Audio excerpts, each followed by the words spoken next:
The House will be in order. The chair lays before the House a communication from the Speaker. The Speaker's Rooms, Washington, D.C., February 8, 2023. I hereby appoint the Honorable John James to act as Speaker pro tempore on this day. Signed, Kevin McCarthy, Speaker of the House of Representatives. Pursuant to the order of the House of January 9th, 2023, the chair will now recognize members from the lists submitted by the majority and minority leaders for morning hour debate. The chair will alternate recognition between the parties with time equally allocated between the parties and each member other than the majority and minority leaders and the minority whip, limited to 5 minutes. But in no event shall debate continue beyond 11:50 a.m. The chair recognizes the gentlewoman from North Carolina, Ms. Fox, for 5 minutes. Thank you, Mr. Speaker. Mr. Speaker, this speech is bittersweet. I stand to commend a member of my committee staff, Mandy Schomburg, on her 20 years of public service. Mandy, thank you for your years of service to this committee and this country, and for being someone that I could count on to get the job done. Anyone who knows me will tell you that I have high standards, and sometimes people struggle to meet them. Not Mandy. Mandy, you not only met those standards, you exceeded them. You will be missed by your team, by the committee, and by me. Throughout her 20 years in federal service, Mandy worked for former Representative Mark Green of Wisconsin and for the U.S. Department of Education under the leadership of Secretary Spellings. Mandy made her mark on the Education and the Workforce Committee as well. She served this committee under Chairs Boehner, McKeon, Miller, Klein, Scott, and me.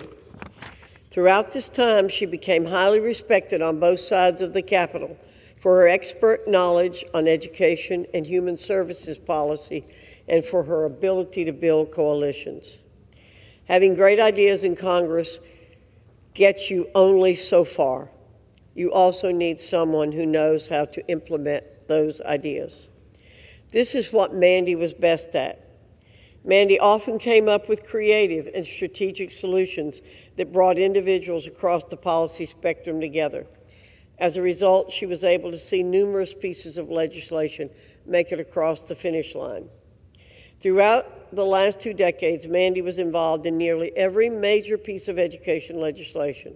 This includes laws that provide relief to victims of Hurricane Katrina, as well as legislation that reformed child nutrition laws, the Elementary and Secondary Education Act, the Scholarships for Opportunity and Results Act, the Juvenile Justice and Delinquency Prevention Act, and so many more. Mandy has spent much of her career ensuring families have high-quality education options for their children. Fighting side by side with Mandy to spread education freedom has been an honor. She's also been a fierce advocate for maintaining student privacy, something that is increasingly under threat today. Additionally, Mandy worked on providing practical solutions to ensure schools are able to implement the school meal programs effectively. This allowed more children to get the help they need while also protecting taxpayers. I've also appreciated Mandy's dedication to holding the federal government accountable, no matter which party controls the White House. Oversight has always been one of my top priorities, and having someone on my team who is as equally committed to slapping back the hand of big government whenever it overreaches was a great encouragement. Lastly, Mandy's dedication to mentoring younger staff members strengthened her team and the committee as a whole. Mandy is one whose door is always open and whose creative input is always welcome. Her legacy on this committee will last long after she leaves Capitol Hill. As a committed conservative, Mandy will further the cause of freedom wherever she goes. Mandy, I wish you all the best. Thank you for your exemplary work. I yield back.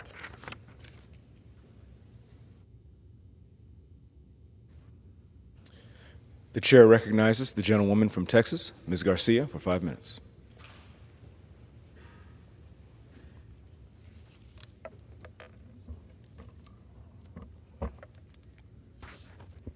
Thank you, Mr. Speaker. As we heard last night at the State of the Union address, President Biden's first 2 years delivered record-breaking number of new jobs. In total, 12 million new jobs were created for hardworking Americans. I repeat that, 12 million new jobs. That's as many jobs in 2 years as any president has created in a 4-year term. America also has seen the lowest unemployment rate at 3.4% since 54 years ago. The Biden administration fought hard to deliver big results for Medicare and other programs to help seniors and working families. Democrats were able to make changes that will help millions of Americans by lowering prescription drug prices for Medicare patients. The following improvements have also taken place. Insulin has been capped at $35 per month for Medicare patients. Mr. Chair, that strikes home because we have a lot of diabetes in my own family. Medicare can now negotiate the prices of high-cost drugs, which further drops prices. We also provide additional free vaccines, including shingles, pneumonia, and hepatitis under the Medicare program. And on top of all this, we expanded the Affordable Care Act, which will lower premiums for 13 million Americans. The President's economic agenda is generating investments across the country and revitalizing communities left behind. We are giving families more breathing room and standing up for workers by banning non-compete agreements, rewarding work, not wealth, and fighting to ensure that everyone can earn a living wage. For the next 2 years, Democrats will work together to fight for our hardworking families. The President knows that we must finish the job with affordable child care, home care, sick leave, paid leave, and the child tax credit. We must put people over politics, solutions over rhetoric. Thank you, Mr. Speaker, and I yield back.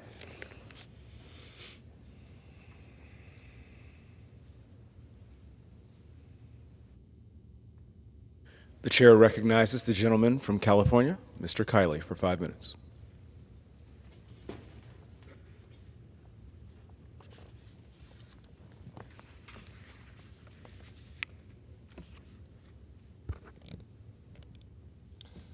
Thank you, Mr. Speaker.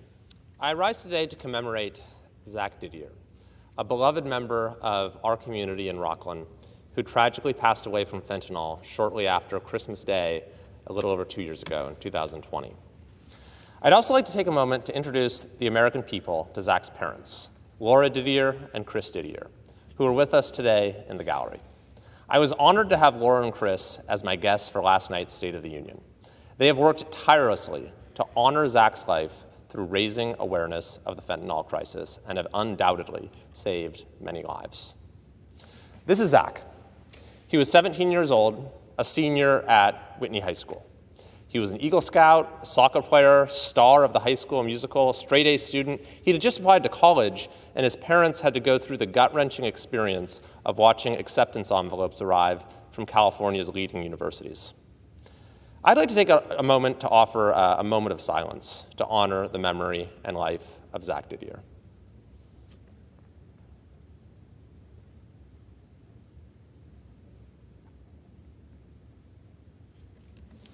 Zach had no history of drug use. He was the type of young man that parents hope their child will become, and I know how proud of him Chris and Laura are. His story shows that the poison of fentanyl is a risk to everyone. No community is safe from it. No family can be unaware of the danger. Fentanyl has become the leading cause of death for Americans ages 18 to 45. More than car accidents, more than suicides, more than anything. Over 73,000 Americans died from fentanyl in this past year. That amounts to 200 deaths a day, about 1 every 7 minutes. The lethality of fentanyl is unlike any other drug. It's about 100 times more potent than morphine. 2 milligrams, or the amount that fits on the tip of a pencil, is a deadly dose. And it's now very commonly added to street pills, such that 98% of pills sold on the street are fake, and by some estimates, 60% have the potential to be lethal. Many of the victims are teenagers, young people, people with no prior drug use. And there are many causes connected to this, of course. Mental health, teenagers who are just stressed with the stresses of school, certainly the isolation during the whole COVID era. They often purchase these fake pills on social media, over the internet. The dealers sometimes drive and deliver them straight to the victims' homes. So what can we do?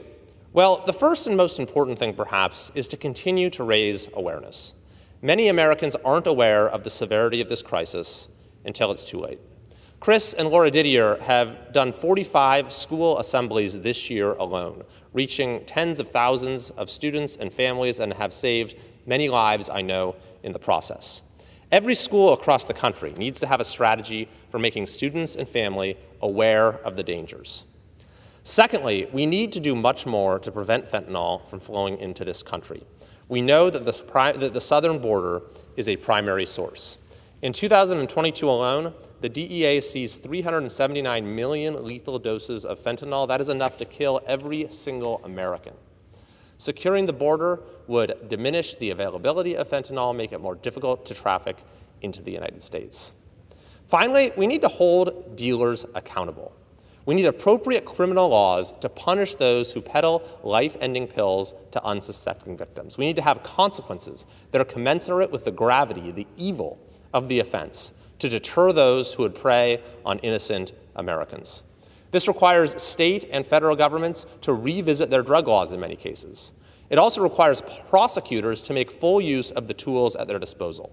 I want to applaud Placer County District Attorney Morgan Geyer from my district, who's provided a roadmap by charging fentanyl dealers with murder, because that's what it is. The good news is we are seeing growing momentum for addressing this crisis with the seriousness that it deserves and requires. And I'm grateful that President Biden devoted a portion of his State of the Union address to addressing it.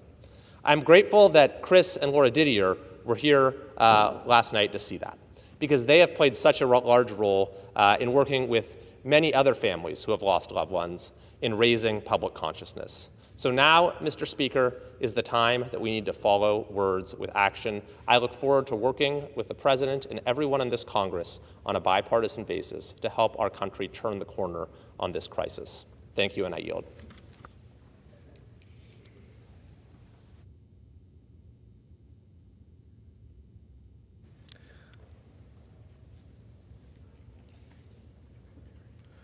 The chair recognizes the gentlewoman from Pennsylvania, Ms. Scanlon, for 5 minutes. Thank you, Mr. Speaker.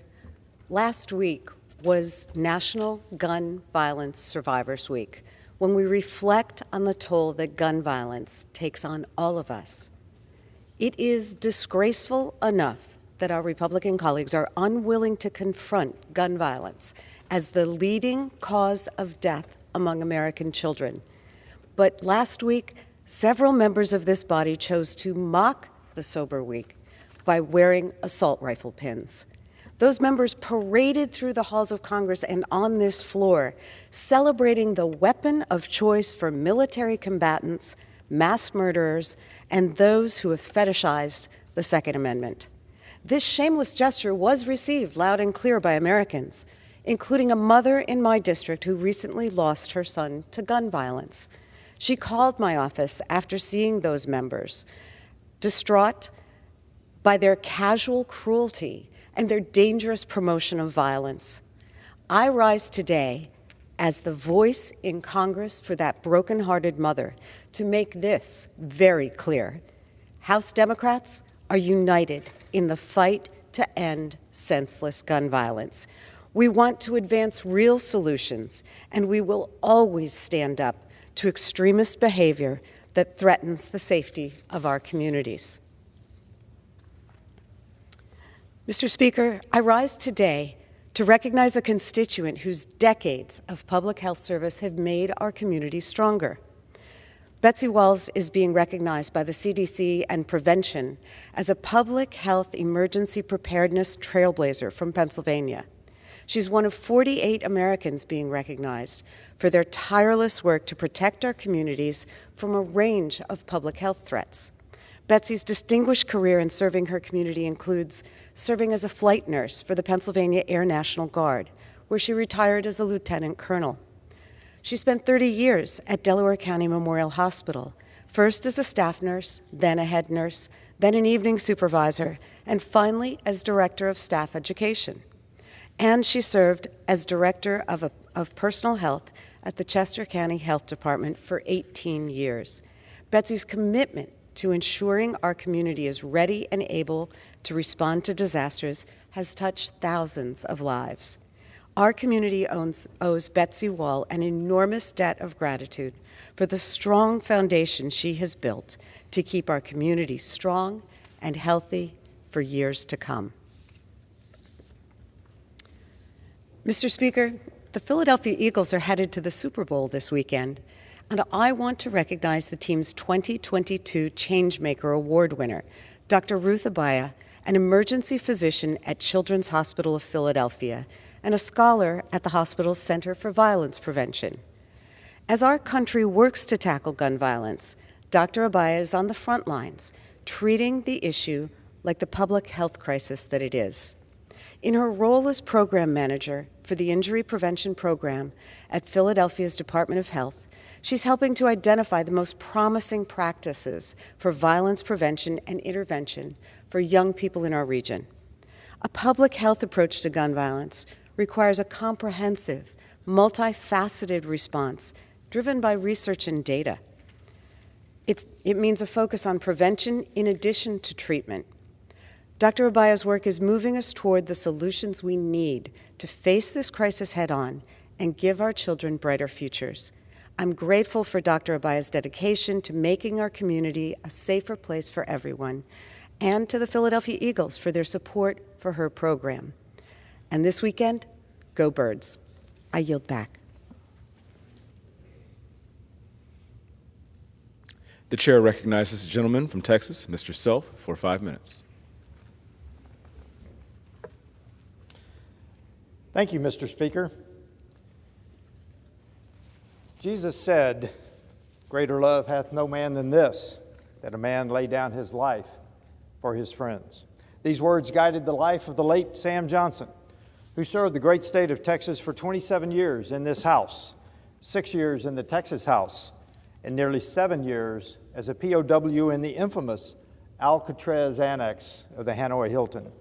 If you had the honor to shake Sam's broken hand, then you felt the permanent damage that he endured for our nation. Sam Johnson laid down his life for his friends throughout his life. It is an honor to serve in the House seat where he honorably served. Those words of Jesus guided me through my military career, through my introduction to the 118th Congress that first week, and they will continue to guide me, just as they did my friend, Sam Johnson. Our nation is facing tremendous uncertainty. Misguided policies are causing inflation, incentivizing criminals, promoting out-of-control spending, and projecting America as weak on the world stage.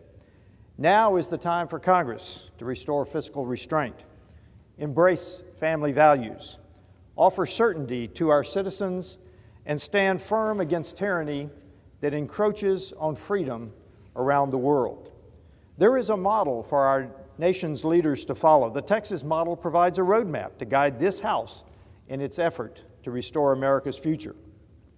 The Texas economy ranked 9th of all nations by GDP, ahead of countries like Canada, Australia, and Russia. The Texas delegation in Congress has the most Republican members because people are flocking to Texas for economic prosperity, improved quality of life, and greater opportunity. That description is the American dream, but that dream should not be limited by geography.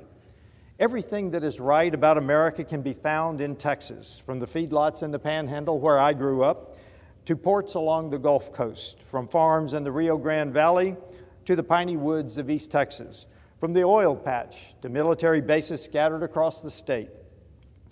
Texas has agriculture, manufacturing, finance, defense, tourism, big cities and small towns. Texas has it all. Unfortunately, we also feel the pain of what is wrong with America, a flood of illegal immigrants crossing our border, along with drugs like fentanyl and victims of human trafficking. Texas families are hurting, just like other families across this great land.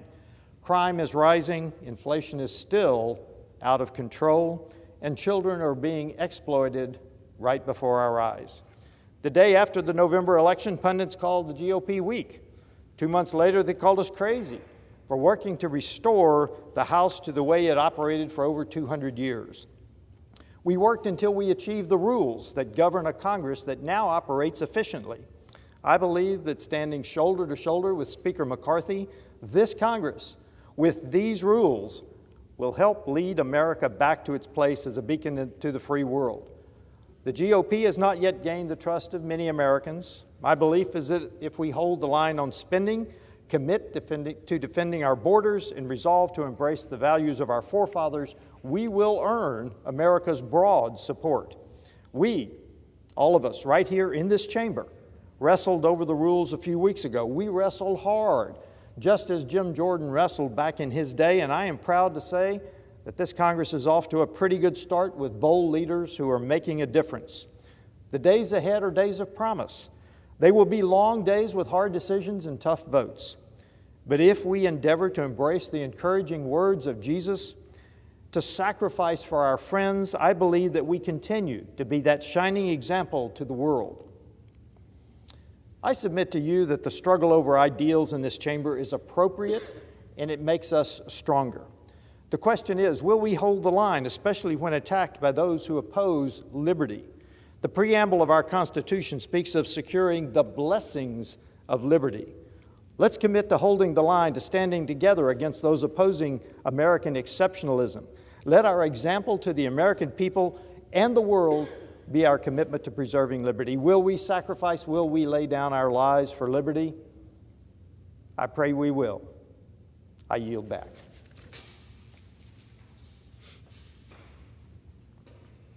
The chair recognizes the gentlewoman from Michigan, Ms. Tlaib, for 5 minutes. Thank you, Mr. Speaker. Black history is American history. As Black History Month begins, all across the country, we see radical right-wing elected officials attempting to whitewash American history and ban Black history from being taught in our classrooms. This is, Mr. Speaker, unmasked white supremacy at its core. You cannot teach the truth about American history without Black history. This should be alarming to many of us in this chamber, especially as we fight for more inclusive, multiracial democracy.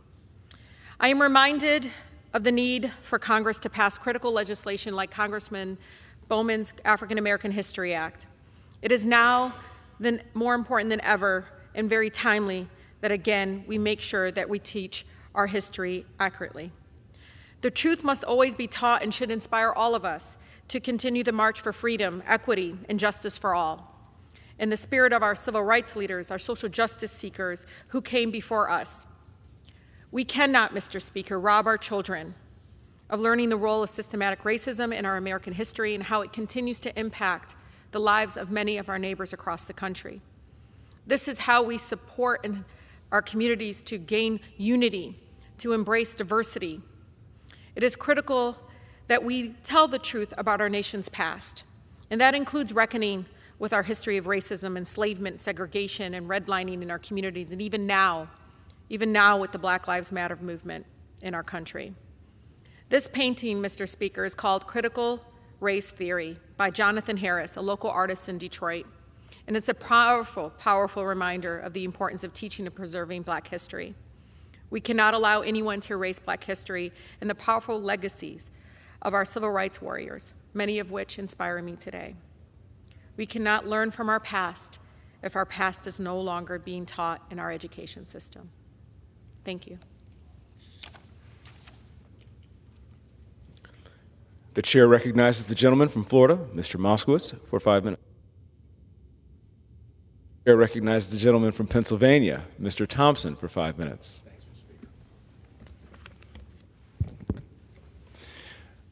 Thank you, Mr. Speaker. Mr. Speaker, I rise today to recognize the 40th anniversary of the CBYX Exchange Program. This unique program has had more than 26,000 American and German participants contributing to the cultural and political exchange among the citizens of our countries, tying us ever closer together. As co-chair of the German-American Caucus, my office is proud to host Paul Drexler. He is a 23-year-old that hails from the southwestern part of Germany. On August 9th last year, Paul and 74 other young professionals from Germany landed in Washington, D.C. to start an exchange year as part of the Congress Bundesstaat Youth Exchange.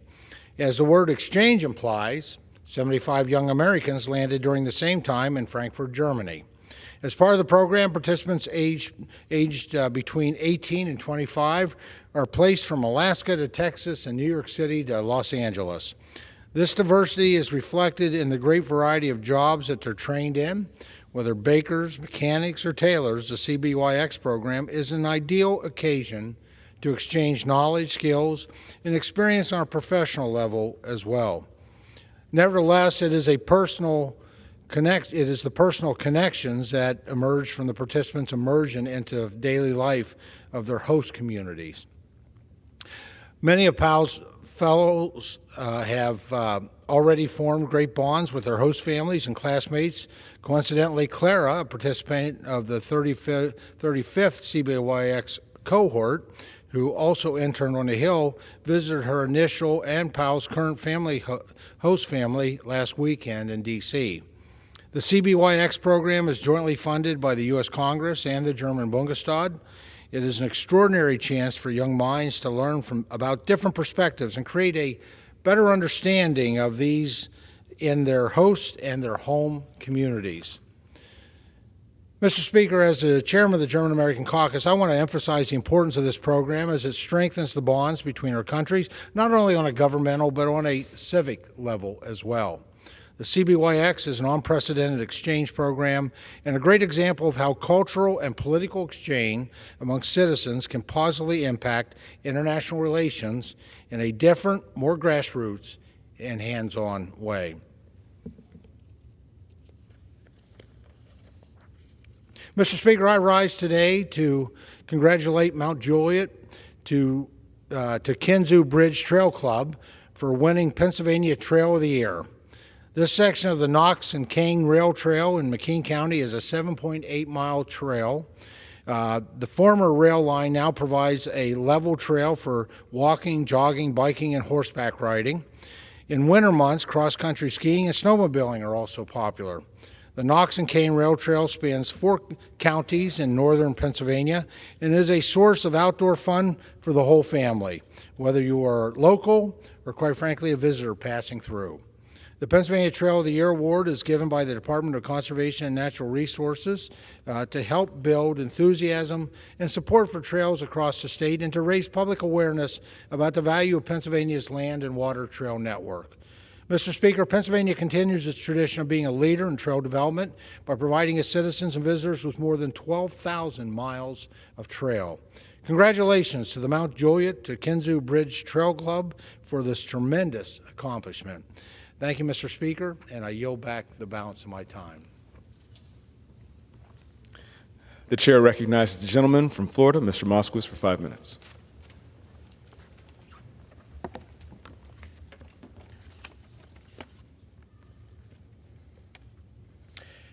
Mr. Speaker, thank you.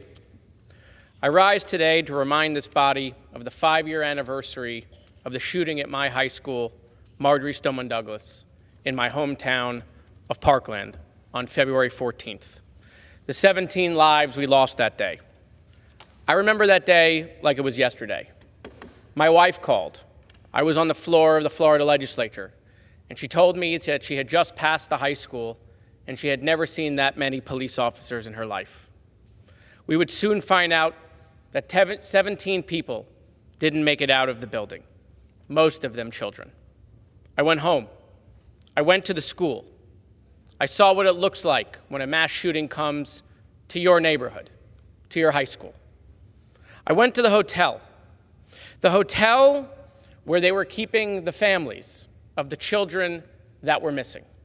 See, I knew they weren't missing. 8 hours, those families were in a hotel ballroom waiting to hear from the local police department and the FBI what floor their kid died on in the building. I didn't hear crying. I heard screaming. It haunts me. I brought my colleagues to the school from the Florida legislature, Republicans and Democrats.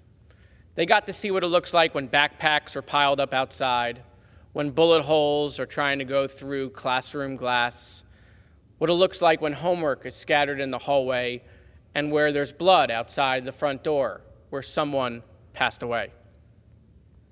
These parents now have empty rooms in their homes, empty chairs at the dinner table. There's no graduation, there's no college, there's no wedding, there's no tomorrow, there is no future. My 4-year-old went to school right around the corner from Marjory Stoneman Douglas, one traffic light away. And he was in a writing class that day because he needed to learn how to write his name. The teacher that put him into a closet when they went into a lockdown procedure during the shooting was Jen Guttenberg, Fred Guttenberg's wife. She was protecting my son when her daughter Jamie was killed at Douglas. You see, my 4-year-old 5 years later is now 9. But Jamie and the other kids are forever the age they were. She's forever 14.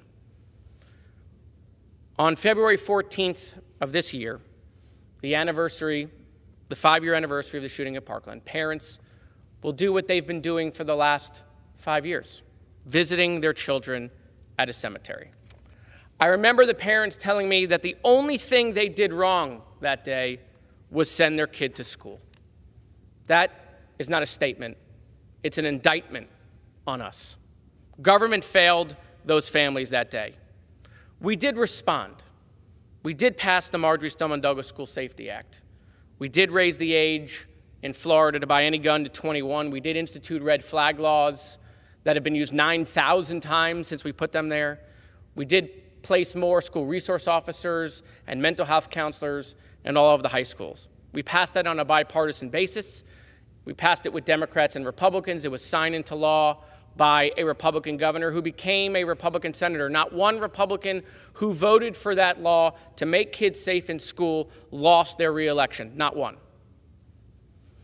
I'm going to read the names into the record, Mr. Speaker, and then I'm going to use the rest of my time to take a moment of silence for the victims. Alyssa Alhadeff, Martin Duque, Ann Guiano, Scott Beagle, Nicholas Darwet, Aaron Feiss, Jamie Guttenberg, Chris Hickson, Luke Hoyer, Kara Loughran, Gina Montaldo, Joaquin Oliver, Elena Petty, Meadow Pollock, Helena Ramsey, Alex Schachter, Carmen Shemtrup, and Peter Wang.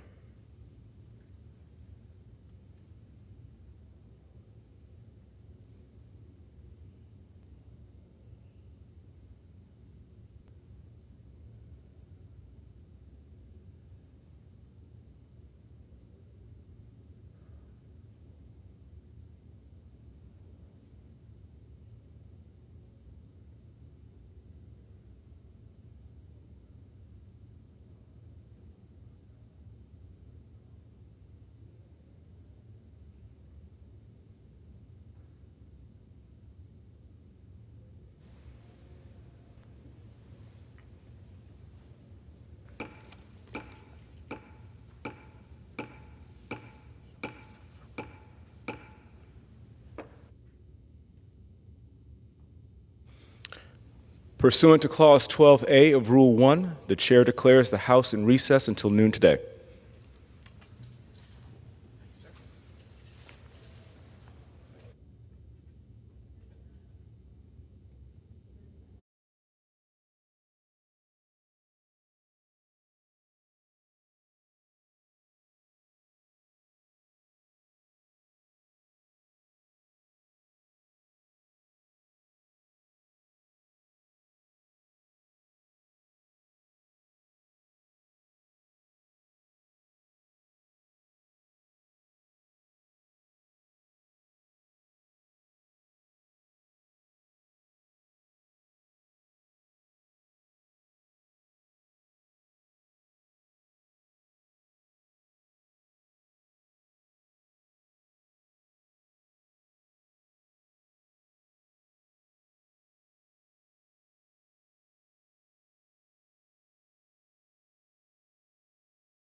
The House will be in order, and the prayer will be offered by Chaplain Kibben.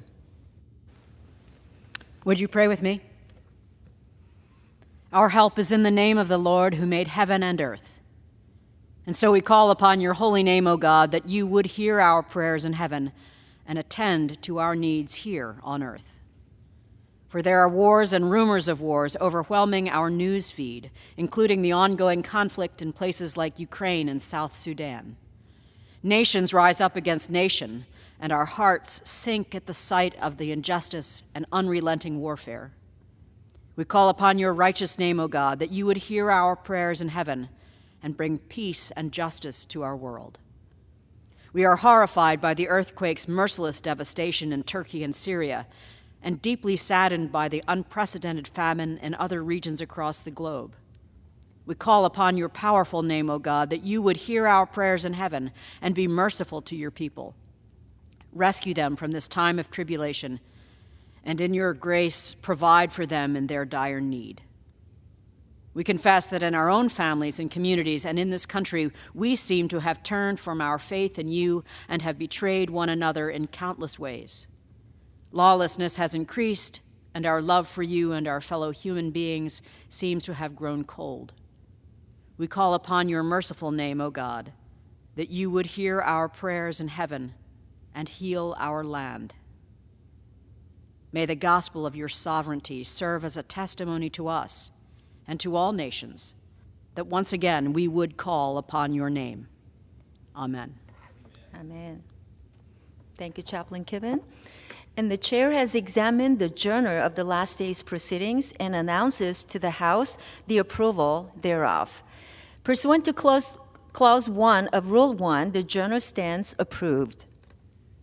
And now the Pledge of Allegiance will be led by the gentlewoman from Florida, Ms. Lee.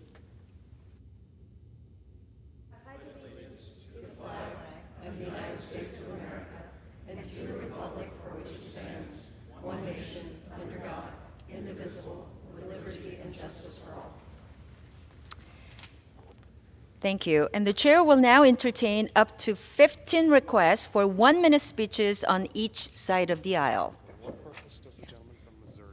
For what purpose does the gentleman from Missouri seek recognition? Madam Speaker, I rise to address our body for 1 minute, please. Without objection, the gentleman is recognized for 1 minute. I rise today in response to the President's State of the Union address. While the State of the Union was a focus last night, today I'm more concerned about the state of the President. Just hours ago, the President of the United States stood in this very room right behind me and told one of the greatest tales that I've seen in modern history, attempting to tout optimism, curbed inflation, and secure nation. However, this flailing, incompetent chief executive ran from the fact that he welcomed more than 4 million illegal aliens into our sovereign nation. He reversed our energy independence. He let the Chinese spy balloon float entirely over our nation with impunity, flying over Whiteman Air Force Base, home of the B-2 stealth bomber. The state of our union is strong. The state of our president is weak. We don't need more yelling, Mr. President. We need more healing in America. Some 40 years ago, President Ronald Reagan said, it's time for us to reassert our trust in God. It's time for us to realize that we need Him more than He needs us. It's time to turn to God for the healing of America. Let's get about the business of healing America. Thank you. I yield back. Members are reminded to refrain from engaging in personalities toward the president.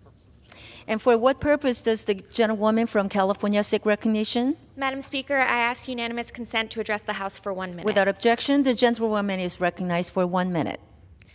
As a 34-year-old woman, I can tell you that affordable and accessible childcare is a top priority for my generation.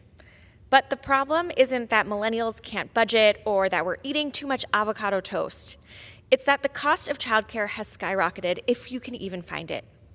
In San Diego, the average annual cost for childcare for one infant in a licensed center is more than $19,000, which is out of reach for most middle and low-income families. And it's not any easier for providers who are in one of the lowest paid professions in the country and struggle to make ends meet and keep their doors open. The free market hasn't fixed the childcare crisis, and small or temporary fixes just aren't good enough.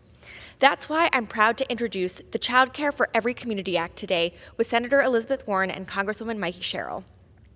Our bicameral legislation would guarantee access to childcare that's affordable for every family, and it would support childcare workers in their incredibly important work. We need big, wholesale changes to our social safety net to support kids and families, starting with the Child Care for Every Community Act. Thank you, Madam Speaker. I yield back. For what purpose does the gentleman from Florida seek recognition? I ask the chair for unanimous consent on a 1-minute speech, please. Without objection, the gentleman is recognized for 1 minute.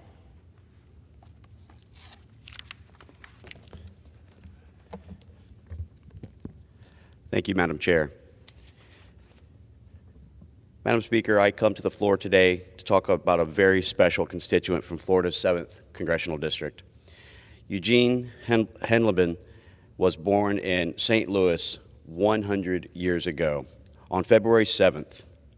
He served our great nation on a PT boat during the Second World War and on an aircraft carrier in the Korean War. After the war, Eugene moved to Chicago, where he met his beautiful wife. They married in 1950 and had 3 children they raised in Glenview, Illinois.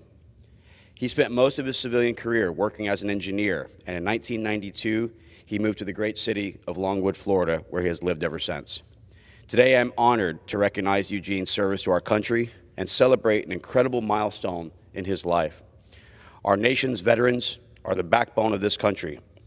And to Eugene, I want to say thank you for your incredible service, your sacrifice, the 2 wars that you fought for this nation.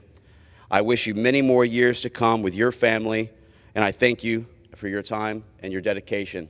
With that, I yield back. Thank you, Madam Chair. For what purpose does the gentlelady from Texas seek recognition? Madam Speaker, I seek to address the House for 1 minute and revise and extend my remarks. Without objection, the gentlewoman is recognized for 1 minute. Thank you, Madam Speaker. For a year and a half now, people in Texas who are able to do so have been traveling out of state to obtain abortion care. And now that 15 other states have banned abortion, more people are traveling even further to get the reproductive health care they need. In response to the exercise of this constitutional right to travel, lawmakers and others in Texas and in states across the country are threatening to take away that right too. These threats fail not only to reflect the will of the majority of people in this country, these threats fail to recognize the fundamental rights of Americans guaranteed in our Constitution. Congress has the authority and the responsibility to protect people from these unconstitutional efforts to prevent, restrict, impede, or otherwise punish a person traveling to another state to obtain a legal abortion, and to protect healthcare providers and others who assist that person. Last week, I reintroduced the Ensuring Women's Right to Reproductive Freedom Act, which passed this House last year, with Congresswoman Marilyn Strickland and Congressman Jamie Raskin and more than 150 original co-sponsors. And Madam Speaker, I urge the House to pass this bill once again to protect this fundamental right. For what purpose does the gentlewoman from Florida seek recognition?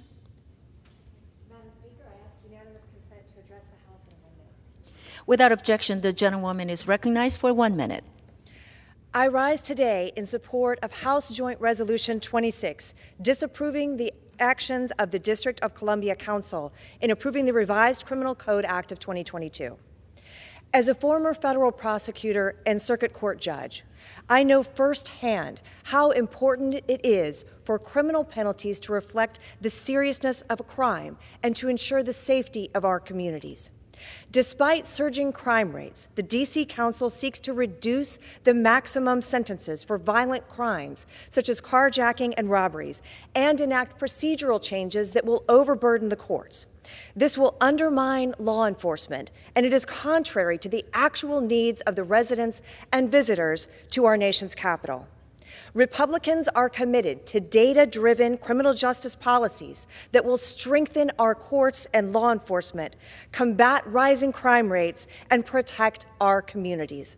I urge my colleagues to join me in support of this important measure to put an end to these policies and make Washington safe for all Americans.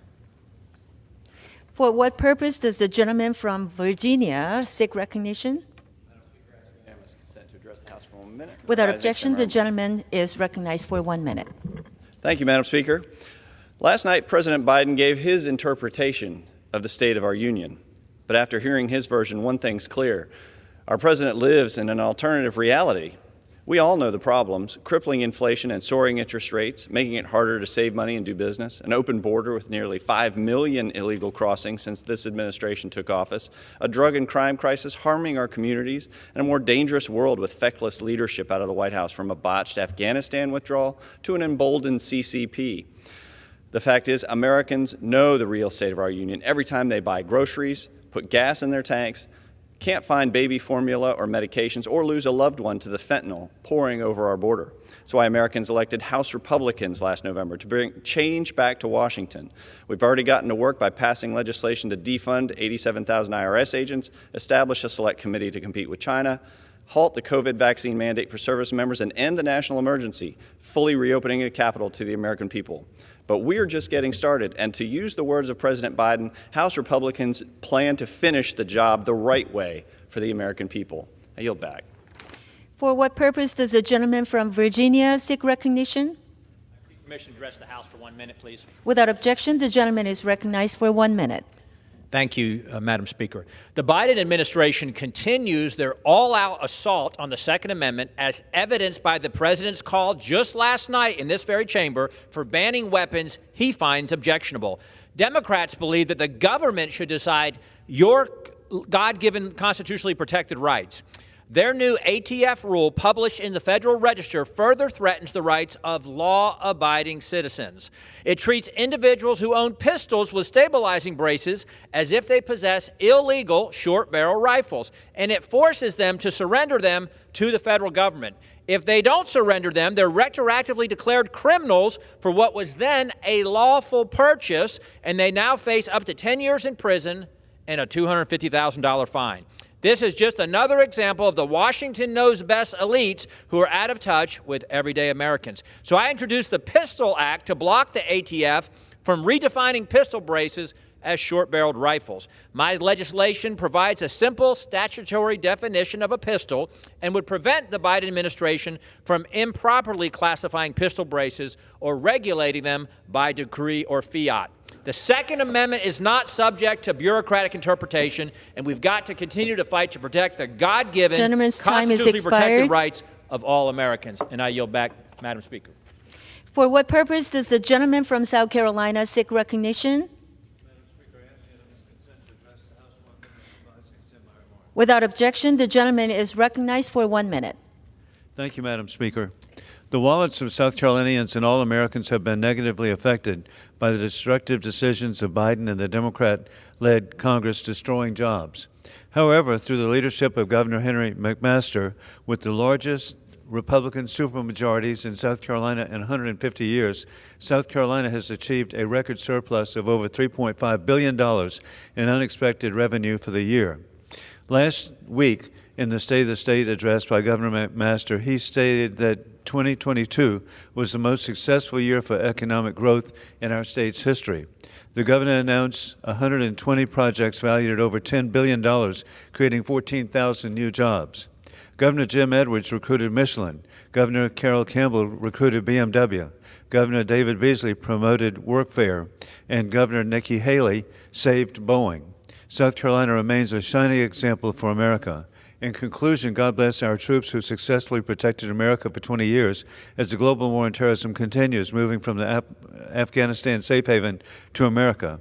Our support for the appreciated ally Turkey, which has been so devastated by the earthquake.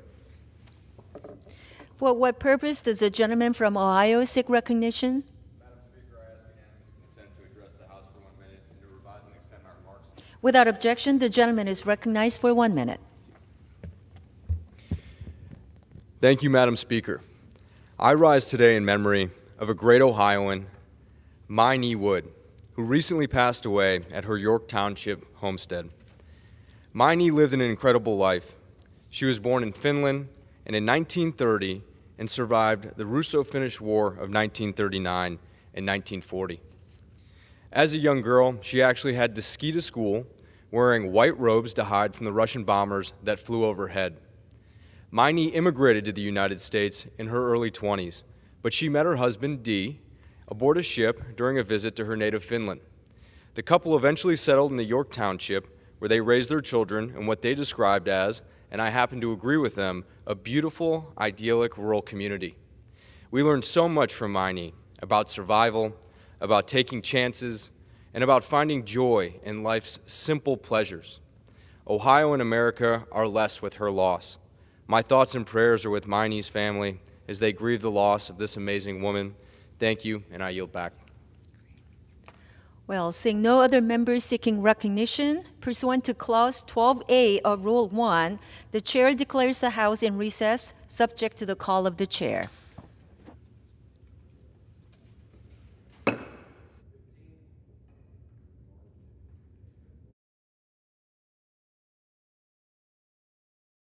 The House will be in order. What purpose does the gentleman from California rise? Mr. Speaker, I ask unanimous consent that all members may have 5 legislative days to revise and extend their remarks on the legislation and to insert extraneous material on H.R. 185. Without objection. Pursuant to House Resolution 97 and Rule 18, the Chair declares the House in the Committee of the Whole House on the State of the Union for the consideration of H.R. 185. The Chair appoints a gentleman from California, Mr. Kiley, to preside over the Committee of the Whole.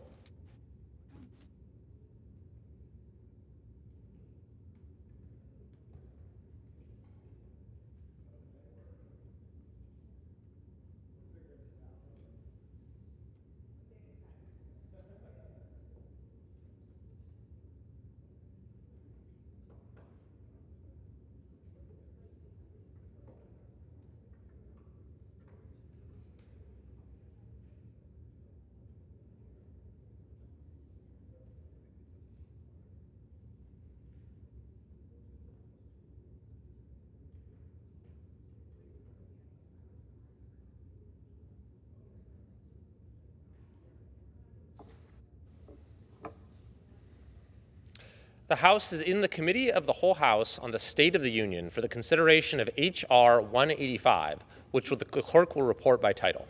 A bill to terminate the requirement imposed by the Director of the Centers for Disease Control and Prevention for proof of COVID-19 vaccination for foreign travelers and for other purposes. Pursuant to the rule, the bill is considered read the first time. General debate shall be confined to the bill and shall not exceed 1 hour, equally divided and controlled by the chair and ranking minority member of the Committee on Energy and Commerce or the respective designees. The gentleman from Kentucky, Mr. Guthrie, and the gentleman from New Jersey, Mr. Pallone, each will control 30 minutes. The chair recognizes the gentleman from Kentucky to begin debate. Thank you, Mr. Chair. I yield myself as much time as I may consume. The gentleman is recognized. Thank you, Mr. Chair. I rise today in support of H.R. 185, which provides another opportunity to recognize COVID-19 as an endemic and move our country back to normal. Last week, we had a couple of bills dealing with COVID. One vaccine mandate for healthcare workers, which is the only CMS vaccine mandated for healthcare workers, and my bill to declare the emergency over. President Biden actually did announce that the emergency is going to be over May the 11th. So we have a lot of work to do moving forward. Now we move forward to ask for support for H.R. 185, which provides another opportunity for us to move our country back to normal. H.R. 185, introduced by Mr. Massey, a member of this committee and a fellow Kentuckian, member of the Rules Committee and a fellow Kentuckian, it would finally put an end to CDC's requirement for international travelers to show proof of COVID-19 vaccination before entering the United States through flying to this country. The bill would also prevent CDC from implementing any similar mandates to show proof of COVID-19 vaccination to enter the United States through air. This policy is out of touch with the rest of the world. The U.S. is the only country in North America with this requirement, and most other countries have no testing or vaccination requirements at all. Also, the Biden administration fails to provide exceptions for religious or moral reasons. As with other vaccine mandates, this requirement will not end on May the 11th, and thus far, the administration has not indicated any plans to change it. It is long past due to end this mandate. Doing so will align the United States with the rest of North America's COVID-19 vaccine policy for people coming into the country and recognize COVID-19 is an endemic rather than a pandemic. Further, this will serve as an important check and balance against President Biden's overreaching policies by requiring the President to come to Congress in order to enact similar policies in the future. I support this bill. I ask my colleagues to join me in supporting this bill, and I reserve the balance of my time. The gentleman from Kentucky reserves, and the gentleman from New Jersey is recognized. Thank you, Mr. Chairman. I yield myself such time as I may consume. Is recognized. I rise in opposition to H.R. 185, which once again prioritizes politics over science at the expense of the health of the American people. To date, COVID-19 has killed more than 1 million of our fellow Americans. Families have been changed forever. Fortunately, today we have vaccines, tests, and treatments that have put the darkest days of the pandemic behind us. But we can't forget that COVID still kills 500 Americans every day. Variants of concern continue to emerge, and therefore we must be vigilant and data-driven in monitoring any uptick in cases. We must follow the science and the guidance of our public health experts. We are not done with COVID, or rather, COVID is not done with us, and ending all of our protections and public health measures without a reasoned discussion is downright dangerous. Unfortunately, that is exactly what House Republicans continue to do week after week, bringing bills to the floor that are nothing but political stunts and put politics over science. And this is the latest dangerous stunt. H.R. 185 would terminate the Centers for Disease Control and Prevention's order that requires proof of COVID-19 vaccination for foreign air passengers entering the United States. Vaccination is protective against severe illness and death from COVID-19. It reduces the impact of COVID-19 on our healthcare infrastructure, including hospital capacity and healthcare provider staffing. And that's why the CDC order was put in place and why I continue to believe that our public health experts are best positioned to make these kinds of determinations. This bill would permit unvaccinated individuals to freely enter the United States, even as variants continue to emerge around the world, potentially increasing the risk of circulating new variants of concern. This could potentially stretch our healthcare resources just as our hospitals, providers, and public health infrastructure tries to rebuild. In addition, H.R. 185 would also prohibit the CDC from issuing any successor or subsequent orders to require COVID-19 vaccination for foreign travelers in the future as well. This is dangerous and ties the hands of our public health experts to the political whims of the most ideologically extreme in a way that makes our nation less safe and more vulnerable in the future. So imagine if a dangerous new variant that was highly contagious appeared somewhere in the world. This Republican bill would prevent CDC from restricting people from entering the nation who are not vaccinated.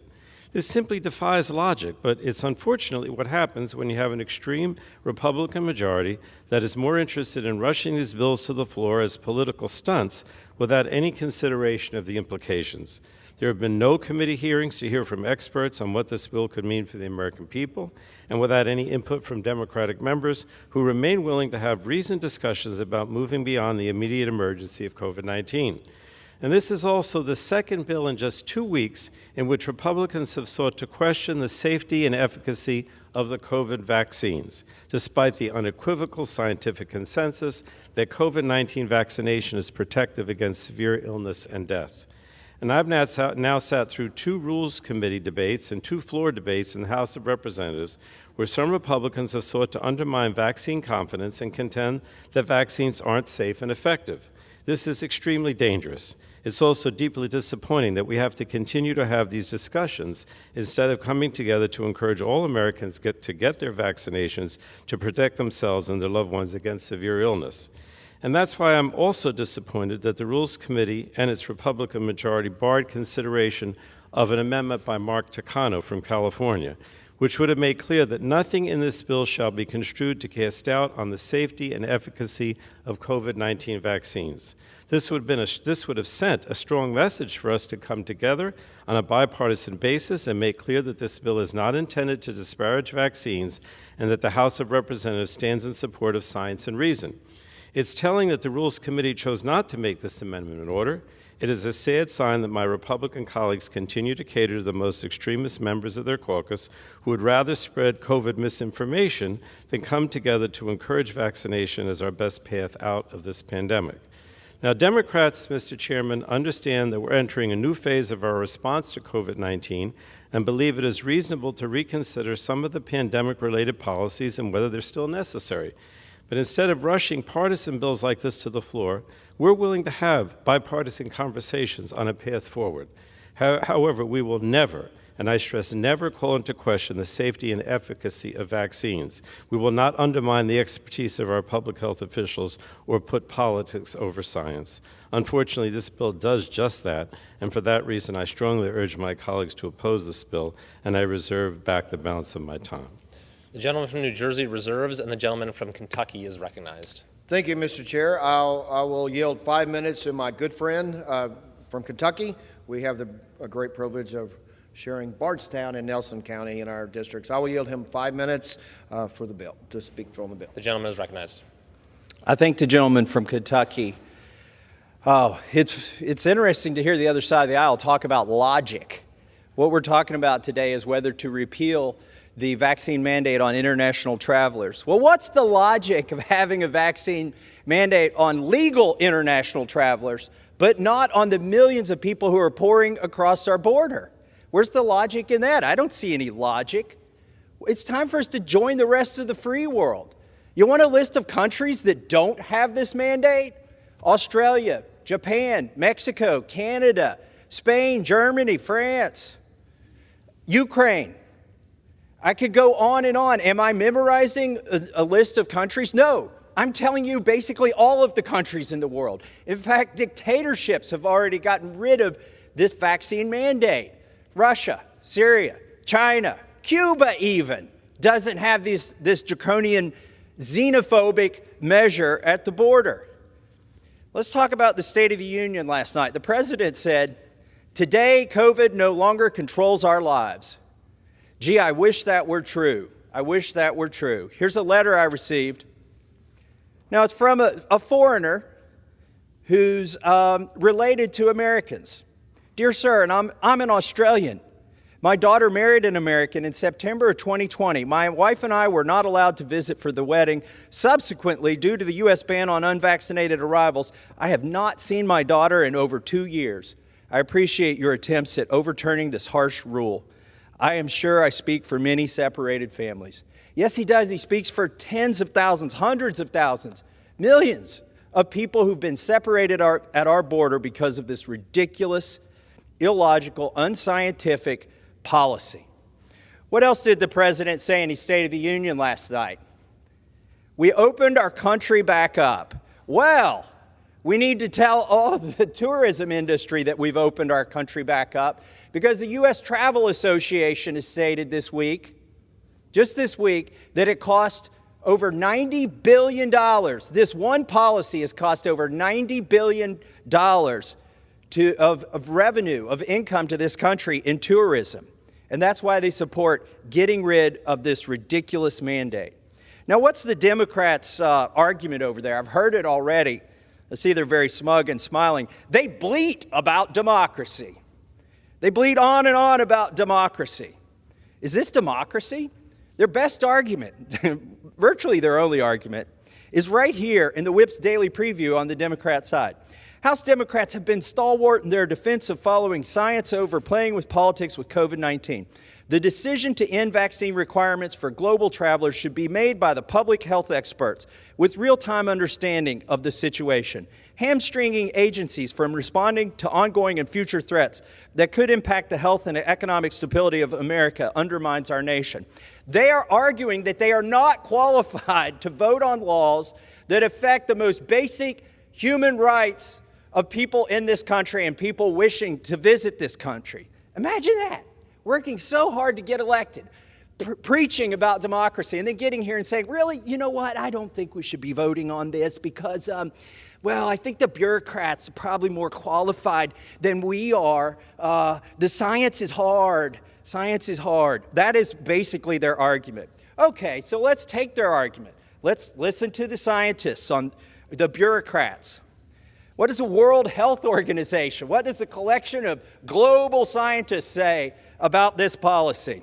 Well, and this is real time because it was January 30th, 2023. They had a meeting, and they said, number 6 in their recommendations, continue to adjust any remaining international travel-related measures based on risk assessment and to not require proof of vaccination against COVID-19 as a prerequisite for international travel. Well, they love global government. You think they would appeal to the science over there, would appeal to the World Health Organization, but if that doesn't work, let's listen to our own CDC, who said in August of last year, that we should, people shouldn't be, that people, if you're deciding to quarantine or mask or any of these other things, it shouldn't be done with respect to vaccination status. In other words, there's enough natural immunity, and there was in August, for the CDC to say we shouldn't discriminate based on vaccination status when determining policy. And I'll just close with this. Let's not be hypocrites. We were all in this room last night, hundreds of us, with hundreds of visitors, and none of us were under a vaccine mandate. So repeal this vaccine mandate, vote for H.R. 185, and support the bill. I yield back. I reserve my time. The gentleman from Kentucky reserves, and the gentleman from New Jersey is recognized. Mr. Chairman, I just yield myself 1 minute. The gentleman is recognized. Thank you. Again, I am not surprised, I guess, but when the gentleman from Kentucky talks about human rights, and then he gives the list of the countries that don't mandate vaccines that include Iran, Russia, Cuba, Syria, China. These are not countries that care much about human rights. And as I said before in the Rules Committee, you know, Republicans always talk about America first. We have the best health care, public health experts in the world, in my opinion. The CDC is so much better than any of the healthcare organizations, in my opinion, certainly than our adversaries like Russia or Cuba or China, but even for the other countries that are mentioned. And I understand, you know, the World Health Organization is out there, but I think we should be listening to the public health experts in our country and not worrying about some of these other countries that are our adversaries. And you know, I would be very concerned about people coming from places like Russia, China, and Cuba not being vaccinated because of the lack of attention to public health in those countries. I reserve the balance of my time. The gentleman from New Jersey reserves, and the gentleman from Kentucky is recognized. Thank you, Mr. Chair. I yield 2 minutes to the gentleman from Florida, my good friend, Mr. Bilirakis. The gentleman is recognized. Thank you, Mr. Speaker. I appreciate it. I rise in strong support of H.R. 185, which will lift the CDC's burdensome mandates for international travelers into the United States. Frankly, I can't believe the mandate is still here. But I talk to my constituents who have family that want to come to the United States, international travelers, and they can't come because they don't want to take the vaccine, and that's their right. So we need to lift this. I want to thank my colleague, Mr. Massey, so well put, for his leadership on this particular piece of legislation. This past week, my colleagues and I on the ENC committee have held hearings and markups focused on competitiveness versus China, ensuring American companies lead the globe. This morning, we also held a long overdue oversight hearing with the CDC, and I challenged them to think of the impacts their mandates are having to the travel and tourism section. The Biden administration's onerous vaccine mandates for workers, citizens, and international travelers has been disastrous for our economy and have done very little to mitigate public health concerns, as my colleague stated. Republicans have made it clear we are tired of mandates and over-regulation. This legislation will remove these mandates so travel can resume into the country and we can make our nation competitive again on the international stage. We have the Brand USA program that advertises our nation's hidden treasures, and they're everywhere. But the travel sector hasn't been able to be fully unleashed thanks to the CDC And we know historically that the industry in my home state of Florida, but it's not just my home state, but my home state of Florida has accounted for more than $80 billion in revenue and 1.5 million jobs annually. So let's get our economy back on track. This is it just makes so much sense, this particular bill. Let's remove this ridiculous mandate. Thank you very much, Mr. Speaker, and I yield back. I reserve. The gentleman from Kentucky reserves, and the gentleman from New Jersey is recognized. Thank you, Mr. Chairman. I yield 2 minutes now to the gentleman from Tennessee, Mr. Cohen. The gentleman is recognized. Thank you, Mr. Speaker, and thank you, Mr. Chair, for the time. My friends on the other side of the aisle seem unconcerned about the threat of COVID-19 virus that it poses to public health. They've shown that consistently over the time of the pandemic. They've dismissed the severity of the virus. The president of the Republican Party, our previous president, dismissed it too and tried to claim that you could just solve it with a light bulb going into your body somewhere or drinking some type of Clorox. They've dismissed the science behind masking and social distancing. They've dismissed vaccinations. They've dismissed peer-reviewed science, and they've condemned Dr. Fauci, who is an American hero, who guided us through this pandemic that cost the lives of over 1 million Americans dying from COVID over the last 3 years. The Center for Disease Control and Prevention says there are over 500 Americans dying each day from COVID. I believe in science. I believe in specialists. I believe in doctors. CDC are the specialists here. My colleagues on the other side are very concerned about China, but now they're not concerned about China, which has one of the biggest COVID problems of any place in the globe, having visitors come to our nation without having been vaccinated. This is a threat to the health of the American people directly from China. They're concerned about China, but not now. I would submit most of my colleagues on the other side are vaccinated against COVID, vaccinated against polio, vaccinated against all types of diseases, but all of a sudden they don't want to have any authority to the CDC to protect us from countries that don't have vaccination requirements. Science first. Dollars and cents, S-E-N-S-E. That's what we ought to have. I yield back the balance of my time. The gentleman from New Jersey reserves, and the gentleman from Kentucky is recognized. Thank you, Mr. Chair. Before I yield, I just want to point out that this doesn't do anything to undo the restriction on people traveling from China. As a matter of fact, the Rules Committee made an amendment in order that will pass today, and hope my friends will support it, that will reiterate that this doesn't have anything to do, this doesn't do anything to undo the restrictions on people traveling from China. I will now yield 2 minutes to my good friend from the Healthcare Subcommittee, the Vice Chair, Dr. Bucshon. The gentleman is recognized. Thank you, Mr. Speaker. I rise today in support of H.R. 185. I want to say as a physician, I do support the science, and the previous speaker is on the wrong side of it. He's ignoring the science. It is unfortunate but not surprising that the Biden administration is failing to acknowledge the foolishness of requiring proof of COVID-19 vaccination for international travelers. We know that while the current COVID-19 vaccines are highly effective at preventing severe disease and death, they don't provide sterilizing immunity and prevent vaccinated individuals from becoming infected or from transmitting COVID-19. I want to say, I'm vaccinated. I wish everyone would be. Thus, continuing to oppose this vaccine mandate causes unnecessary harm to our nation's tourism industry, which has already suffered for more than 3 years.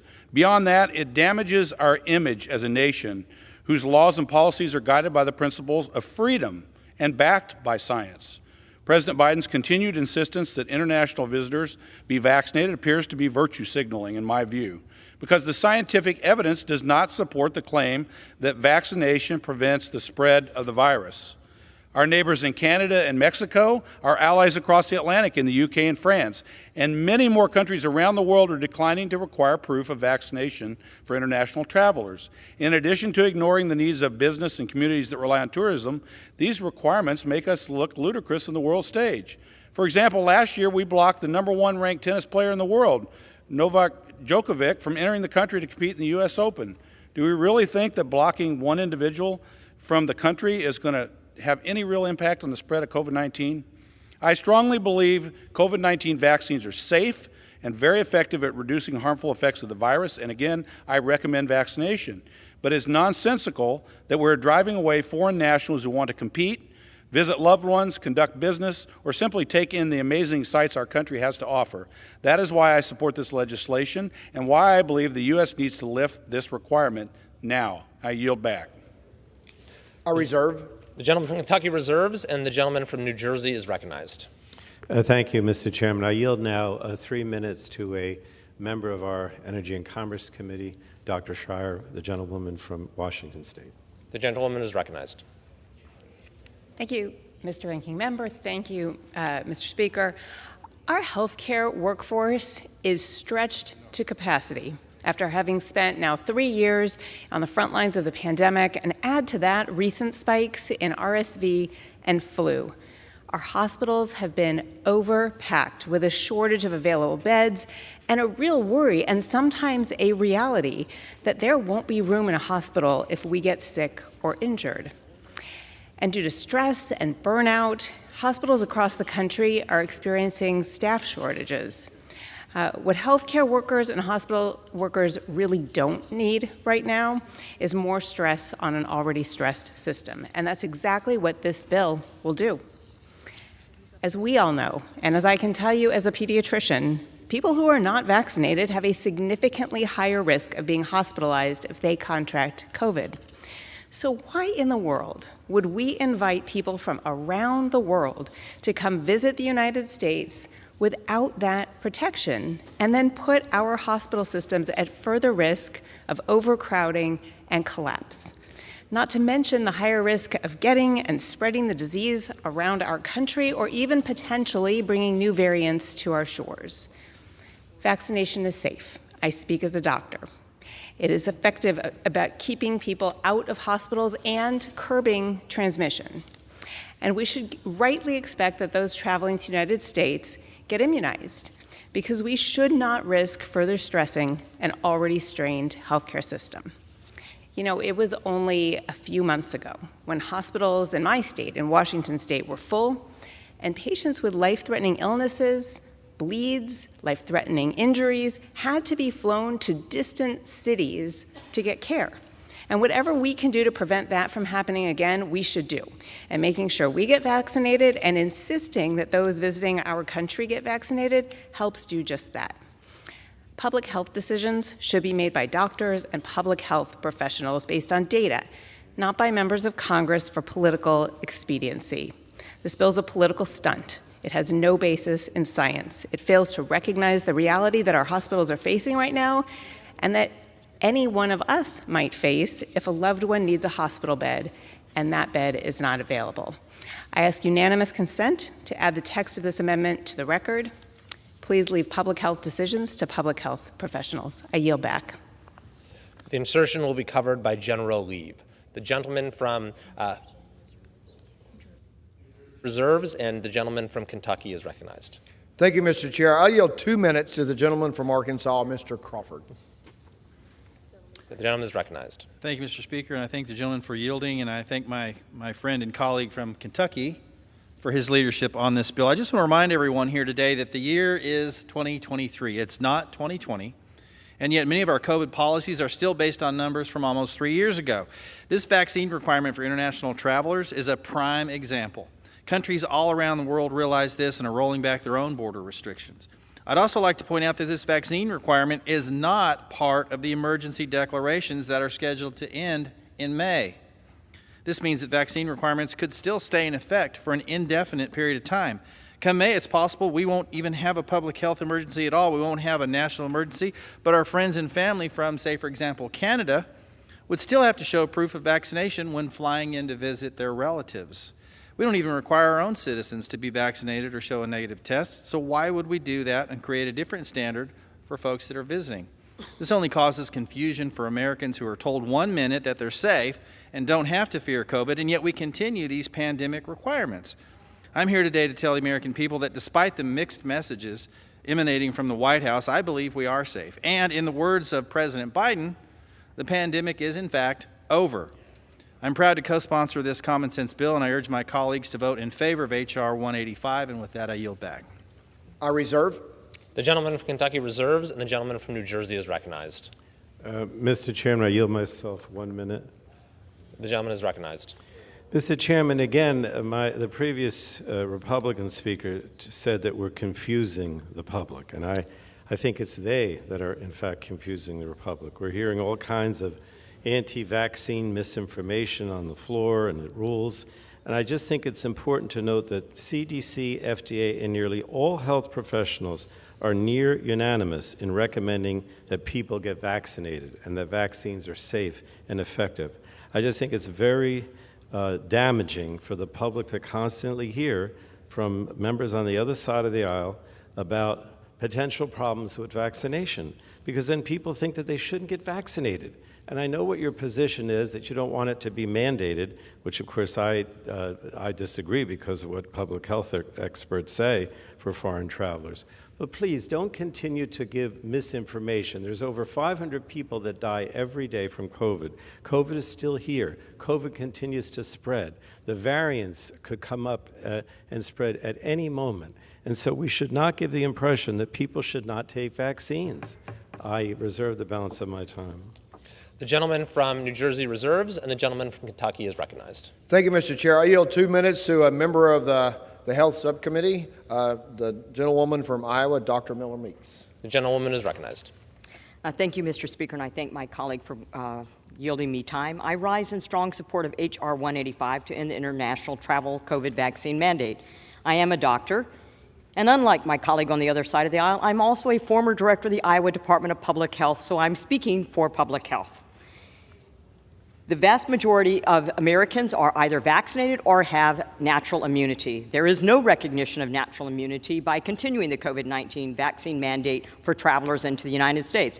This is, as previously alluded, not 2020, it is 2023.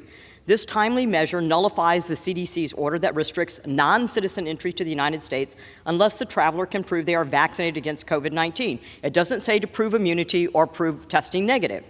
Mr. Speaker, it is time to move forward. Entry restrictions were necessary during the early stages and the height of the pandemic, but that was when we as a nation were still learning the details of the virus and experiencing soaring death and hospitalization rates. Now, over 95% of Americans have various forms of immunity, whether from vaccination or prior infection, and health professionals have deep knowledge of the coronavirus that has led to multiple vaccines and therapeutics. People have returned to work, children to schools, and Americans have resumed international travel at pre-pandemic rates. Some of the countries with the most stringent lockdown and protocols, Canada, Australia, and Germany, all have eliminated their severe entry restrictions, all have suspended their vaccine requirements. It is time that we as a nation do the same. This does not mean that we do not still have circulating virus. We are aware of that, but it is time for the mandate for travelers entering the United States to end. Republicans and Democrats should be able to agree that the pandemic is over. President Biden even said so himself. House Republicans will continue to move our country past the pandemic, which is exactly what this bill does. I urge my colleagues as a public health professional to vote yes, and I yield back the balance of my time. Reserve. The gentleman from Kentucky reserves, and the gentleman from New Jersey is recognized. I, at this time, don't have additional speakers, so if you do, I'll reserve. I couldn't hear. I have 2 or 3 additional. Then I'll continue to reserve, Mr. Chairman. The gentleman from New Jersey reserves, and the gentleman from Kentucky is recognized. Thank you, Mr. Chair. I yield 2 minutes to the gentleman from Pennsylvania, Mr. Smucker. The gentleman is recognized. Thank you. And I'd like to thank my friend, Mr. Massey, for introducing this bill, and I'm listening to some of the arguments on the Democrat side here today, and I hear about vaccine conspiracies, and I'm not hearing that over here. In fact, I'm vaccinated. I have the boosters. I think it was important to do that. I'm proud of what we were able to get done through Operation Warp Speed. We protected many Americans, but I don't understand the argument that this has anything to do with vaccine conspiracies. I was contacted by a constituent, Hunter McBride, who informed me that this particular mandate that almost no one else in the world has in place is keeping his family separated. This is keeping his kids from seeing their grandparents. He is from the district that I represent in Lancaster, Pennsylvania. He happened to be studying in Australia for his PhD when the pandemic started. And his wife is an Australian citizen, and they share 3 beautiful children. Because of this short-sighted policy, Hunter and his family have been unable to move back home to Lancaster County to be with the rest of their extended family here, simply because of the family's vaccination and immigration status. I contacted the CDC on behalf of the family and was told that the agency still believes that COVID vaccines, not testing, not quarantining, is necessary to protect public safety, despite the fact that President Biden has said the pandemic is over. 147 countries, including Canada, UK, Italy, France, Australia, South Korea, and many others, are totally open to tourists regardless of their vaccination status. Another 57 nations allow tourists to take a COVID test or quarantine if they're unvaccinated. The worst of this pandemic is clearly over. There is no reason that the CDC should continue to discriminate against tourists or residents who, for health or religious reasons, do not wish to receive the COVID vaccine. Thank you, Mr. Speaker. I yield back. Thank you, Mr. Chair. I reserve. The gentleman from Kentucky reserves, and the gentleman from New Jersey is recognized. I yield myself 1 minute, Mr. The gentleman is Chairman. recognized. The gentleman from Pennsylvania, let me just make it clear. I have not used the word conspiracy. I am not suggesting there's a conspiracy on the other side of the aisle.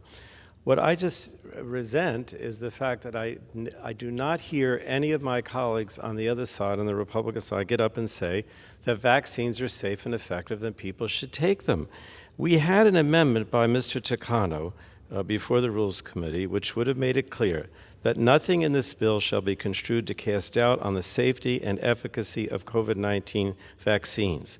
This would send a strong message to us that we should come together on a bipartisan basis and make clear that this bill is not intended to disparage vaccines and that the House of Representatives stands in support of science and reason. But my colleagues refuse to say that. It's not a question of a conspiracy. It's a question of, I believe, your obligation to tell the American people that they should be vaccinated, or that at least that the vaccines are safe and effective in most cases. But you don't do that. And so the misconception is out there. It's not a conspiracy, but it's a misconception that vaccines are not safe.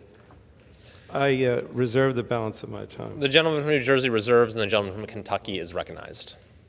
Mr. Chair, I'm prepared to close if you want to close. Okay. Kentucky reserves, and the gentleman from New Jersey is recognized. Thank you. I yield myself such time as I may consume. Again, this is the third in a series of bills over the last 2 weeks that tries to roll back the protections that the federal government has put in place to try to stop the pandemic. Now, granted, the pandemic, we've had a lot of success. I mean, President Biden for the last 2 years in terms of promoting vaccines and testing and all kinds of public health protections. COVID is on the wane. The number of people dying, the number of people hospitalized, all that is on the wane. And he has said that he's planning on May 11th to lift the public health emergency. But all I have been saying, and all the Democrats have been saying for the last 2 weeks on all these bills is, let's go by the science. Let's be reasonable about this. Let's not assume that we can let foreign travelers in and not be vaccinated. Let's not assume that it's a good thing for public health workers not to be vaccinated. Let's not make a decision to end the public health emergency immediately. Let's leave it up to the agencies and the expertise, which, again, I believe are the best in the world. I'm not interested in what Russia does or Cuba does or some of these other countries that are mentioned, because we have the best experts in the world. And if anybody denies that, I'll prove it to them that we do. The bottom line is that as Democrats, we understand that the pandemic is on the wane, but we don't want to rush to make decisions or force decisions, if you will, on our public health experts that could be detrimental or make it difficult and tie their hands. One of the things that's in this bill, and there are going to be a series of amendments now to deal with this, is to say that not only is this vaccine mandate eliminated, but that the CDC can't even make any other types of mandates like that in the future. That is very dangerous to make that, to tie their hands. When we don't know exactly where COVID and the variants are going to be going in the next few months or the next few years. It's a mistake to do that. And so we'll hear about some of these amendments that I think that are really important. But the bottom line is this is a bad bill. It continues this policy of basically eliminating the protections that we've been trying to put in place, that we've had in place, and that have helped us get beyond the COVID pandemic for the most part. So I would urge my colleagues, for the sake of science, for the sake of helping the people, for the sake of public health, to vote no on this legislation. And with that, I yield back. The gentleman from New Jersey reserves and the gentleman from Kentucky. Thank you, Mr. Chair. Mr. Chair, I yield myself as much time as I may consume. Thank you, Mr. Chair.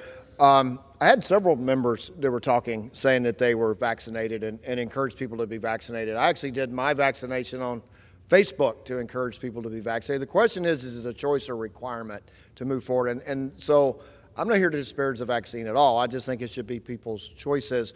We clarify that was brought up. I want to reiterate again. This does not affect any of the entry requirements that have been put on people coming from China. There will be an amendment in the package to reinforce that it doesn't do anything to move forward. And the question is, we had a hearing earlier today, and for the first time I heard there's actually a plan to try to unwind the emergency pandemic. That's the first time I heard today. We've been asking for that for a year. So we want to move these bills forward because other countries have started opening up. Other countries have moved forward. We heard the president say the pandemic is over. We heard the president say in this chamber last night that COVID doesn't run our lives anymore. And so we need to do our proper role of oversight. And I will point out that if there is another strain of COVID so when it says that not only does it undo the mandate, it undoes any similar mandates, it's only in COVID. So if there's another kind of pathogen, unfortunately, hopefully not, but comes into our country, it can be addressed. But we can come together. We came together when COVID first broke in 2020. I remember flying back on an airplane that had 3 people on it right in the height of COVID so we could come back and cast a vote. We all came together and did that. And so, we rise to the occasion as we move forward. The question is, let's get back to normal. This is a bill that brings us back to normal. Has nothing to do with the effectiveness of the vaccine. As I said, I took mine on Facebook, so I had so people would see that I felt it was safe. I just don't want to force somebody else to do it. And this is an opportunity for us to end this mandate and continue to work, as I want to work with my colleague on the Energy and Commerce Committee, as we unwind this pandemic before May the 11th, that we do it together, and we do it in a way that we recognize COVID is still here. When they say it's not a pandemic, it's endemic, that doesn't mean it's gone away. It means we still have to mitigate and deal with it. And there will be opportunities for us to work bipartisan in a way to do so as we move forward out of this emergency order, which was last week's bill. But in this bill, it's time for us to move forward like the rest of the world as well. So I encourage my colleagues to support this bill. There will be some amendments also encouraged to move forward on as we debate later today. And I will yield back the balance of my time. The gentleman from Kentucky yields back. All time for general debate has expired. Pursuant to the rule, the bill shall be considered for amendment under the 5-minute rule. The bill is considered as read. No amendment to the bill shall be in order except those printed in House Report 118.3. Each such amendment may be offered only in the order printed in the report by the member designated in the report, shall be considered as read, shall be debatable for the time specified in the report, equally divided and controlled by the proponent and an opponent, shall not be subject to amendment, and shall not be subject to a demand for division of the question.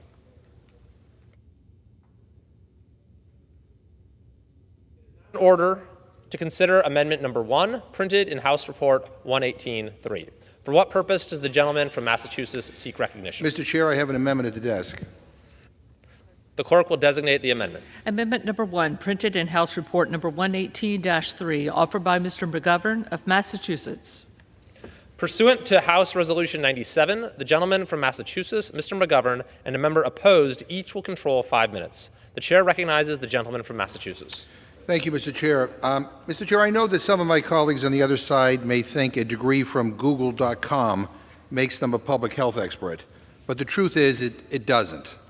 And I'm sick and tired of coming down here to the floor wasting time on anti-vaxxer junk science dug up from the darkest corners of the internet and brought to the House floor. And once again, There should be no surprise to anybody. We are bringing this bill to the floor in which lots of questions have been raised without a single hearing, without a markup. And by the way, the Energy and Commerce Committee today is having a hearing, but unfortunately this bill is not the subject of that hearing because here we are on the House floor. And the amendment I'm offering today is simple. All we're saying is the CDC should continue to have the authority in the future to demand that visitors to the United States show proof of vaccination for diseases other than COVID. It's not complicated. It's not a radical idea. We already require multiple vaccines for people who are immigrating or seeking refuge in this country for diseases like smallpox, polio, measles, and mumps. Why? Because they work. My colleagues on the other side seem to think that if there's a polio or smallpox outbreak in another country, they don't want the CDC requiring proof of vaccination for people traveling from those countries to the United States. But using their logic, that's where we're headed. We've wasted 2 weeks now on these ridiculous anti-vaxxer conspiracy theory bills. We have members that watched a few YouTube videos and they think they know more about all the medical research than the experts on this subject. They think they know more than all the scientists, all the doctors, and all the public health professionals. It's embarrassing and quite frankly, it's alarming. But what's even more disappointing is that we have doctors in Congress who shamefully stood in silence while anti-science and anti-safety rhetoric has run rampant. The majority says that this bill doesn't apply to other vaccines. Well, if they believe that, they should vote for this amendment and clarify their intent. So let's just put this out in the open. This bill isn't about COVID vaccines. It isn't about, it is about disinformation. It is about conspiracy theories that, quite frankly, confuse people and that could pose a threat to the people of this country. This puts politics over science, and it put politics over, and it makes sure it doesn't put politics over science. It puts science over politics. I don't want anything in this bogus bill to be used to diminish CDC's authority to respond to public health emergencies in the future. The purpose of this of the CDC is to prevent the spread of disease in this country, and we should let them do their job. I urge a yes vote, and I reserve the balance of my time. The gentleman from Massachusetts reserves. For what purpose does the gentleman from Indiana seek recognition? I rise in opposition to the amendment. The gentleman is recognized. Thank you, Mr. Chair. I yield myself as much time as I may consume. This legislation is targeted to COVID-19 and has nothing to do with other diseases. Further, CDC does not have clear authority to mandate vaccination requirements. The order referenced in this legislation is implementing a presidential proclamation and not a standing authority that CDC has. Further, almost every single one of CDC's overreaches in authority have been challenged. CDC is still fighting their ability to require masks in public transit stations in court. They're still fighting that. Why would we adopt this amendment and signal that we have authority to mandate, that they have authority to mandate vaccinations in the future? I urge a no vote on this amendment, and now I yield to the primary sponsor of the underlying legislation, Mr. Massey. The gentleman is recognized. I thank the gentleman from Indiana. I find it somewhat ironic that the other side is complaining about the process during the debate on the amendment that the other side gets to offer by virtue of our decision in the Rules Committee to open up this process. So this is the process. The gentleman from Indiana is correct. It is not a given. It's not been established that the CDC has this authority. There's no need for us to legislate beyond the intent of this bill. The intent of this bill is to eliminate a presidential order about a COVID vaccine for international travelers. There's no need for us in this bill to try and give the CDC additional authority.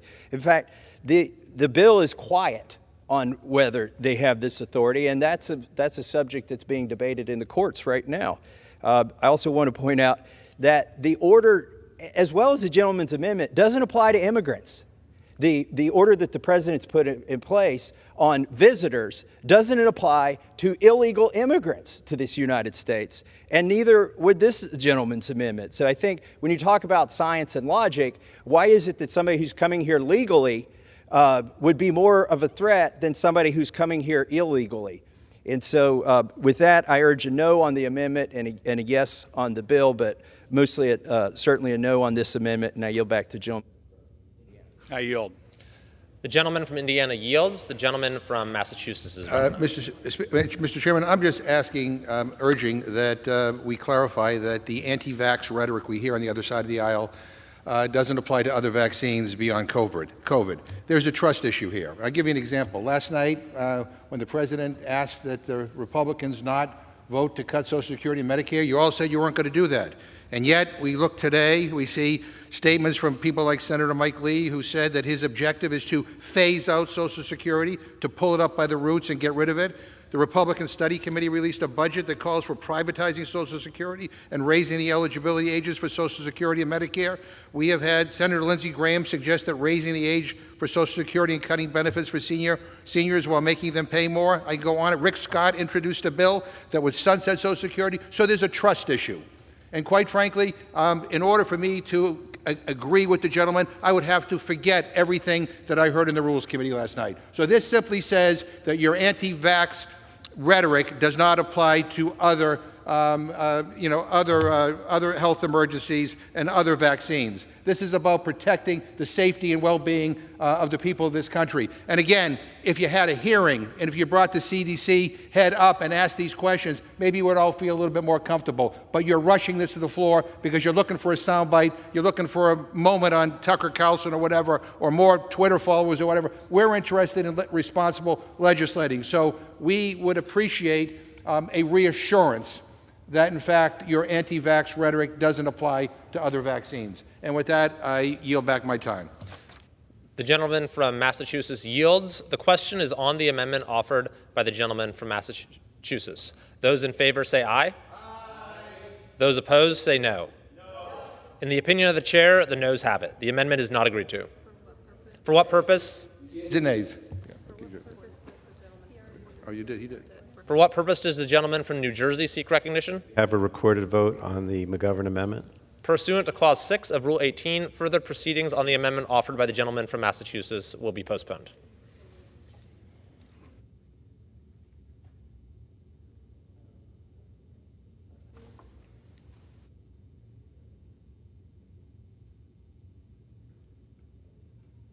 Now, in order to consider amendment number 2, printed in House Report 118.3, for what purpose does the gentlewoman from Colorado seek recognition? I wish to speak in favor of my amendment on the floor, amendment number 2. Does the gentlelady have an amendment at the desk? I do. The clerk will designate the amendment. Amendment number 2, printed in House Report number 118-3, offered by Mrs. Boebert of Colorado. Pursuant to House Resolution 97, the gentlewoman from Colorado, Ms. Boebert, and a member opposed each will control 5 minutes. The chair recognizes the gentlewoman from Colorado. Thank you, Mr. Chair. I rise in favor of my amendment, which will require the CDC to produce a report to Congress on the number of visitors denied entry under the Biden administration's vaccine mandate for all incoming international air travels and visitors to the United States. This simple, straightforward amendment will provide transparency surrounding this ludicrous and unscientific vaccine mandate put in place by Joe Biden's bureaucrats. This unnecessary CDC rule has made everyday life so much harder for so many people, from tearing apart family reunifications and forcing loved ones to die alone without their relatives by their side, to pushing companies overseas for doing business with America, punishing companies overseas for doing business with America. Just a few short stories from my congressional office has come across to include the mother of a Dutch tourist who died on the Appalachian Trail was unable to come home to the United States to collect her dead son's body. A woman, her fiance, who lives in Canada, has been unable to visit her on American soil for the past 3 years. A man working for a company in the United Kingdom who is unable to travel to the United States for business meetings. And a family in New Hampshire with Canadian in-laws has been unable to have Canadian family members visit for Christmas in the United States since COVID started. My amendment will require the CDC to account for these stories and countless others who have felt the negative ramifications of this rule. It will also provide transparency and allow congressional oversight of the consequences of this vaccine mandate. Despite Joe Biden stating the pandemic is over, he has refused to lift this mandate. Even Canada has lifted its vaccine mandate for incoming U.S. air travelers. Other than a few countries around the world run by dictators, the United States of America is literally the only country left that is imposing this unscientific and immoral COVID vaccine mandate on our visitors.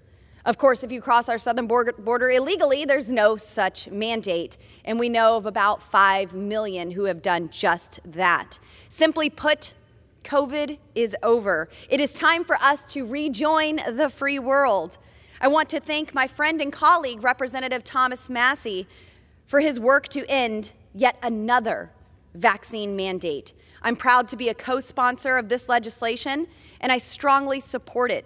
I urge my colleagues to support my amendment and to vote in favor of the underlying bill. And with that, Mr. Chair, I yield back. The gentlewoman from Colorado yields. For what purpose does the gentleman from New Jersey seek recognition? Mr. Chairman, I rise in opposition to the amendment. The gentleman is recognized. I yield myself such time as I may consume. The reason I'm opposed to the amendment because I don't think it's necessary or is even helpful to the issue at hand. It talks about a report on the number of visitors denied entry under this policy. The fact of the matter is that on the Democratic side, what we're concerned about is the public health. If the gentlewoman wanted to have an amendment that said there would be a report about that provides us with public health data to justify lifting the mandate, I could see something like that. Because the bottom line here is we're concerned about the science. The CDC says that this mandate is necessary to protect Americans, to reduce the COVID cases, to make sure that people don't get sick and that more people are hospitalized and be taxing on our public health system. So I don't see how this amendment that talks about the number of visitors gets to any of that. And for that, I would oppose the amendment and I guess reserve the balance of my time unless the gentlewoman excuse me? All right, then I'll yield back. The gentleman yields. The question is on the amendment offered by the gentlewoman from Colorado. Those in favor say aye. Aye. Those opposed say no. In the opinion of the chair, the ayes have it. The amendment is agreed to. For what purpose does the gentlewoman from Colorado seek recognition? I request a recorded vote. Pursuant to Clause 6 of Rule 18, further proceedings on the amendment offered by the gentlewoman from Colorado will be postponed.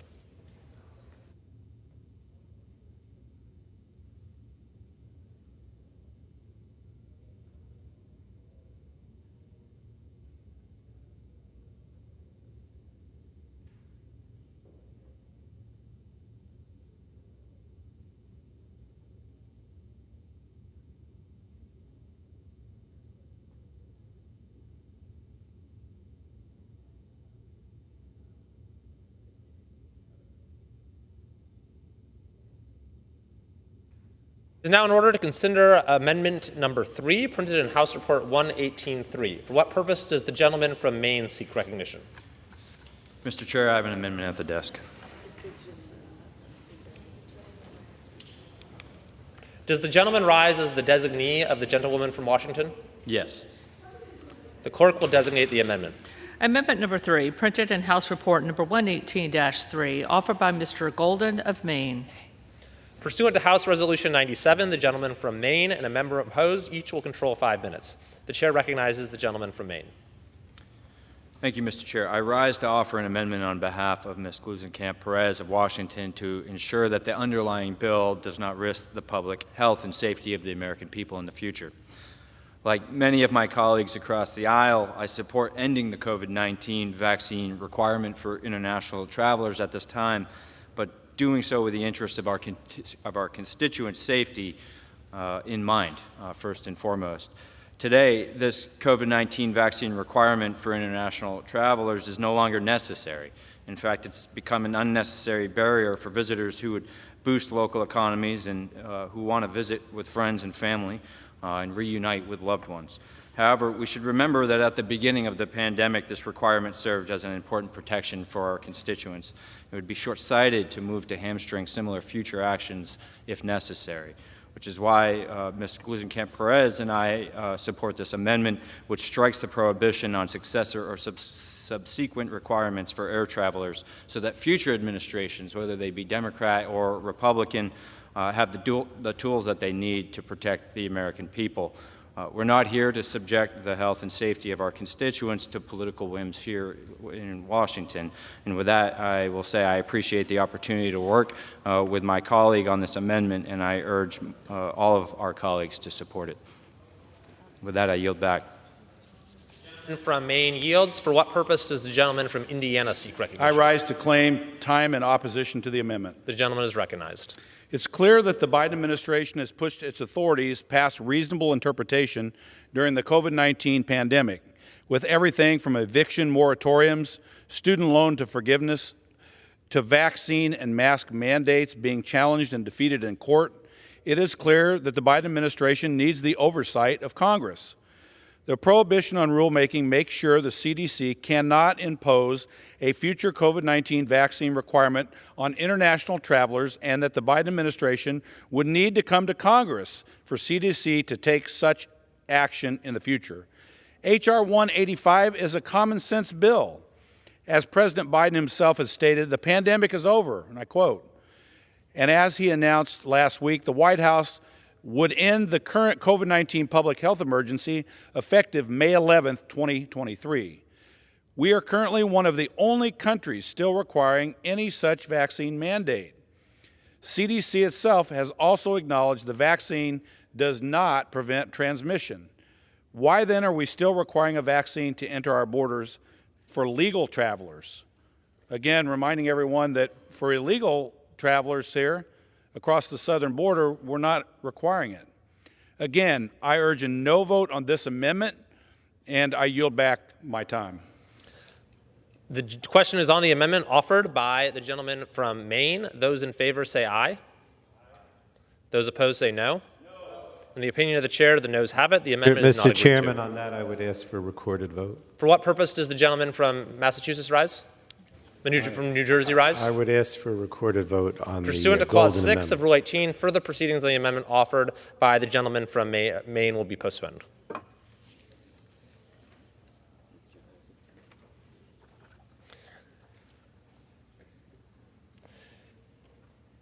It is now in order to consider Amendment Number 4, printed in House Report 118.3. For what purpose does the gentleman from Tennessee seek recognition?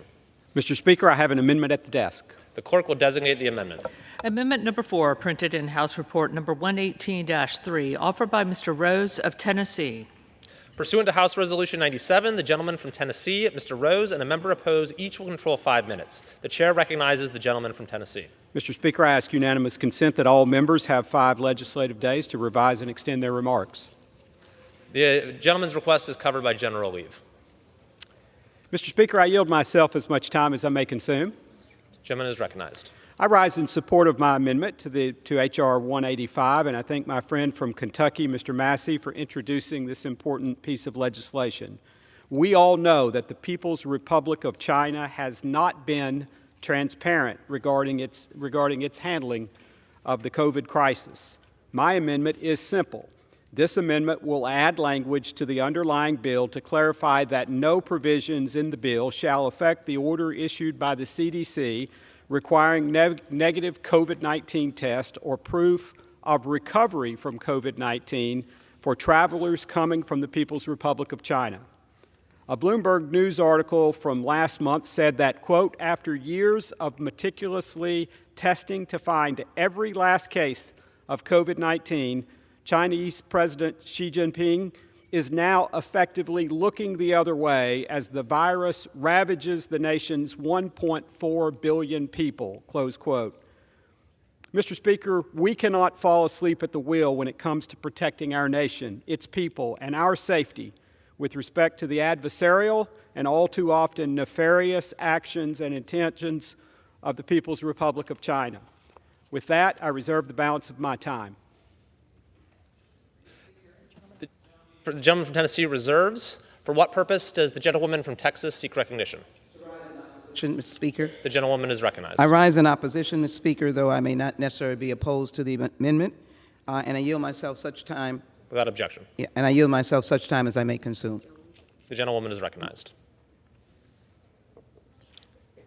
Any effort to keep the existing protocols for China are appropriate, but I rise today with great concern about the underlying bill, H.R. 185, which is to terminate the requirement imposed by the Director of Centers for Disease Control and Prevention for proof of COVID-19 vaccination for foreign travelers. It is not the CDC, based on science, that is attempting to do this, or the administration, based on the multiple levels of science, Health and Human Services, CDC, NIH, that may contribute to this decision. It is Congress that certainly has its world of authority, but it is not authority based on science and based on knowledge. I believe this is a hasty attempt to reverse the order issued by the Centers for Disease Control, and as well, I believe it imposes the CDC important restrictions on the entry of non-citizens into the United States by air travel unless they're fully vaccinated. We know that there are discussions going on about ending certain protocols with COVID-19, but as the President said last night, we lost 1 million Americans. People are still mourning their loved ones, and we understand that with that in mind, we are still seeing people die of COVID-19 and many of its, in essence, other aspects of infectious diseases, and we're seeing COVID-19 still actively exist. People with underlying conditions suffer greatly. Restrictions have been implemented and enforced worldwide, and countries like Thailand have had to re-implement such restrictions after lifting them. Now is not the time to go back on protections, only to be in a place where we will need to reimpose more onerous and unwanted lockdowns and shutdowns. Yet, H.R. 185 would nullify any successor or subsequent orders that require foreign persons traveling by air to show proof of COVID-19 vaccination as a condition of entry, as well as prohibit the use of federal funds to administer and enforce such requirement. Mr. Speaker, this is not logical or sensible. This is a country of over 300 million persons. Again, this is a nation that lost 1 million persons, and I'll say it again, people are still dying of COVID-19. The well-being of the American people should be our first priority. And since March 2020, I proceeded to provide any number of testing sites and vaccination sites. We saw our hospitals teeming. We, of course, reached out to the chair of the Energy and Commerce Committee as we were desperate to get tests and vaccines. I spoke to New York hospitals and doctors who were telling me that their hallways were teeming, their operating rooms were non-existent because there were COVID patients everywhere. And many of us remember the stark look of the refrigerator cars, not only in this nation, but around the world. And so I am hesitant that at this point, we make a decision on this floor of the House, not a scientific report, not a hearing in our committee, to be able to suggest that we could go ahead and remove this particular health caution protection. Again, COVID-19 cases, there have been 1,058 confirmed in our area, 7,839 active cases now, 1 million persons recovered, 8,589 deaths, and Texas as a state has recorded 8.24 million cases and 93,366 deaths. We're a border state, and so we have the opportunity for people to come in from foreign countries and as well in South and Central America who have come into the United States, and I'm saying in legal travel. And so it doesn't make sense to go to this length and to do it without further study, further science, and as well for the recognition of the importance of the Centers for Disease Control, the National Institutes for Health and Health and Human Services, and the President of the United States, who is the leader of this nation. So in working with the executive, I believe that we should give them the opportunity to work constructively and to be able to give the right kind of guidance that will protect all of us. And we should not precipitously try to overcome a disease that is evident as a major killer of Americans. With that, I ask my colleagues to oppose the underlying bill. Oppose the underlying bill. And I yield back. The gentlewoman from Texas yields, and the time. gentleman from Tennessee is recognized. Mr. Speaker, I yield myself the balance of my time. The gentleman is recognized. Just a few days ago, we saw the People's Republic of China send a high-altitude surveillance balloon over our airspace spanning almost the entire continental United States. No one believes the government of China's ludicrous explanation that this was simply a weather balloon that inadvertently went off course. If the Chinese government is willing to make such a bald-faced lie to the world, then how can we possibly trust the information they are releasing regarding the current COVID crisis in China? The easy answer is we can't. Because we can't trust the Chinese government to be transparent and honest about the scope of their current COVID crisis, we must take appropriate precautions. Continuing to test travelers from China is essential to our national safety. A vote for this amendment is a vote in favor of holding China accountable and ensuring the safety of our nation and its people. In closing, I urge members to vote yes on my amendment and the underlying bill, and I yield back the balance of my time. Thank The you. gentleman from Tennessee yields. The question is on the amendment offered by the gentleman from Tennessee. Those in favor say aye. Those opposed say no. In the opinion of the chair, the ayes have it. The amendment is agreed to. For what purpose does the gentleman from New Jersey rise? I would ask for a recorded vote. Pursuant to Clause 6 of Rule 18, further proceedings on the amendment offered by the gentleman from Tennessee will be postponed.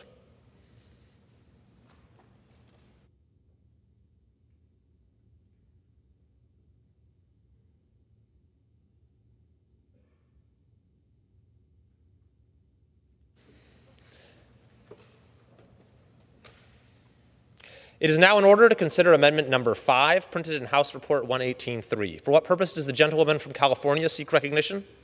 Mr. Speaker, I have an amendment at the desk.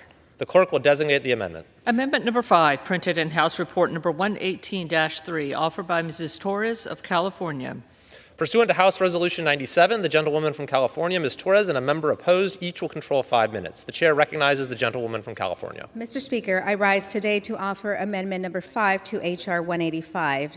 The decision to change COVID-19 vaccine requirements for global travelers into the United States should not be made by members of Congress, but instead by public health experts. Colleagues, if we must continue with this reckless bill that puts politics over science by replacing guidance from our public health experts with harmful ideology at the expense of our communities, our hospitals, and our health, then I would ask for your support for my amendment. Why would you risk knowing that other countries have different health standards, they have little access to vaccines for COVID? Why would you risk the number of hospital beds that are currently available for yourselves, your families, your community that you represent? Why would you risk that to allow visitors who are traveling into the United States to not show the bare minimum of having had a vaccine? My amendment would require that the Secretary of Health and Human Services certify that the end of the COVID-19 vaccination requirement for foreign air travelers will not result in an increase in U.S. hospitalizations due to this deadly virus. We do not want to threaten the progress that we have made in our fight against the COVID-19 pandemic and push hospitals, healthcare providers, and public health resources past their breaking points again. COVID-19 is still a public health threat, with new variants of concern having emerged globally and entering the U.S. every single day. So I urge my colleagues to please, if you must move forward with this bill, to vote in support of this common sense amendment to protect our constituents, our hospitals, and our healthcare system. Thank you, and I yield back. The gentlewoman from California yields. For what purpose does the gentleman from Indiana seek recognition? I rise to claim time in opposition to the amendment. The gentleman is recognized. Again, I want to reiterate, as a physician, I believe the vaccines are safe and effective, and would hope that people can make the personal choice to get vaccinated, and it should be just that, their personal choice, not the choice of the U.S. federal government. The CDC itself has acknowledged the vaccine does not prevent transmission. So termination of this burdensome and unnecessary mandate should not play any role in the increase in hospitalizations. Based on the current science and what we know regarding how COVID-19 spreads, any individual person should have the right to choose whether to get the vaccine or not. Further, we've seen that President Biden and Secretary Becerra are unwilling to relinquish any power or authority from the COVID-19 pandemic, leaving in order ridiculous guidance long past the date indicated it's necessary or useful. I have no doubt Secretary Becerra would refuse to certify this, so a vote for this amendment would delay or even prevent totally the repeal of this ridiculous mandate. I urge a no vote on this amendment, and I reserve the balance of my time. The gentleman has the only time remaining. I yield back. The gentleman from Indiana yields. The question is on the amendment offered by the gentlewoman from California. Those in favor say aye.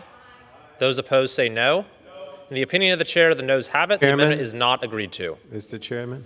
For what purpose does the gentleman from New Jersey rise? On that amendment, I'd ask for a recorded vote. Pursuant to Clause 6 of Rule 18, further proceedings on the amendment offered by the gentlewoman from California will be postponed. Committee now rise. The question is on the motion that the committee rise. All those in favor say aye. Aye.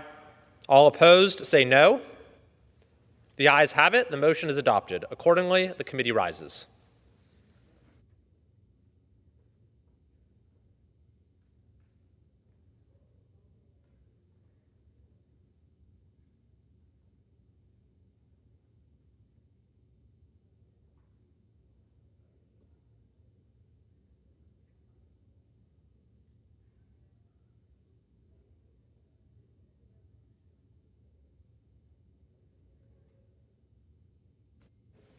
Mr. Chairman.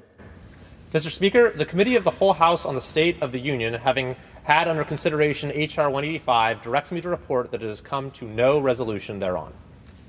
The chair of the Committee of the Whole House on the State of the Union reports that committee has had under consideration H.R. 185 and has come to no resolution thereon.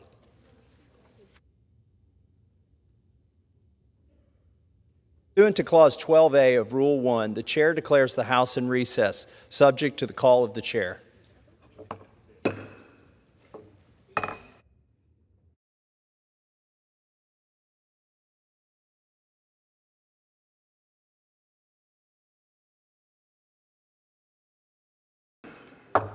The House will be in order. Pursuant to House Resolution 97 and Rule 18, the chair declares the House in the Committee of the Whole House on the State of the Union for the further consideration of H.R. 185.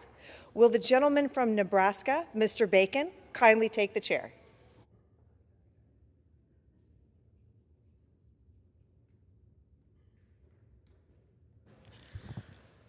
The House is in the Committee of the Whole House on the State of the Union for the further consideration of H.R. 185, which the clerk will report by title. A bill to terminate the requirement imposed by the Director of the Centers for Disease Control and Prevention for proof of COVID-19 vaccination for foreign travelers and for other purposes. When the Committee of the House rose earlier today, a request for recorded vote on Amendment Number 5, printed in House Report 118-3 by the gentlewoman from California, Ms. Torres, has been postponed. Right here. Pursuant to the Clause 6 of Rule 18, proceedings will now resume on those amendments printed in House Report 118-3 on which further proceedings were postponed in the following order. Amendment Number 1 by Mr. McGovern of Massachusetts. Amendment Number 2 by Ms. Boebert of Colorado. Amendment Number 3 by Mr. Golden of Maine.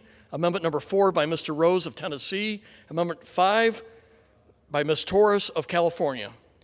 The chair will reduce to 2 minutes the minimum time for any electronic vote after the first vote in this series.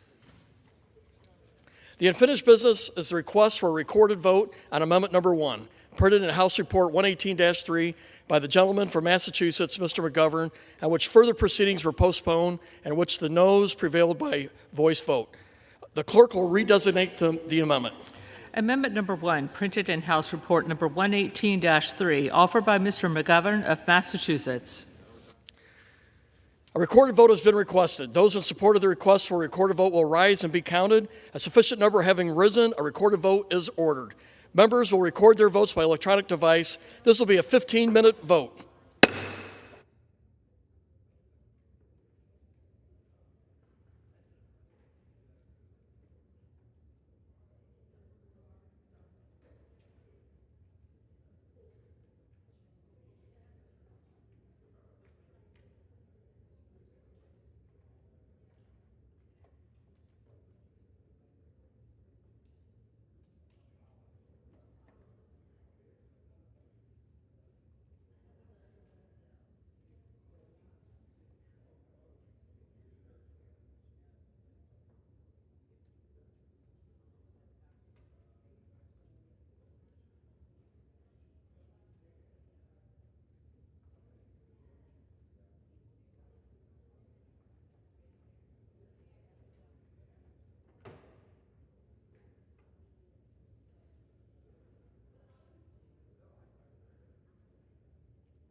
Okay, he's pounding. Okay, on this vote, the yeas are 210. The nays are 222. The amendment is not agreed to. The unfinished business is a request for a recorded vote on amendment number 2, printed in the House Report 118-3 by the gentlewoman for Colorado, Ms. Boebert, on which further proceedings were postponed, on which the yeas prevailed by voice vote. The clerk will redesignate the amendment. Amendment number 2, printed in House Report number 118-3, offered by Mrs. Boebert of Colorado. A recorded vote has been requested. Those in support of the request for recorded vote will rise and be counted. A sufficient number having risen, a recorded vote is recorded. Members will record their votes by electronic device. This will be a 2-minute vote. I'll say again, a 2-minute vote.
On this vote, the yeas are 253, the nays are 168. The amendment is agreed to.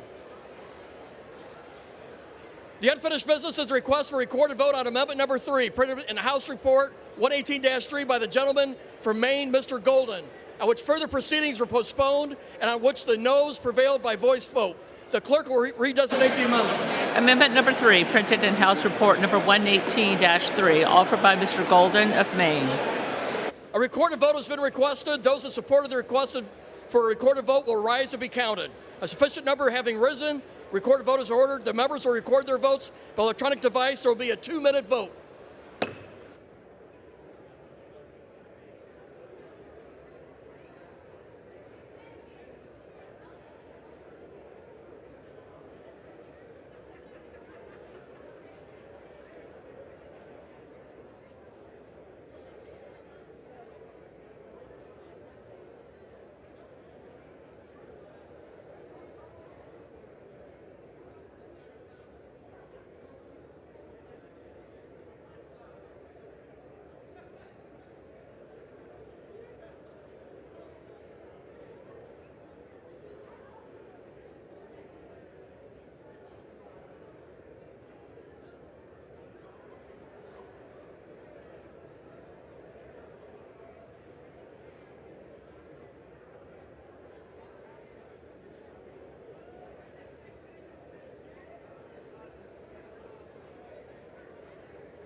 Oops.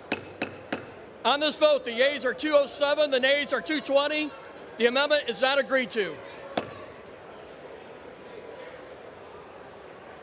The unfinished business is a request for a recorded vote on amendment number 4, printed in the House Report 118-3 by gentleman from Tennessee, Mr. Rose, on which the further proceedings were postponed, and on which the yeas prevailed by voice vote. The clerk will redesignate the amendment. Amendment number 4, printed in House Report number 118-3, offered by Mr. Rose of Tennessee.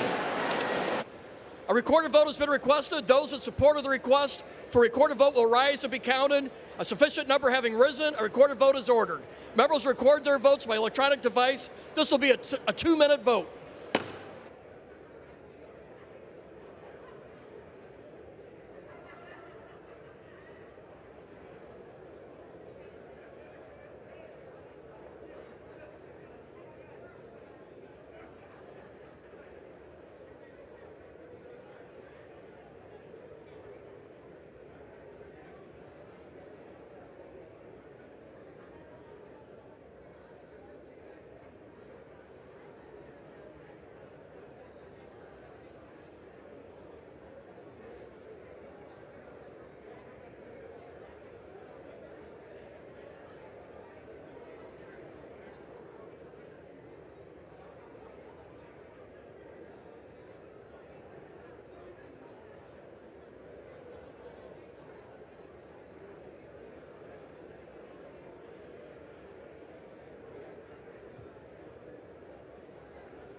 On this vote, the yeas are 426, the nays are 8. The amendment is agreed to.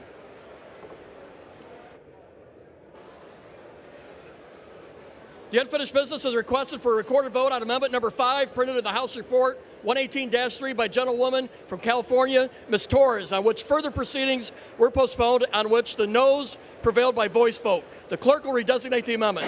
Amendment number 5, printed in House Report number 118-3, offered by Mrs. Torres of California. A recorded vote has been requested. Those in support of the request for a recorded vote will rise and be counted. A sufficient number having risen, a recorded vote is offered. The members will record their votes by electronic device. This will be a 2-minute vote.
On this vote, the yeas are 209, the nays are 224. The amendment is not agreed to. There being no further amendment, the committee rises.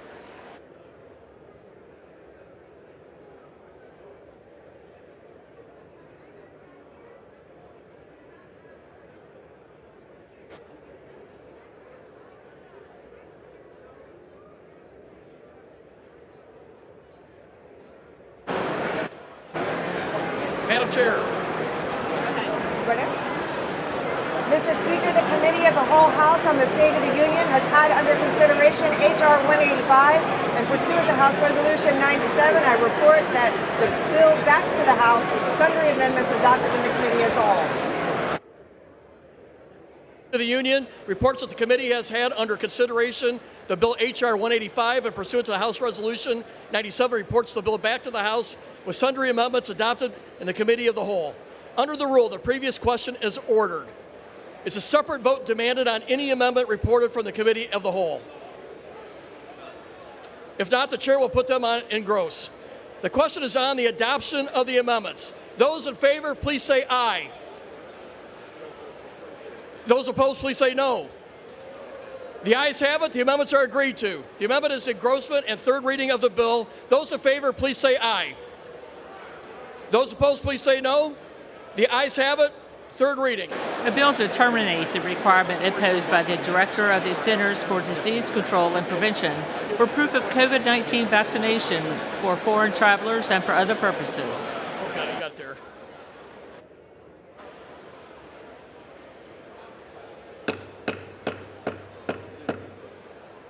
Order, please. Shh. For purposes, the gentleman from Washington seek recognition. Mr. Speaker, I have a motion to recommit at the desk. The clerk will report the motion. Ms. Schreier of Washington moves to recommit the bill H.R. 185 to the Committee on Energy and Commerce. Pursuant to Clause 2B of Rule 19, the previous question is ordered on the motion to recommit. The question is on the motion to recommit. Those in favor, please say aye. Those opposed, please say no.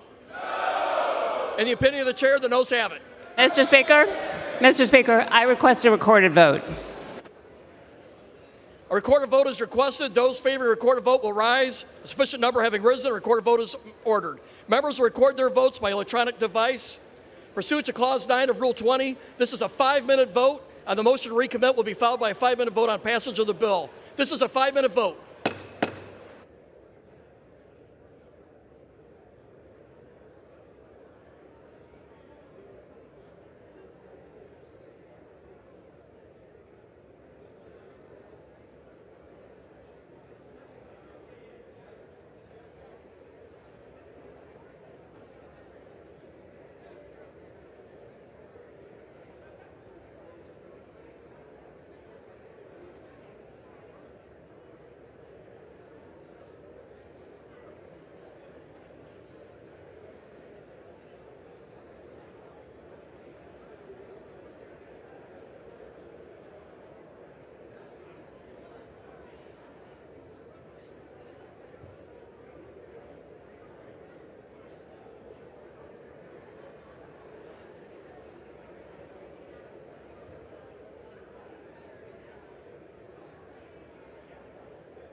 On this vote, the yeas are 208, the noes are 220. The motion is not adopted. The question is on the passage of the bill. Those in favor, please say aye. Those opposed, please say no.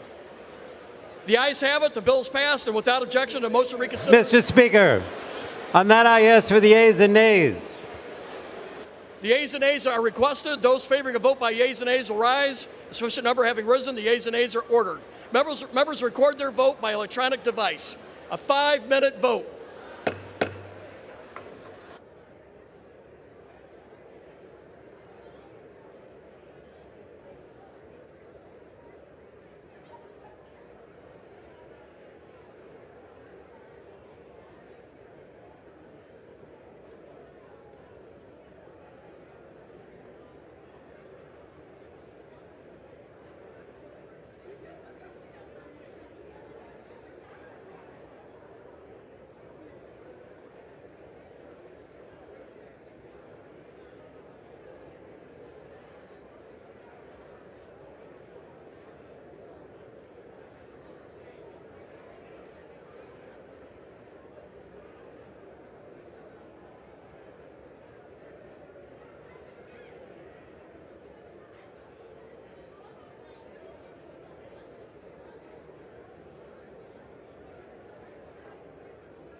On this vote, the yeas are 227 and the nays are 201. The bill is passed. Without objection, a motion to reconsider is laid on the table.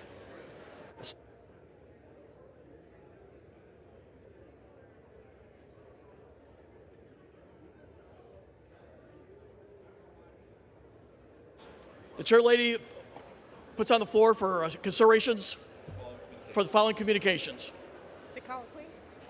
The Honorable, the Speaker, House of Representatives, sir. With my appointment with the House Permanent Select Committee on Intelligence, I must regretfully withdraw from the House Foreign Affairs Committee for the 118th Congress. It is my intent to return to this committee at the next opportunity. This is effective immediately. Signed sincerely, Chrissy Houlihan, Member of Congress. The Honorable, the Speaker, House of Representatives, sir. Following my appointment to the House Permanent Select Committee on Intelligence, I hereby resign from the House Foreign Affairs Committee effective today. Signed sincerely, Abigail Spanberger, Member of Congress. Objections, the resignations are accepted.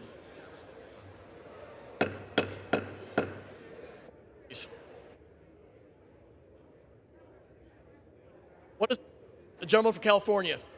Mr. Speaker, by direction of the Democratic Caucus, I have a privileged resolution at the desk and ask for its immediate consideration. The clerk will report the resolution. House Resolution 102, resolved that the following named members be and are hereby elected to the following standing committees of the House. Clerk will suspend. Gentleman from California. Mr. Speaker, by unanimous consent, I ask that unanimous consent the resolution be considered as read. Without objection, the resolution is agreed to and the motion to reconsider is laid on the table. Okay, for what purpose does the gentleman from New York seek recognition? Mr. Speaker, by the direction of the House Republican Conference, I send to the desk a privileged resolution and ask for its immediate consideration. The clerk will report the resolution. House Resolution 103, resolved that the following named members be and are hereby elected to the following standing committee of the House of Representatives. Mr. Committee Speaker, on the Budget, Mr. Norman, Mr. McClintock, Mr. Grothman. Yeah, Mr. Mr. Speaker, Smucker, I ask Mr. unanimous Burgess. The clerk will suspend. Mr. Speaker, Gentlelady from New York. Mr. Speaker, I ask unanimous consent to dispense with the reading of the resolution. Without objection, the resolution is agreed to and the motion to reconsider is laid on the table. For what purpose does the gentlelady from New York seek recognition? Mr. Speaker, I ask unanimous consent that when the House adjourns today, it adjourn to meet at 9 a.m. tomorrow. Without objection, so ordered.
For what purpose does the gentleman from New York seek recognition? Mr. Speaker, pursuant to House Resolution 97, I call up the joint resolution, HJ Res 24, disapproving the action of the District of Columbia Council in approving the Local Resident Voting Rights Amendment Act of 2022 and ask for its immediate consideration.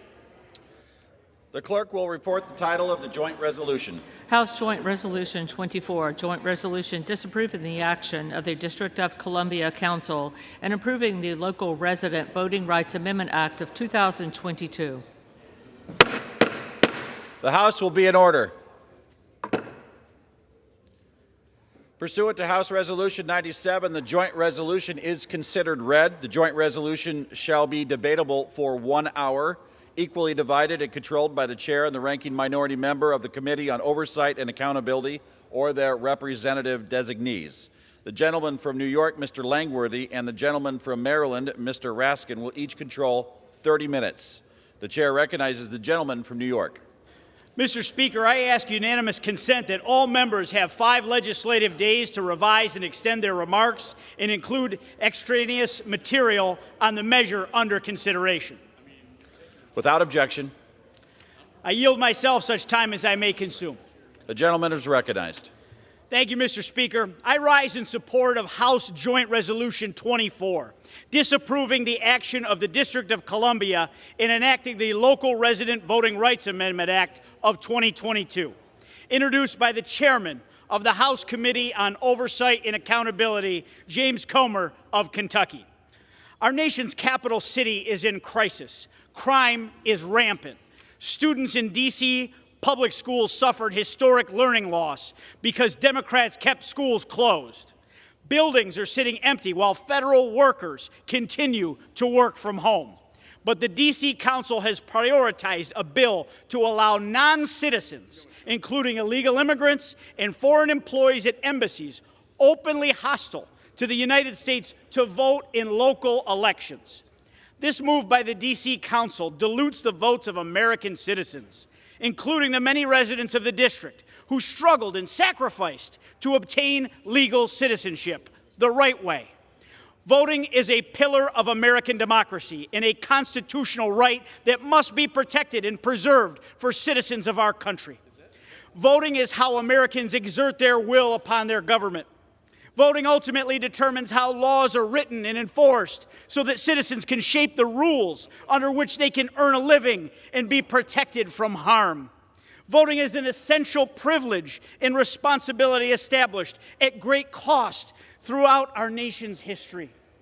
To quote one of our founding fathers, Samuel Adams, let each citizen remember at the moment he is offering his vote that he is executing one of the most solemn trusts in human society.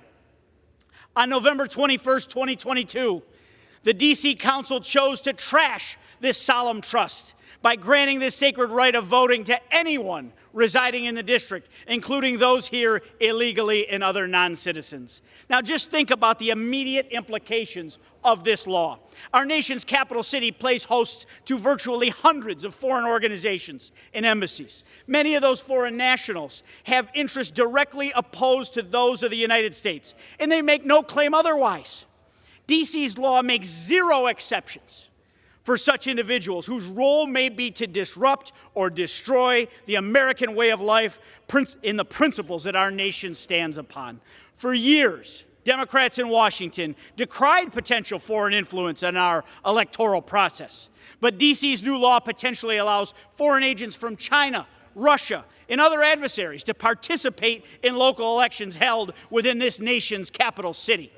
It's no secret that President Biden's policies have created the worst border crisis in American history, bar none. Just this week, the Committee on Oversight and Accountability heard from the U.S. Border Patrol about how the Biden administration's policies are undermining their ability to secure our southern border. Now, D.C. Democrats are providing another magnet for illegal immigration. This law is so bad that the D.C. Council even lost the support of the Washington Post's editorial board.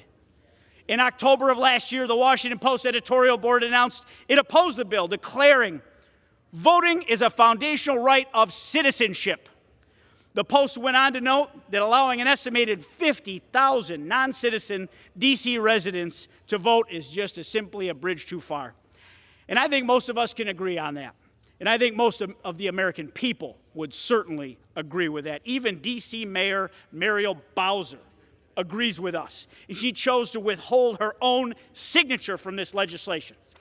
While the bill was ultimately enacted without her support, it is shocking that even the progressive Democrat mayor of D.C. does not support the actions of this out-of-control D.C. council. If a bill goes too far for Mayor Bowser, then the alarm bell should be ringing in every state and locality across the nation. Our free and fair elections are the hallmark of a healthy democracy, and we must protect them. The D.C. Council's law intends to do the opposite. For these reasons, I urge you to support my resolution of disapproval to stop this radical reform in its tracks, and I reserve the balance of my time. Gentleman reserves. Gentleman from Maryland is recognized. Thank you very much, Mr. Speaker.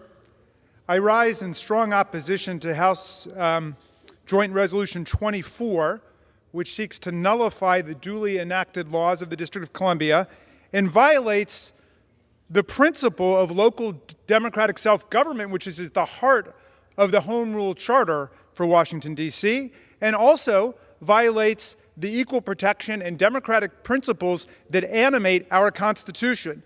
Now, I'd like to begin just by observing a striking juxtaposition and contrast between the address we heard last night, the State of the Union address from the President, and the lecture that we just received now from the floor leader. President Biden appeared here with a message of unity under the powerful economic growth that we're experiencing as a country. 12 million new jobs added, record progress that we're making on climate change, massive investment in the American people in the Inflation Reduction Act, in the Infrastructure Act, a $1.2 trillion investment in the roads and the highways and the bridges and the ports and the airports. And we're dramatically reducing health care costs for people in the Medicare program, reducing to $35 a month what diabetics have to pay for their insulin shots. We're making progress for America. So, what do our good friends across the aisle come back with today, the day after this great statement of national purpose and progress? They want us to become the super council for the District of Columbia and begin to micromanage the bills that are being passed by the representatives locally of 713,000 people. With no national agenda, with no plans for getting on board with American progress, what do they have? Well, they're going to bring us a whole series of these disapproval resolutions for the people of Washington, D.C. They don't want to vote in Washington, D.C. They don't want to live in D.C. They can move to D.C. and run for D.C. Council if that's their interest. But no, they just want to lord it over the people of Washington. So they don't like the District of Columbia's voting rules, and they don't like the criminal justice reform they just engaged in for a period of a decade with judges and lawyers and the D.C. bar and the people participating. They don't have a hearing on any of it. They just want to decree that they're going to strike it down. And just you wait. They'll be coming back with our gun safety laws that will appear in Congress from the people in D.C. because there's that part of the Home Rule Charter that gives us this opportunity if we want to micromanage their policy. So we'll see gun safety laws, we'll see abortion legislation, we'll see equal rights for the LGBTQ population. All of these things the Republican minority used to do a long time ago, but they've brought back the worst possible instincts. They don't want to have a hearing on it. We didn't have a single hearing in the Oversight Committee about any of this legislation, none of it. Did they go to the D.C. Council when it was debated? No, they didn't do that. Did they invite the mayor of the D.C. Council to come here? No, they didn't do that. They just decided they're going to slap around the local population. None of us would accept it for the localities that we represent. Now, it so happens that people in Washington, D.C. are not just a locality, a municipality. The people in Washington are involved right now in a petition for statehood admission to the Union. In fact, in the 116th Congress, in the 117th Congress, this body voted to approve their petition for statehood, but our friends across the aisle opposed that. If it passed the House, if the Senate had approved it, well then the people of D.C. or whatever their local system is would be just able to decide these things on their own, just like the people in New York City or Albany or any other town in New York would be able to decide for themselves. I thought that our friends over there were interested in local self-government. I thought they supported home rule, but apparently not when it comes to the people of Washington, D.C. So we reject this throwback attempt at micromanaging the affairs of the people of Washington. They don't need lectures about voting rights. They need voting rights. They're the only population of tax-paying, draftable American citizens in the country who don't have equal voting rights in Congress. And when January 6th came and people stormed this chamber and waged violence against the Capitol Police, against the Metropolitan Police Department, against hundreds of people who live in Washington, as well as in Maryland and Virginia, the people of Washington stood with democracy. They stood with Congress. And they have a legitimate grievance, not a phony counterfeit grievance. They're not claiming to have won an election they didn't win. All they're asking for is equal rights. Let's grant them their statehood. And if you can't stomach the idea that they would be a state, at least allow them their home rule rights to decide for themselves who's going to vote in Washington, D.C., and what their criminal laws are going to be, and what their laws of abortion are going to be, and what their civil rights and civil liberties practices are going to be in the District of Columbia. I will reserve, and I'm happy to turn it over. The gentleman reserves. The gentleman from New York is recognized. Mr. Speaker, I yield 2 minutes to the gentlewoman from Florida, Ms. Lee. The gentlewoman from Florida is recognized. Mr. Speaker, I rise today in support of Chairman Comer's resolution disapproving of the D.C. Council's recent action to allow non-citizens, including illegal immigrants, to vote in local elections.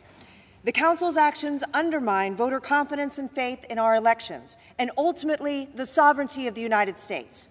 Voting is a sacred right reserved only for American citizens. That's why federal law and the Constitution prohibit non-citizens from voting in federal elections.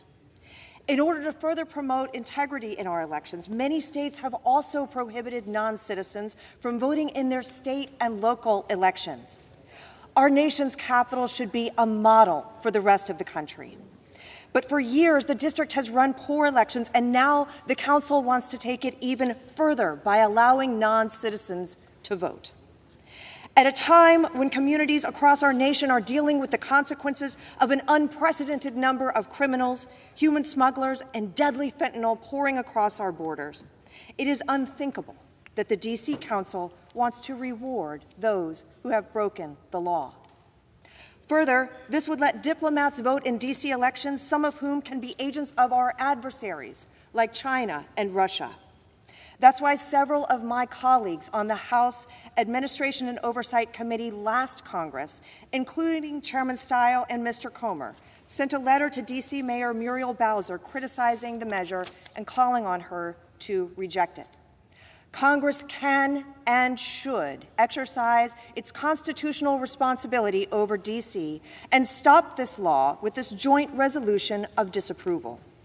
I'd like to commend Chairman Comer for leading this common sense measure and taking steps to restore voter confidence. We've seen that in states like Georgia and Florida, when you implement key election integrity tools that make it easier to vote and harder to cheat, we can boost voter confidence, which in turn boosts voter turnout. So we need more election integrity, not less. Expired. I yield 30 seconds, Mr. Speaker. So we need more election integrity, not less. I urge my colleagues to support this resolution. Thank you, and I yield back. Gentleman reserves. Gentleman from Maryland is recognized. Thank you, Mr. Speaker. I just want to make a couple corrections.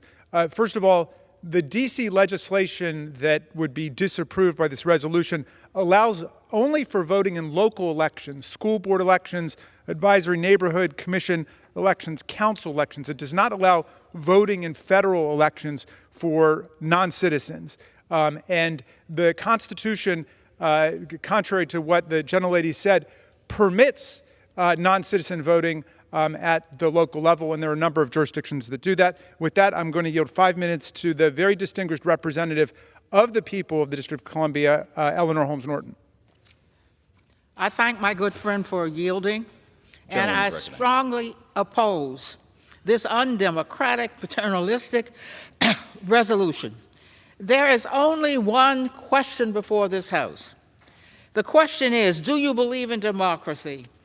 More specifically, should the District of Columbia's local legislature, whose members are elected by D.C. residents, make laws for D.C.? Or should Congress, whose voting members are elected by the residents of the several states, make the laws for D.C.? What is democracy?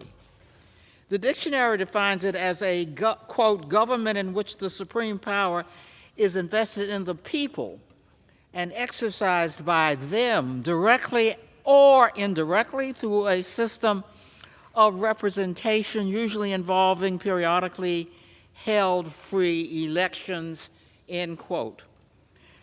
Perhaps President Lincoln described democracy best in the Gettysburg Address. Government of the people, by the people, for the people. D.C.'s local legislature, D.C. Council, has 13 members. The members are elected by D.C. residents. 8 members are elected by geographical area. 5 members are elected at large. If D.C. residents do not like how members vote, they can vote them out of office. Congress has 535 voting members. The members are elected by residents of the several states. None are elected by D.C. residents. If D.C. residents do not like how the members vote, even on legislation that applies only to D.C., they can only ask politely for residents of the several states to vote them out of office. The Revolutionary War was fought to give consent to the governed and to end taxation without representation. Yet the nearly 700,000 D.C. residents cannot consent to any action taken by Congress, whether on national or D.C. matters, and pay full federal taxes. Indeed, D.C. residents pay more federal taxes per capita than any state in the Union, and more total federal taxes than 23 states. The legislative history and merits of this legislation enacted by the D.C. Council, that is the subject matter of this resolution, are irrelevant to the question before the House, but I do want to set the record straight. The D.C. Council passed the legislation on 2 separate occasions, as required by Congress, by votes of 12-1 and 12-0 after holding a hearing. The legislation is also unprecedented. It is not unprecedented. Indeed, there is a long history in the United States of non-citizens being allowed to vote in local, state, territorial, and federal elections. I will close with 2 final thoughts. D.C. residents, a majority of whom are black and brown, are worthy and capable of governing themselves. It is true Congress has absolute power over D.C., but might does not make right. If you believe in democracy, you will vote no on this resolution. I yield back. The gentleman from Maryland reserves. The gentleman from New York is recognized. You know, there's talk about how people are accountable to different levels of government, but how are you accountable when there's no protection articulated in this legislation for the voters on keeping 2 sets of voter lists? You know, D.C. residents are entitled to vote for the presidency and for federal offices. And you're going to have, I need to ask the question out loud. Are members of Congress okay with members of the CCP that work at the Chinese embassy voting in U.S. elections? Are you comfortable with employees and members of Putin's regime that work at the Russian Federation embassy for voting in D.C. elections? These are questions that this body must ask itself when considering this legislation. And make no mistake, 2 sets of books aren't going to work at any board of elections in America. you're entitled to vote in this election, but not that. There's going to be commingling, and the volunteers that work the polls are not going to, have all of the tools necessary to stop people from intermingling in those elections. Mr. Speaker, I yield 3 minutes to the gentlewoman from Colorado, Ms. Boebert. Gentlewoman from Colorado is recognized for 3 minutes. Thank you, Mr. Speaker. I rise in support of Chairman Comer's resolution. As if free flights, free phones, free health care, free education, free lawyers, and other freebies being offered to illegal aliens weren't already enough, the D.C. City Council decided to now give illegal aliens the right to vote, a right that more than 1.1 million American military service members have given their lives for. Giving this right to illegal aliens as if our government is the Oprah Winfrey Show. You get a vote, you get a vote, you get a vote. It makes a mockery of the constitutional republic, of our brave heroes who fought and died for to defend. The right to vote is the most sacred right in our constitutional republic. Giving the right to vote to non-citizens cheapens this sacred right by discounting the value of citizens' votes. It also cheapens the value of American citizenship and cheapens our standing around the world as we incentivize the invasion of our own country. Under Biden's watch, over 4.6 million illegal aliens, and those are just the ones that we know of, have already crossed our wide open southern border that Secretary Mayorkas and Joe Biden refuse to secure, that Democrats could have done something about for the past 2 years when they held all levers of power and refused to do so. Well, by the end of the year, Biden will have let in more illegal aliens than the entire population of my state of Colorado. Instead of trying to secure the border, Democrats are more focused on giving illegal aliens more handouts and privileges, including giving them the right, the sacred right, to vote. These illegal aliens are even treated oftentimes better than our veterans, who are struggling to have their health needs met, to have health care, to get the services that we promise them for their great service. But it is immediately given to those who come across our southern border illegally. Let's put American citizens first, not cheapen their votes. Let's pass this legislation and ensure the voice of the American people is heard without interference from foreign nationals. I urge support of the underlying bill, and Mr. Speaker, I yield back to the gentleman. Mr. Speaker, I reserve. The gentleman is recognized. The gentleman from New York reserves. The gentleman from Maryland is recognized. Thank you very much, Mr. Speaker. I was just reviewing some materials that showed that both the states that the gentlelady from Colorado and the gentleman from New York represent had non-citizen voting in the 18th, 19th, and in the case of Colorado, up to the 20th century. So I think, if they're talking about giving away the sacred right to vote, their states have done that before, and it's got a kind of interesting history to it. I mean, to me, it's basically irrelevant because it's not our decision to be making. It's up to the people of D.C., just like it's up to the voters in Colorado and it's up to the voters in New York. But the history of it is intriguing because when the country started, as I'm sure the gentlelady's aware, there were race qualifications for voting, there were gender qualifications for voting, and it was only through social struggle that those were removed. But at the beginning of the Republic, all that mattered was the property qualification, the wealth and property qualification for white men. And if you were a white man, regardless of your citizenship status, you had the right to vote. And that lasted basically up into the Civil War, but it became a bone of contention between the North and the South because the northern states were continuing to defend alien suffrage, and the southern states opposed it. And in fact, if you look at Article 1 of the Confederate Constitution, the very first thing it does, it says you must be a citizen of the Confederacy in order to vote there. They didn't want non-citizens voting. Why? Because the immigrants were overwhelmingly anti-slavery. And it was very clear in the debates in Congress about this that the southern states wanted to get rid of it, which is why the Confederacy banned it. After the Civil War, non-citizen voting spread around the country. But the point is, when we're talking about local non-citizen voting, who's going to vote in your school board or town council elections, that should be decided locally.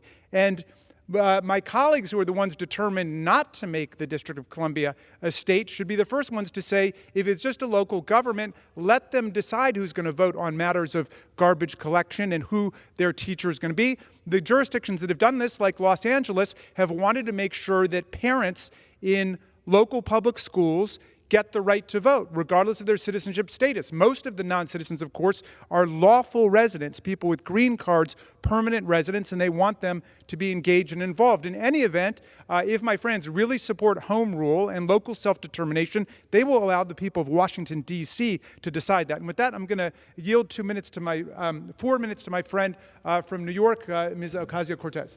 Thank you. Gentlewoman from New York is recognized for 4 minutes. I thank the ranking member and my colleague from Maryland. You know, it is rich, so rich to hear the other side discuss the sacred right of voting, discuss what our veterans and our service members fought for in the sacred right of voting, while defending and continuing to defend the disenfranchisement of American citizens in D.C. for their right to vote. They don't believe in statehood. They don't believe in the actual enfranchisement and voting rights for D.C. residents who are U.S. citizens, and yet they have the audacity and the gall to not just continue in that position and claim they believe in the sacred right to vote while denying that right to vote for an overwhelmingly black city, but then expanding their position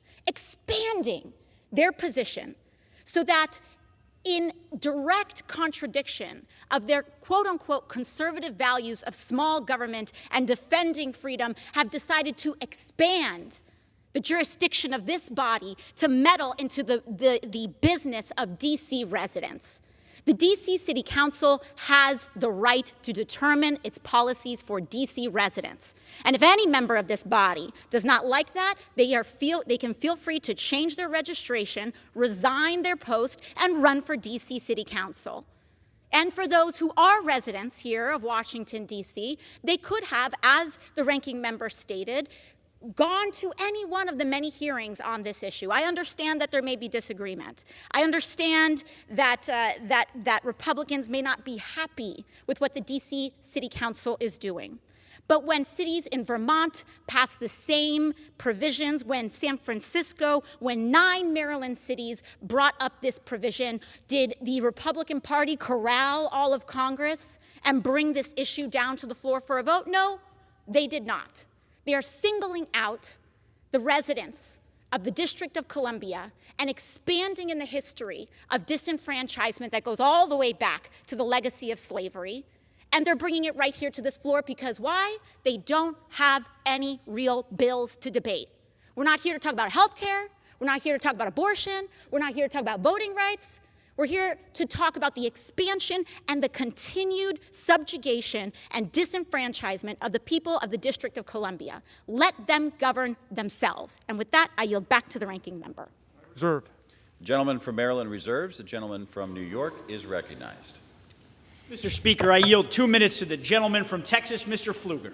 Gentleman from Texas is recognized. Thank you, Mr. Speaker, and I rise in support of Chairman Comer's resolution. The radical D.C. City Council is literally putting the integrity of our election system at risk. They've passed a bill to allow illegal immigrants, Chinese, Russian agents, foreign exchange students, and quite literally anyone else who finds themselves on the streets of D.C. in our nation's capital for longer than 30 days, the ability to vote in elections. This should not be a partisan issue, and you don't have to be a Republican to understand why this is wrong. Voting is a sacred right. Regardless of what was just said, voting is a sacred right.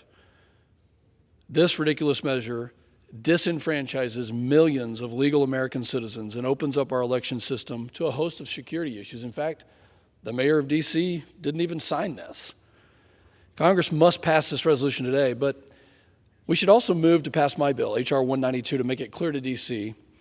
That they cannot ever allow non-citizens to influence our nation's capital. we're putting every single member, both Republican and Democrat, on the record about whether they support non-citizens voting. Of course, I urge my colleagues in the House and the Senate and President Biden to pass our bill, to pass this measure, to sign it into law immediately. And let me just say one thing in response to my colleague on the other side of the aisle, who a few moments ago said, quote, "We brought back our worst possible instincts," I think when referencing the Republican Party. This tells you everything you need to know. It tells you everything you need to know about Americans. Please listen up. This tells you everything you need to know, that the radicals want you to think that this is normal, and it's not. Americans deserve confidence in our election system and confidence in knowing that only legal American citizens are casting their vote in elections here in this country. With that, I yield back. Mr. Speaker, I reserve the remainder of my time. Gentleman from New York reserves. The gentleman from Maryland is recognized. Thank you, Mr. Speaker. How much time do we have? It has 14 and a half minutes. Good. Well, I'm going to take a couple just to respond to the gentleman before he goes, perhaps. When I said that they were returning to their worst possible instincts, that was actually a bipartisan comment, because in the old days it was Democrats, racist Dixiecrats on the House District Committee who lorded over the District of Columbia and denied the people of Washington their rights. So they're returning us to those days where Congress will micromanage the affairs of Washington, D.C. and not allow the people their own self-government. He said you don't need to be a Republican or a Democrat to understand the issue.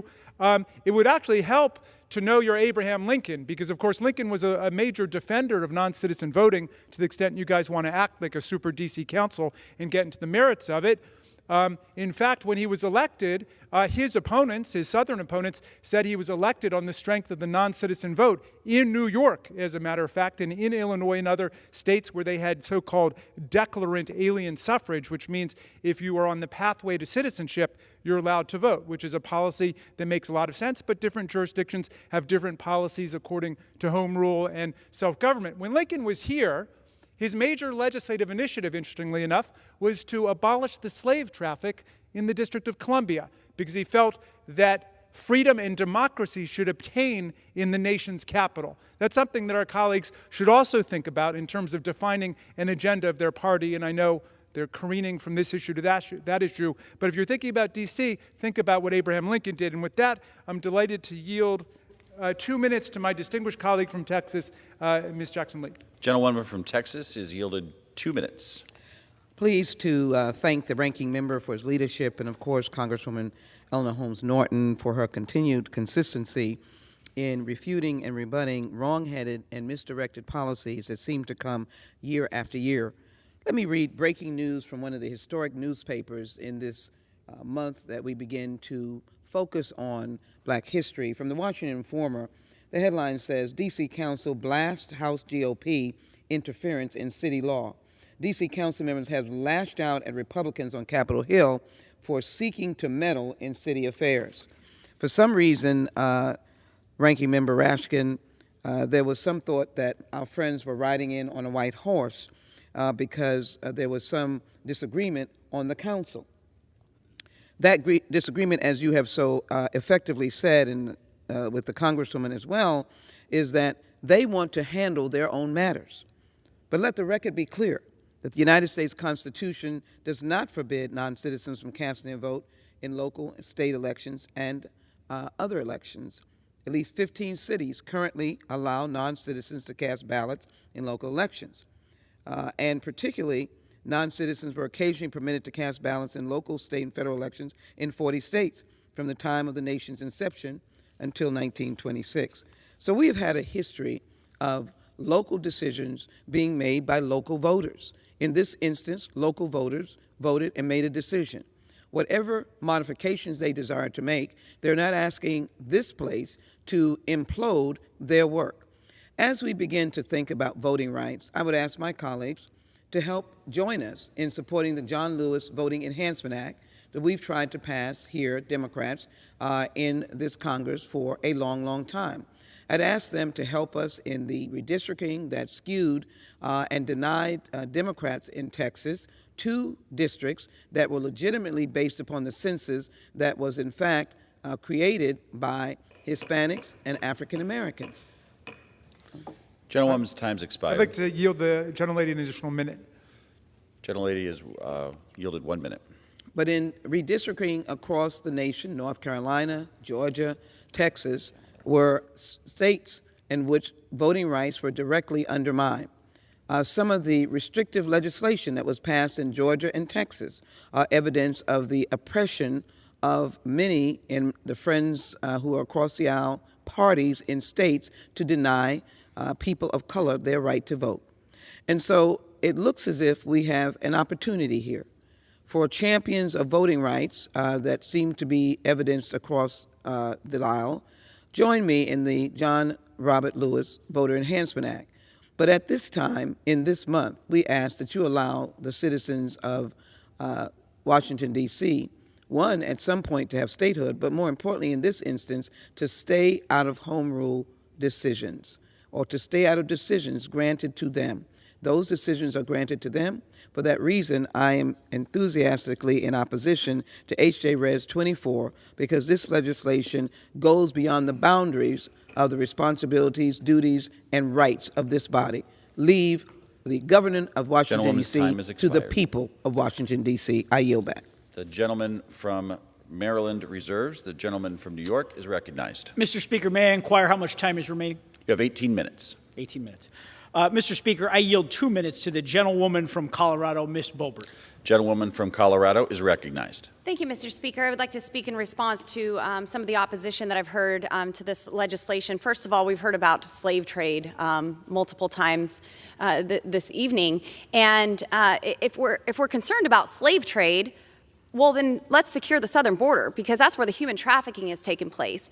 And millions of people are being trafficked, and women and children are being sexually assaulted and abused. Young girls are taking Plan B pills at the start of their journey because they anticipate being sexually assaulted on their journey. So if this is something that you are that concerned about, then let's work together to secure the southern border and stop the human trafficking and the slave trade that is happening there. There's slavery that's taking place in China in the cobalt mines that these climate extremists are pushing. There's child and slave labor there, and that's where we're extracting our rare earth minerals from China-owned mines in the Congo. So let's talk together about American energy. You know, you say that this is just for local elections. Are there 2 registries? Well, how is that going to work if there are 2 registries? But I don't think it's going to stop there because every time we give in and give an inch, well, they take 7 miles. And the gentleman on the other side of the aisle, he mentioned that in Colorado, illegal aliens are voting. Well, illegal aliens are voting, but no state has actually allowed that since 1926 in America. There are loopholes that are allowing illegals to vote in our election, and this is election interference, allowing non-citizens to vote in our elections. And in fact, this is why crime rate is up in Colorado. We are encouraging illegal aliens to come to Colorado. We are number 1 in the nation for bank robberies, number 1 in the nation for auto thefts, number 2 in the nation for fentanyl poisoning. We have a Department of New Americans. And if you go to the Colorado State website, it says, well, what is a New American? A New American is a Coloradan. May I have another minute? I yield 1 minute. Gentlewoman from Colorado is recognized. Thank you. What is a New American? A New American is a Coloradan,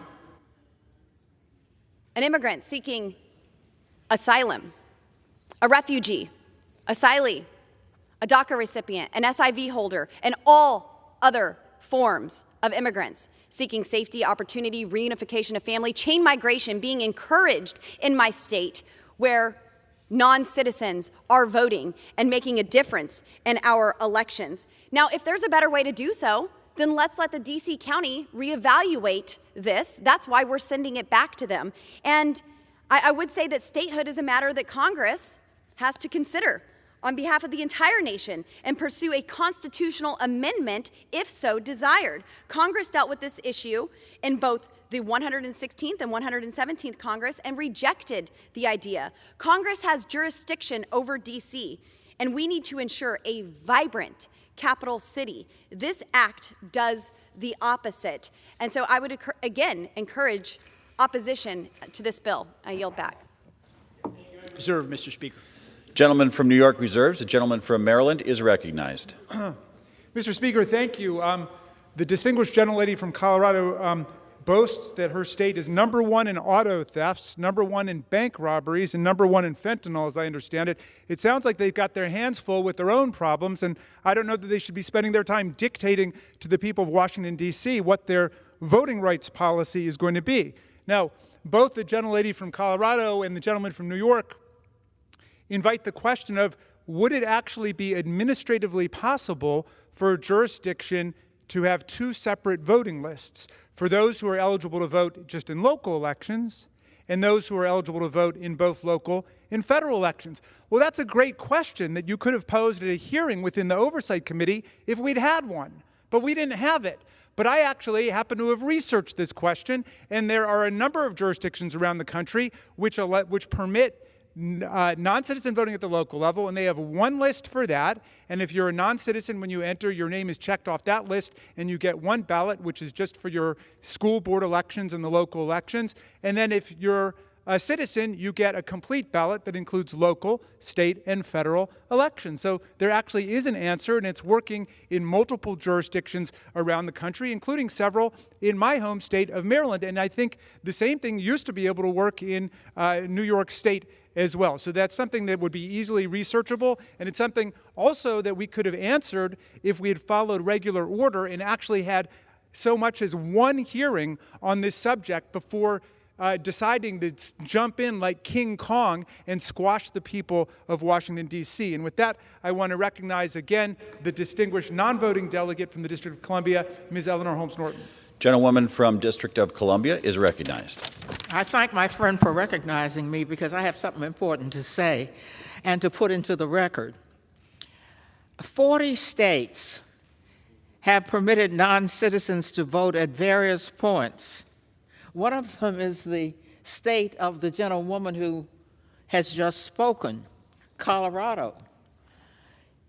The other states are Alabama, Arkansas, Connecticut, Delaware, Florida, Georgia, Idaho, Illinois, Indiana, Kansas, Kentucky, Louisiana, Maryland, Massachusetts, Michigan, Minnesota, Missouri, Montana, Nebraska, Nevada, New Hampshire, New Jersey, New York, North Carolina, North Dakota, Ohio, Oklahoma, Oregon, Pennsylvania, Rhode Island, South Carolina, South Dakota, Tennessee, Texas, Vermont, Virginia, Washington State, Wisconsin, and Wyoming.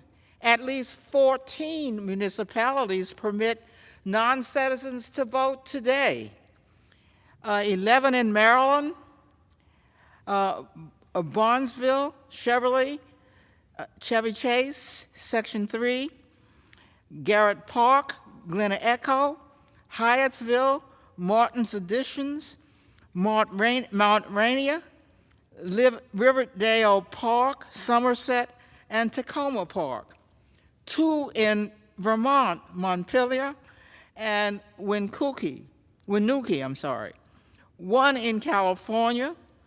San Francisco allows voting for non-citizens who are a parent or legal guardian of a child living in San Francisco to vote in local school board elections. I thank the gentleman for yielding, and I yield back. Well, thank you, Ms. Norton. And I should just say that none of those jurisdictions have been overrun with fentanyl or illegal aliens.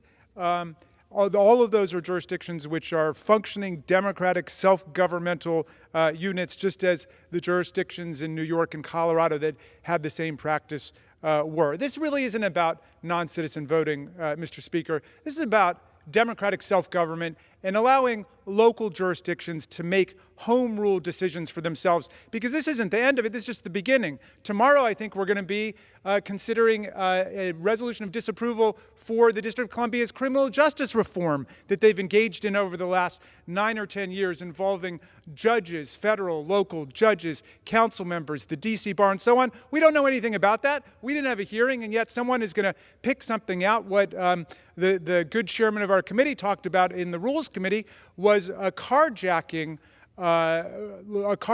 law where the minimal sentence changed. Well, we looked up Kentucky. Kentucky doesn't even have a carjacking law. You'd have to use armed robbery, which can only get you 20 years. The District of Columbia would treat carjacking with up to a 24-year sentence. So these are the kinds of measurements we're going to have to go through with everybody's state and everybody's jurisdiction if we're really going to turn ourselves into the super DC City Council and try to get to know the people of Washington and what their concerns are and what they're into. The whole reason we went to Home Rule in 1973 was so that Congress could spend its time on national policy issues, the kind that President Biden was talking about last night. We just added 12 million new jobs to the American economy. We passed a $1.2 trillion infrastructure plan to invest in the ports and the airports and the bridges and the roads and the highways all across America. Not just in the District of Columbia, no insult intended, but that's a very tiny part of the jurisdiction of Congress, and they want to turn us basically into an appellate legislative division over the District of Columbia. We're going to be prepared to close, and I will reserve the remainder of my time. Gentleman from Maryland reserves. The gentleman from New York is recognized. I also have no further speakers and am prepared to close. The gentleman from Maryland is recognized. Mr. Speaker, thank you very much. This legislation, which promises to be the first of many, we know that I think tomorrow criminal justice reform comes up. I know that the MAGA wing of the Republican Party doesn't like Medicaid-funded abortions in Washington, D.C. They don't like the stricter gun safety laws that the people of Washington, D.C. Have passed. They don't like their progressive legislation protective of the LGBTQ community and so on. And so we're headed now for a mini culture war between the dominant MAGA wing of the Republican conference today and the people of the District of Columbia, who find themselves in an odd situation because they want to be admitted to the Union the way 37 states have been admitted to the Union after the original 13 were. And that means, by the way, that 3/4 of the states, nearly 75% of the states, came in after the original 13. They appealed to Congress to use our powers under Article 4 of the Constitution to admit new states. They have exercised their powers under the First Amendment and under the Ninth Amendment and under the 10th Amendment to organize a new statehood constitution and to petition for admission to the Union. Now, we haven't, our muscle memory is weak here because it hasn't happened since Hawaii and Alaska. But my friends, Thomas Jefferson thought that this was the destiny of communities under the United States of America. We would not be a colonial power that would continue to lord over people perpetually. On the contrary, when he talked about the Northwest Ordinance, he said, as sufficient population formed and as commitment to democratic principles were realized, these new communities would be admitted as states. And I think as a matter of basic civic respect and self-respect, we owe the people of Washington our attention when they are asking for admission to the Union. These are people who pay more per capita in federal taxes than anybody in the country, more in hard dollars, I believe, than the people of 18 or 20 states.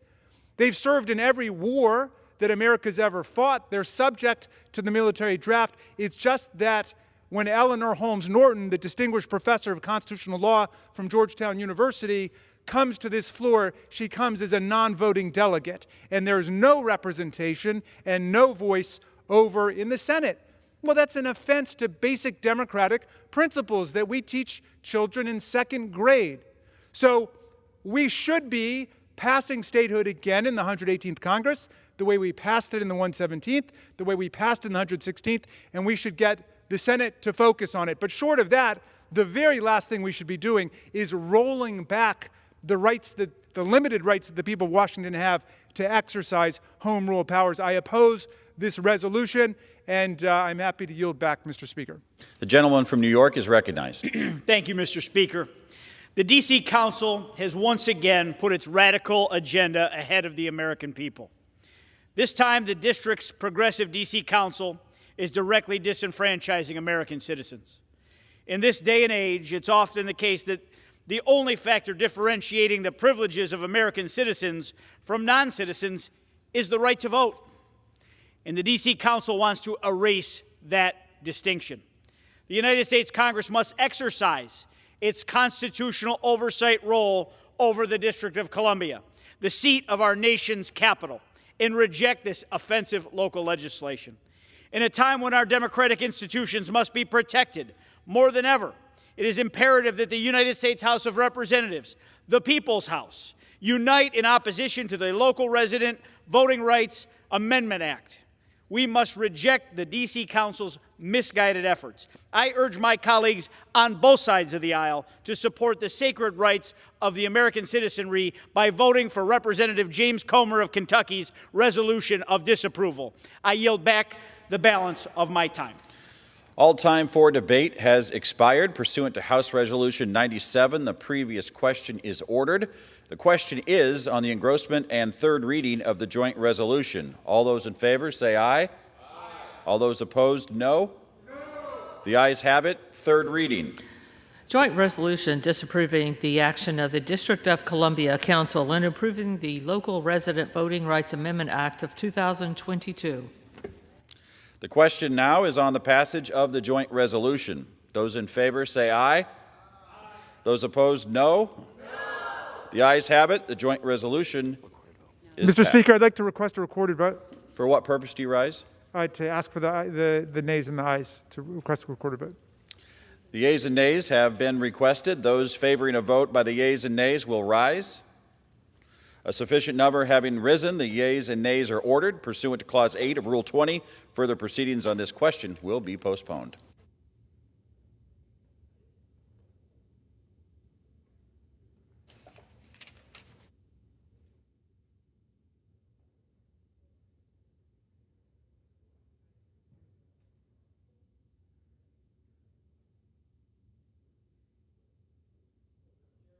Requests for 1-minute speeches.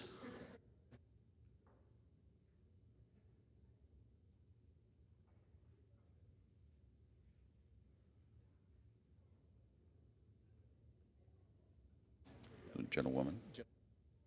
For what purpose does the gentleman from New Jersey seek recognition?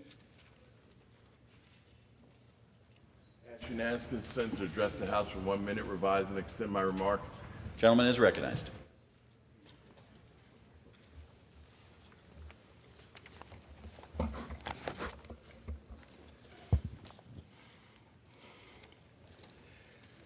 Mr. Speaker, I rise today to speak out against the ongoing epidemic of gun violence in our cities and towns. There is no gun violence without guns. From the countless calls I've received from my constituents to the majority of Americans who have voiced their support for gun control reform, something must be done by Congress. So many Americans are haunted by the gun violence that has taken their loved ones, and that is why we should all be in favor of stronger gun laws to keep these weapons out of dangerous hands. Too many lives have been stolen. Too many children have been killed. For this reason, I will be introducing the Safer Neighborhoods Gun Buyback Act of 2023.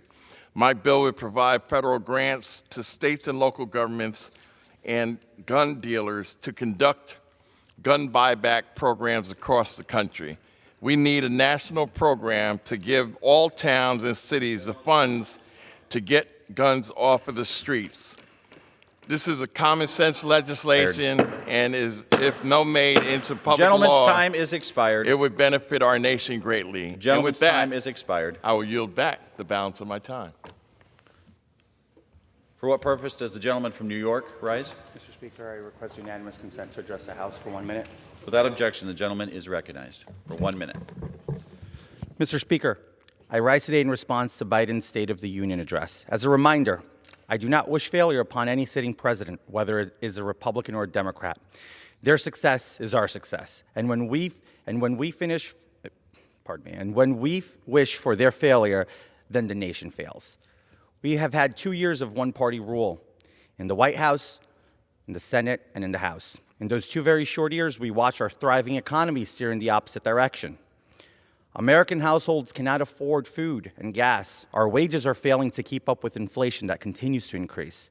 Since the president took office, we as a nation watched the average gas price go from $2.39 to our current average of $3.45. However, on day one of Biden's presidency, he killed the Keystone XL pipeline, which could have been supplying 830,000 barrels per day from Canada to the U.S. refineries, and depleted our strategic petroleum reserve to its lowest since 1984. Another time that President Biden failed to address was the catastrophic withdrawal from Afghanistan. As a result, 13 brave service members lost their lives, and the Taliban have now taken back control of Afghanistan. I yield back. Woman from for what? Oh, Ms. Captor. For what purpose do you wish to be recognized? Consent to address the House for 1 minute, to revise and extend my remarks, and to invite my Ohio sisters to follow. Without objection, you are recognized.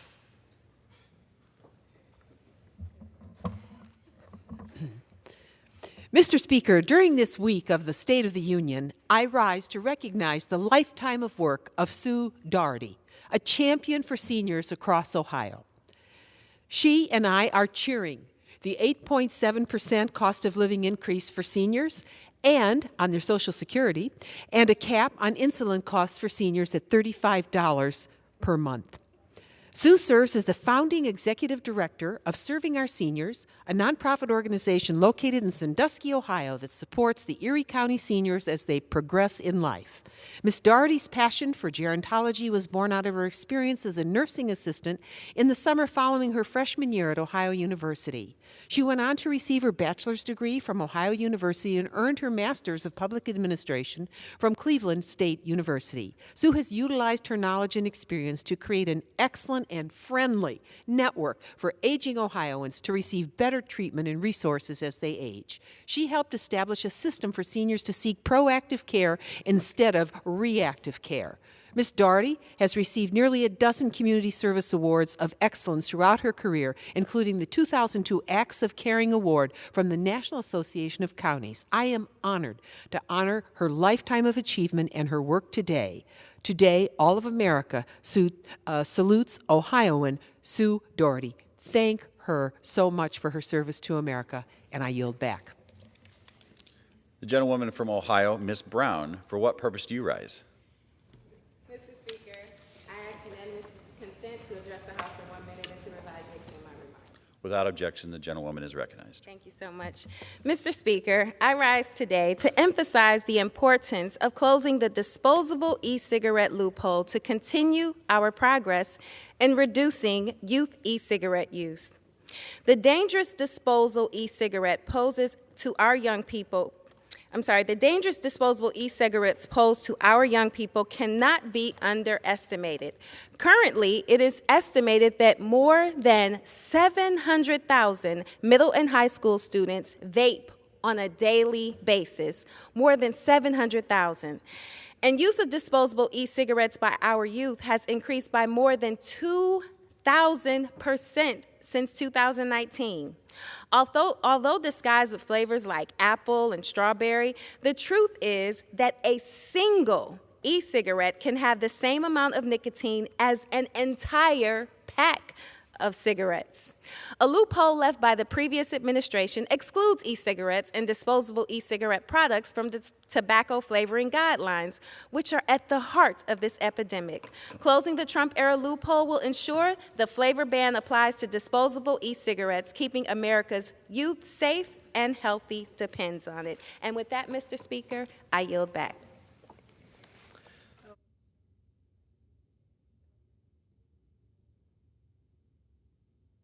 For what purpose does the gentleman from Georgia rise? Ask unanimous consent to address the House for 1 minute, to revise and extend my remarks. Without objection, the gentleman from Georgia is recognized for 1 minute.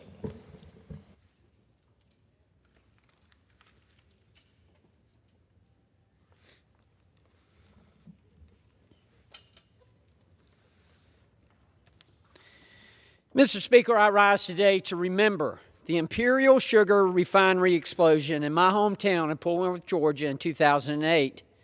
15 years ago, 14 lives were tragically taken, and several others were severely injured. I want to honor the victims of this tragedy, as well as the first responders and doctors who worked bravely to save lives. After the explosion, emergency vehicles quickly lined the access road leading out to the refinery. In total, there were around 60 first responders on the scene after the accident, working around the clock. After survivors were transferred to the burn center in Augusta, doctors worked diligently to save lives. Some patients were covered with burns on upwards of 90% of their bodies. If it had not been for the heroic work of everyone involved, the death toll could have been much higher. Our thoughts and prayers continue to be with the families of those whom we lost and with those who were injured. Thank you to our first responders and medical experts for this life-saving care they gave to all of those involved. Thank you, Mr. Speaker, and I yield back.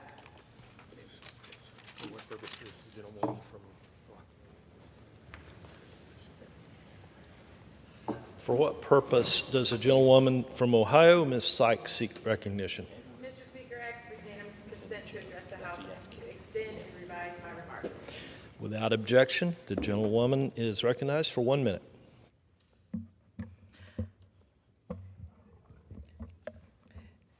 Thank you, Mr. Speaker. Today I rise to celebrate a philanthropist, community activist, a constituent of Ohio's 13th Congressional District, the birthplace of champions, and the greatest basketball player of all time, LeBron James. But we know him as just a kid from Akron, the GOAT, or King James.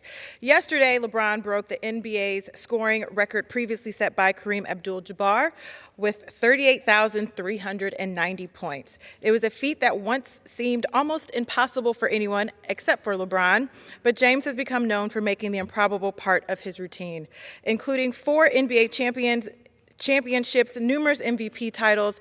Mr. Speaker, LeBron James has scored 38,390 points in his career, making history on the 38th day of the year of his 38th year of life with 38 points. LeBron, we celebrate you and all of your accomplishments. You have indeed earned the title of greatest of all time and cemented Ohio's 13th Congressional District as the birthplace of champions. From one kid from Akron to another, LeBron, we are proud of you. Thank you, Mr. Speaker. I yield back.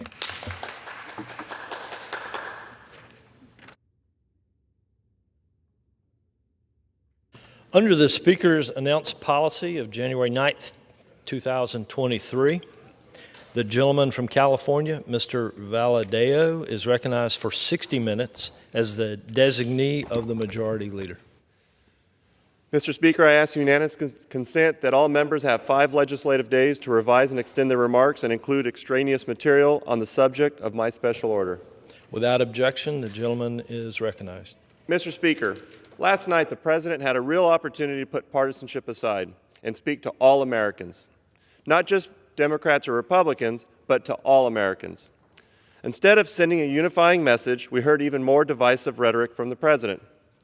There were a lot of people who are here willing to work with him across the aisle to get good things done for our people and our constituents all across the country, and I consider myself one of them. But the President makes it very difficult to do this when he continues to push lies about Republicans and our policies. My constituents in the Central Valley are struggling to put food on their table and gas in their tanks because of this administration. Unfortunately, the President failed to take accountability for many problems Americans across the country are experiencing under his failed leadership, from the rising cost of energy to the fentanyl coming across our open border. One issue that hits home for me in particular was that when President Biden said last night was about energy. During his address, the President told the nation that under his watch, energy bills and gas prices are going down. This is not true for my constituents. Over the last few years, my office has received countless calls from people whose natural gas bills have tripled due to the high price of natural gas in California.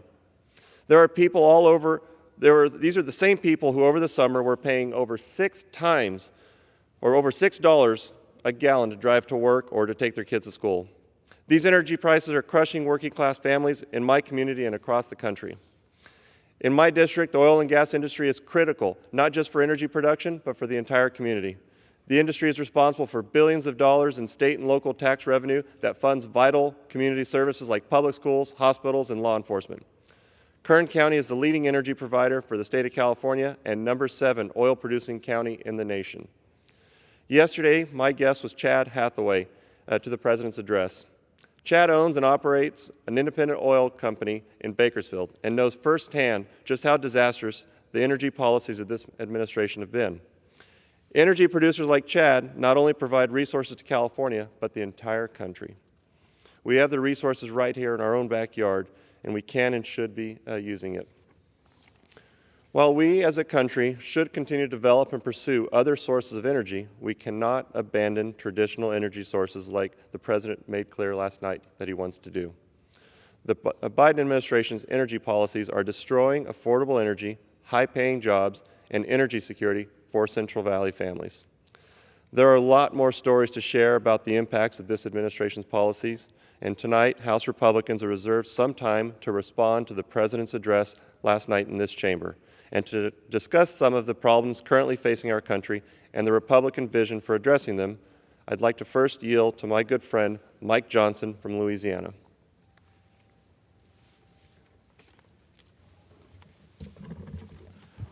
Well, I want to thank the gentleman from Colorado, Mr. Valadao, for handling this special order tonight and bringing our colleagues here to talk about the reality of this State of the Union that we experienced here less than 24 hours ago.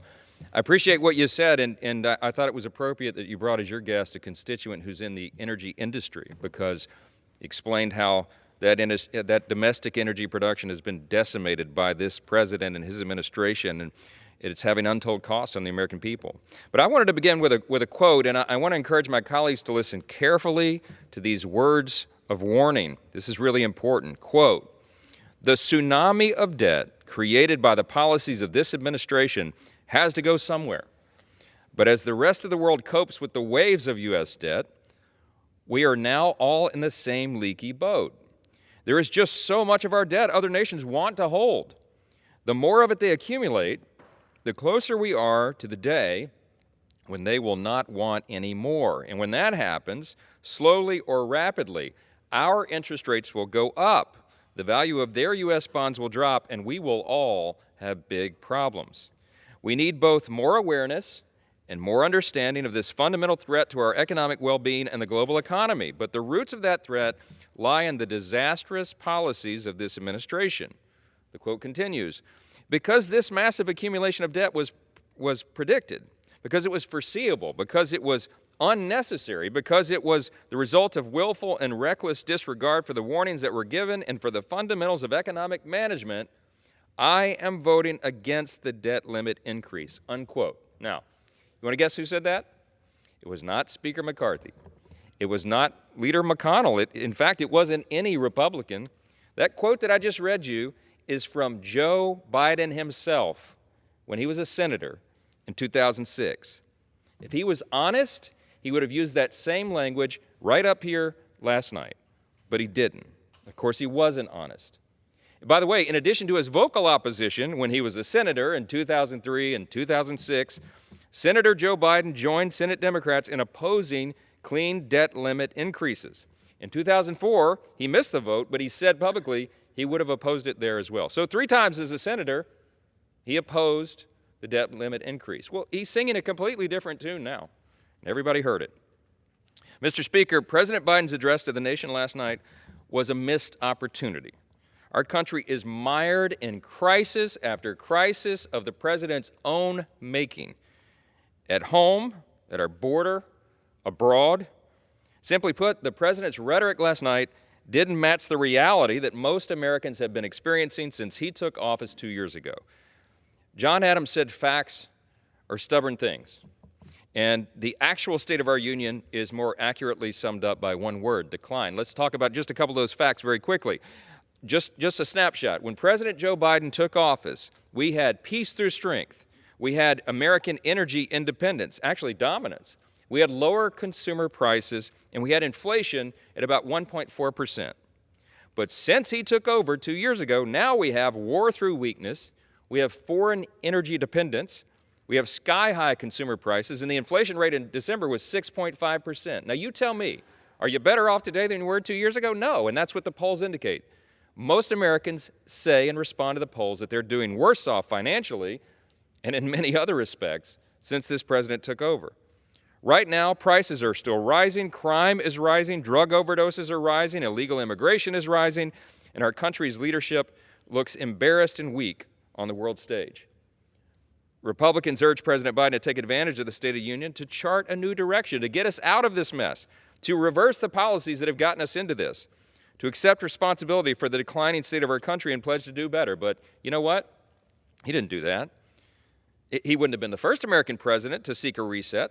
Presidential resets are common. They're often necessary, but he wouldn't acknowledge that last night. He did the opposite.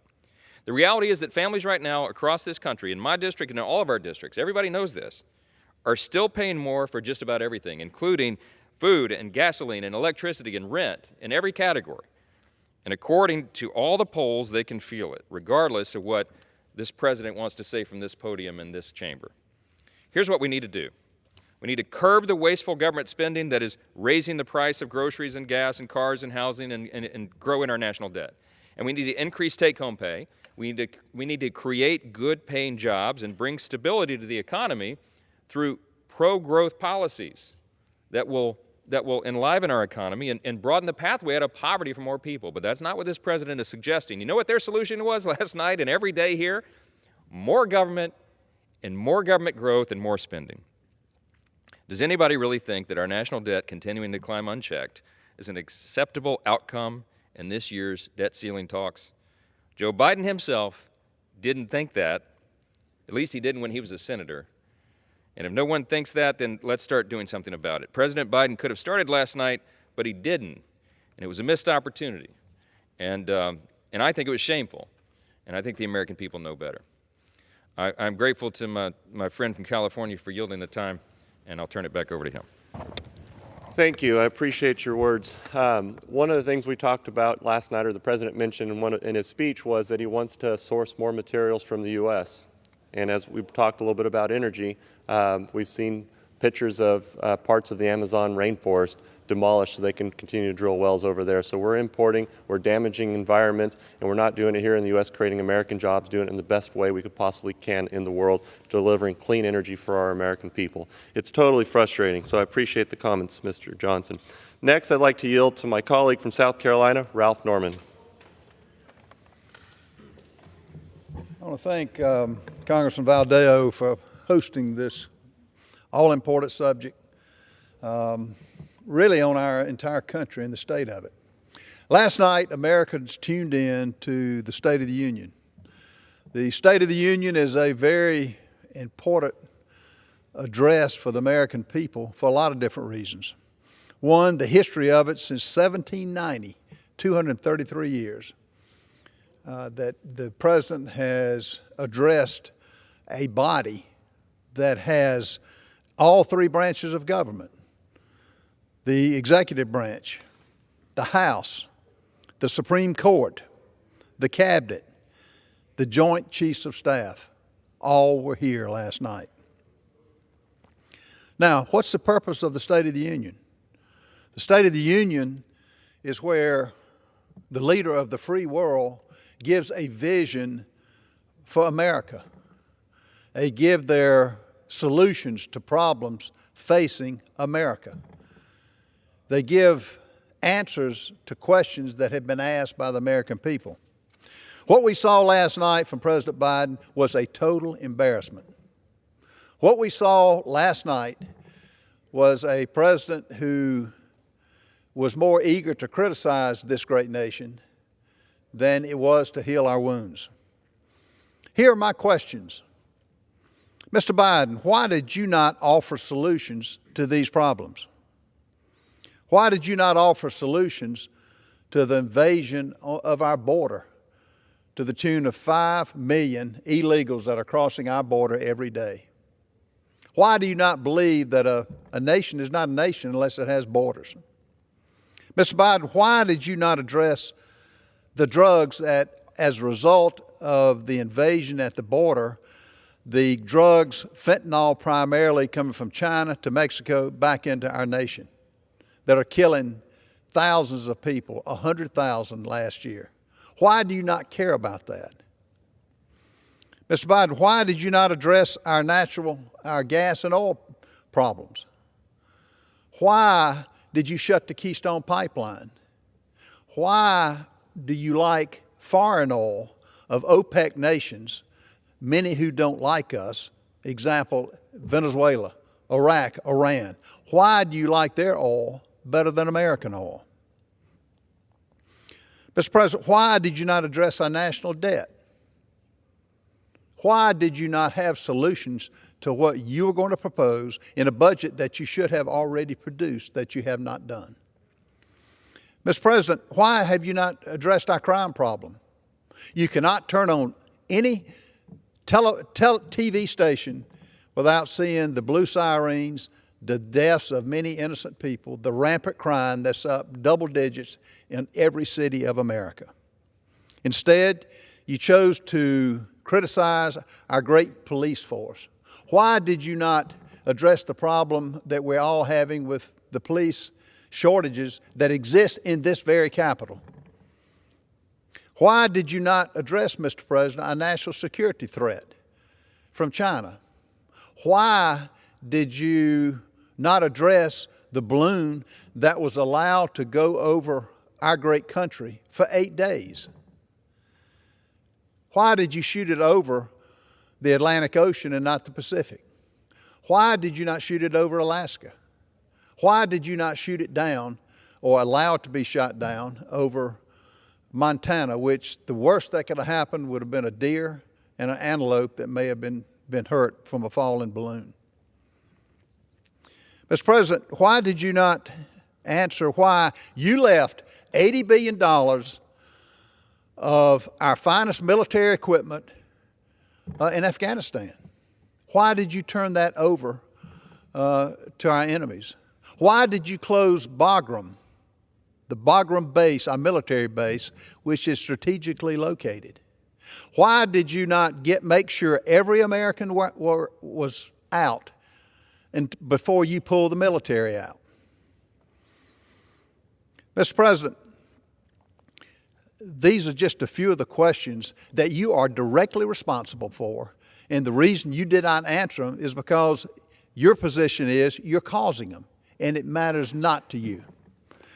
You know, last night it became apparent we have a president who not only refuses to acknowledge the realities that we face today, but you're doubling down on it.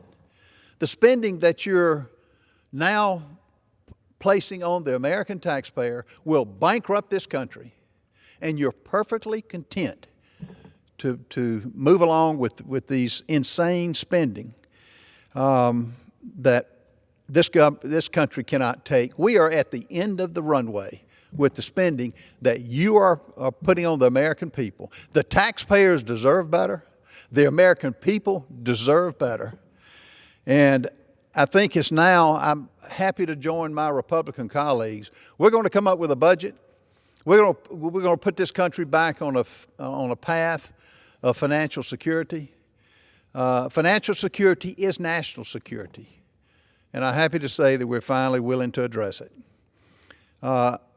No longer can we turn a blind eye, and no longer can we allow the leader of the free world to inflict the pain that he is inflicting on America. And I'm proud of my Republican colleagues to address this. And I will say this. I will say one good thing this president did in his speech. He united all true conservatives to fight the policies that are destroying this nation, and that he is willing to happen on his watch.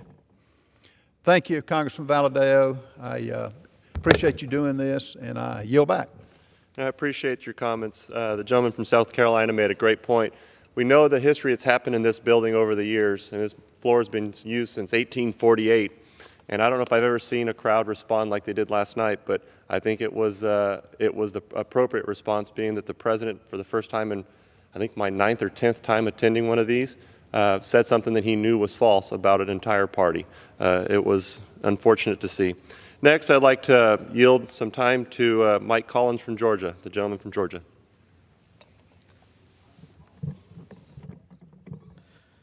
Thank you. Thank you.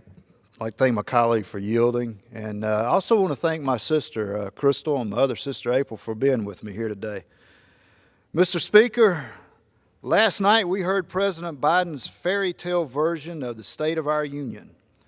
But I'll tell you, Americans know he's just doesn't line up with what they're seeing and feeling out there. They know our economy is in shambles, and they also know that the only thing higher than food and energy prices out there right now are Chinese spy balloons. Our border is in a mess, and the whole time our government's over trying to secure Ukraine's border. The bottom line is that our country is suffering under the weight of the Biden administration's America Last policies, and unfortunately last night, he's doubling down. He's doubling down on a failed agenda that brought us here. And the only answers that he offers are bigger government and more control over our lives. You know, I wish I could say I was surprised, but these are always the solutions offered by the other side of the aisle, the same ones that got us in this mess. So let's set the record straight. Mr. Speaker, reopening the economy after his party shut it down, that's not creating jobs. More taxes and regulations on small businesses will not promote growth. Bringing business back to America from overseas just to tax and regulate them will not return jobs to our shores. And more spending and debt, that definitely will not lower inflation.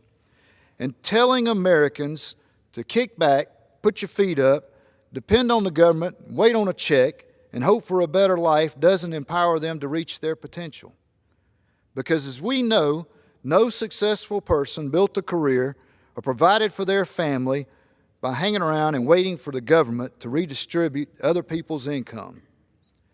It's time to let Americans run with the ball by letting them keep more of their hard-earned money, getting government off their backs, paying down our national debt, and promoting self-reliance and personal responsibility again in this country. Thank you, and I yield back. I thank the gentleman from Georgia. Now I'd like to yield some time to my friend from Texas who I had the honor of doing a little shooting with in the last few weeks down there. Had a great time. Brian Babin from Texas. Thank you very much. Appreciate this special order. To you, my friend from California, David, thank you so very much. Predictably, the President spent 72 minutes trying to sell us another bill of goods last night. He's so out of touch with reality that he thinks Americans are actually buying what he said. But his time would have been much better spent apologizing to the country for being one of the weakest, if not the weakest, commander-in-chief in the history of our country. From his botched withdrawal from Afghanistan to his mismanagement of the economy to his horrific border crisis, Joe Biden is a president of failure. In just 2 years, he has successfully made us less on all fronts. Less profitable, less sustainable, less safe, less prosperous, less free. His consistent weakness on the world stage has emboldened our adversaries and sent our allies running. I don't say this lightly. You don't have to look hard for examples. The Chinese surveillance balloon that he allowed to fly across country, our entire country, last week comes to mind. It took him 4 days to shoot it down, and yet he wants us to believe that he's being tough on China. Give me a break. The world is full of wolves. They know America is being led by sheep. President Biden spoke for over an hour, and yet he failed to thank our Border Patrol agents, mention border security, or take responsibility for the thousands of Americans dying from fentanyl that is being smuggled across our open and erased southern border. Instead, he calls for mass amnesty for millions of illegal aliens. Nearly 300 Americans die of an overdose every single day. That's almost as many as our daily casualties during World War II. Think about that. But if we're being honest, we all expected nothing more than a speech that left truth waiting on the sidelines. That's exactly what we got. House Republicans have done more to restore and strengthen America in our first month in power than the Democrats have done in the last 2 years. Because where the left prioritizes authoritarian-style control, Republicans believe in the freedom that our forebears fought and died for. As Governor Sarah Huckabee Sanders so eloquently said last night, quote, America is the greatest country the world has ever known because we're the freest country that the world has ever known. We don't bend to a woke mob pushing insanity or insane policies over common sense.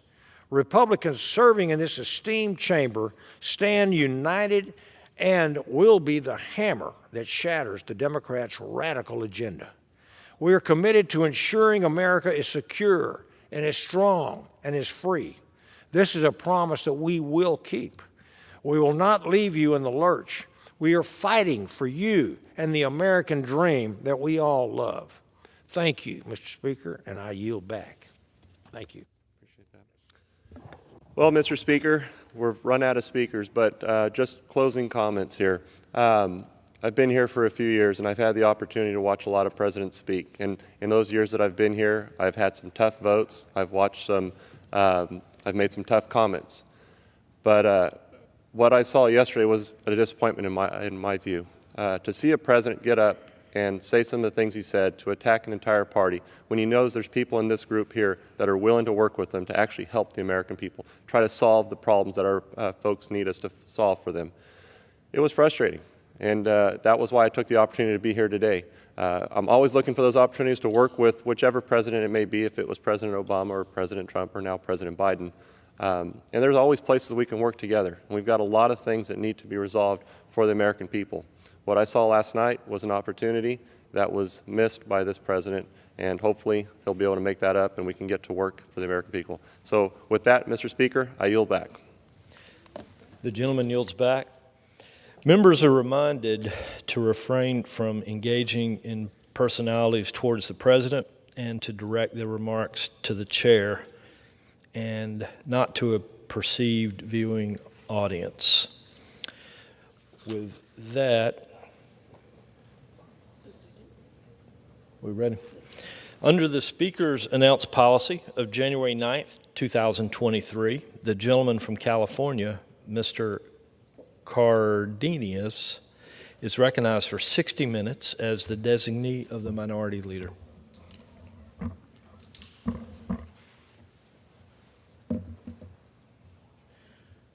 Thank you, Mr. Speaker.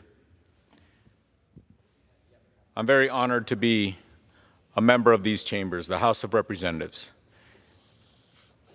Very proud to have been blessed to be born an American citizen, and very proud to be raised by my immigrant parents in this great country, in a community called Pacoima. Mr. Speaker, I rise today in celebration of Black History Month. My neighborhood of Pacoima has a long and rich history of wonderful, beautiful, amazing Black Americans, untold stories, and uncelebrated heroes who have shaped the San Fernando Valley and my neighborhood of Pacoima. The community that I call home, the community where my immigrant parents raised my 10 brothers and sisters and I. This is the community that gave us our first Latino United States Senator to represent the great state of California, Senator Alex Padilla. A little known fact is that the first Congress member from Pacoima and the San Fernando High School is my esteemed colleague, the Honorable Barbara Lee. As a teenager, Congresswoman Barbara Lee began her activism when she refused to accept the segregation of her high school cheerleading squad.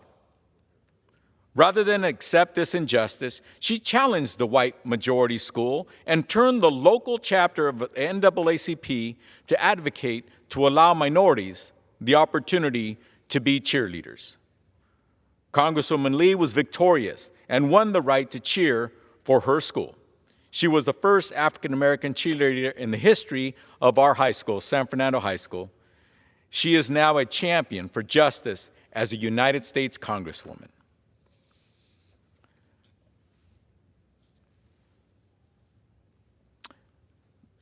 The history of Black Americans in Pacoima that dates back to World War II. Following the World War, due to racist red line policies, African American families were only able to purchase homes in the communities such as Compton in South Los Angeles, Sun Village in the High Desert, and Pacoima in the San Fernando Valley. By 1960, almost all of the 10,000 African Americans in the San Fernando Valley lived in Pacoima. This community became the center of African American life in the San Fernando Valley. Pacoima was known as California's first black suburb. One of the examples was the development of the Joe Louis homes. These homes were the only hope and opportunity for African Americans to have home ownership. These homes are named after the former heavyweight boxing champion whose name was used as a ruse to steer black buyers to Pacoima. Joe Louis had little or nothing to do with these real estate developments. But from this, African Americans living in Pacoima set a foundation of the beautiful community that I call home. It is a history filled with heartbreak and tragedy, hope and inspiration. Pacoima's black history is a thread that keeps our community together. I would like to use this opportunity to spotlight community leaders that are the cornerstone of our history of Pacoima. Religious leaders like the Broaddus family. The Broaddus name is embedded in Pacoima's history through the countless contributions made by Reverend Broaddus and his family. Reverend Hillary T. Broaddus was the founder of Pacoima's Calvary Baptist Church and served the community faithfully. He helped organize the San Fernando Valley chapter of the NAACP and led efforts to build Hubert H. Humphrey Memorial Recreation Center. Reverend Broaddus was a World War II veteran. He owned and operated a successful barbershop before he turned to the ministry in 1952. In May of 1955, he founded the Calvary Baptist Church of Pacoima. Through the Calvary Baptist Church, he played a fundamental role in bringing healthcare, educational, and recreational opportunities to our community. The former Fillmore Street School is now named in honor of Reverend Hillary T. Broaddus. In 2022, Hillary T. Broaddus Elementary School administration, parents, and students, along with local artist Juan Reyes, painted the largest mural in the Los Angeles Unified School District in honor of the contributions he and his family made to the Pacoima community. Mother Rose Lee Broaddus. Mother Rose Lee Broaddus co-founded Calvary Baptist Church with her husband, Hillary T., in 1955 and served as vice president of the first board of directors of the Pacoima NAACP. Her legendary involvement in the community organizations included Church Women United, Braille Institute, Fair Housing Council, Pacoima Coordinating Council, Boy Scouts, Girl Scouts, PTA, Los Angeles Public Library, and the YWCA. She was also the first to organize Negro History Week programs in the San Fernando Valley. She served as a board member of the Valley Faith Interfaith Council, charged with overseeing local senior citizen centers. Reverend Hillary and Mother Rose Lee Broaddus raised 10 amazing children, 6 of them pursuing religious and community causes.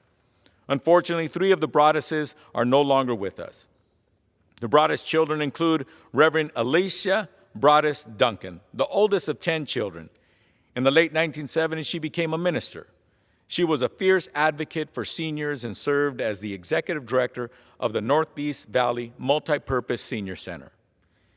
In 1990, she was tapped to head the merger of what had been 2 senior centers into one large center.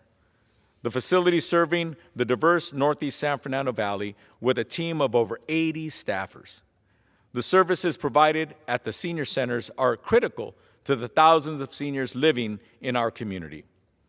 They provide instrumental resources on nutrition programs, arts programming, socializing activities, and transportation.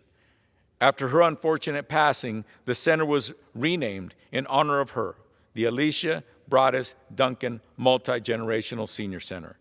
The center continues to serve as a community hub for our entire neighborhood.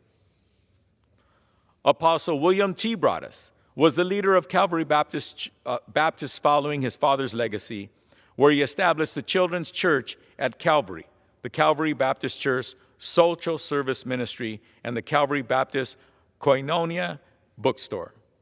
Apostle Broadus led ministry trips to Africa, campaigned against street violence, set up a Latino ministry, and advocated for formerly incarcerated individuals and for economic development in the Northeast Valley. The city of Los Angeles dedicated the intersection of Vaughn Street and Dronefield Avenue in honor of Apostle William T. Broadus. Reverend Arthur Lee Broadus. Reverend Arthur was the musical soul of the Broadus family. He was the choir leader and former director of the Pacoima Community Youth Cultural Center Choir. Reverend Arthur served as the San Fernando Valley field representative for Los Angeles Mayor Tom Bradley.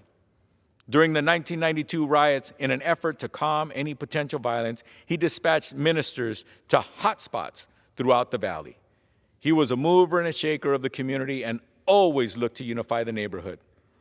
All the Broadus children, Marie Broadus Nellums, Rosita Faraha Broadus, Hillary L. Broadus, Reverend Zeter E. Broadus, Reverend Pamela J. Broadus, Reverend M. Cecilia Broadus, Francis Broadus, Opit, they are the definition of community service, and their work is seen every day in the streets of Pacoima and beyond. When it comes to empowerment, Marie Harris, community activist and honorary mayor of Pacoima, was born on October 10, 1922 in Houston, Texas. She attended schools in Pittsburgh and married Alvin Harris soon after her high school graduation. She led efforts to develop the first new major shopping center called Pacoima Plaza for the Stars. Marie, a Pacoima resident since 1960, was a devoted mother of 3 children and known for organizing local fashion show fundraisers. Marie was an amazing fashion designer. She spurred the Pacoima Property Owners Association and produced the Back to Pacoima Expo, a long-running reunion for expatriate residents of Pacoima at Hanson Dam.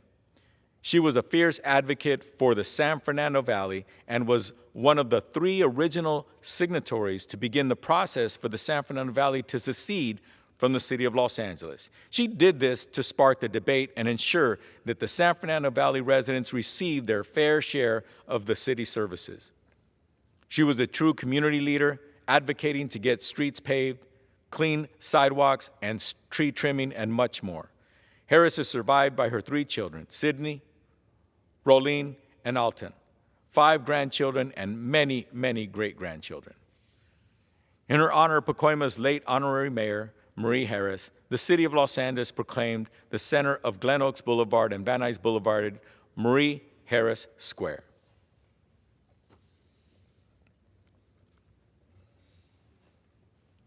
When it comes to civic duty, Jose de Sosa, former president of the San Fernando Valley NAACP and active civil rights leader, is the epitome of civic duty. In 1988, he was elected as the first statewide president of the NAACP. He was born in Panama City, the Republic of Panama, and later migrated to New York City. He enlisted in the United States Air Force and served our country for nearly 10 years.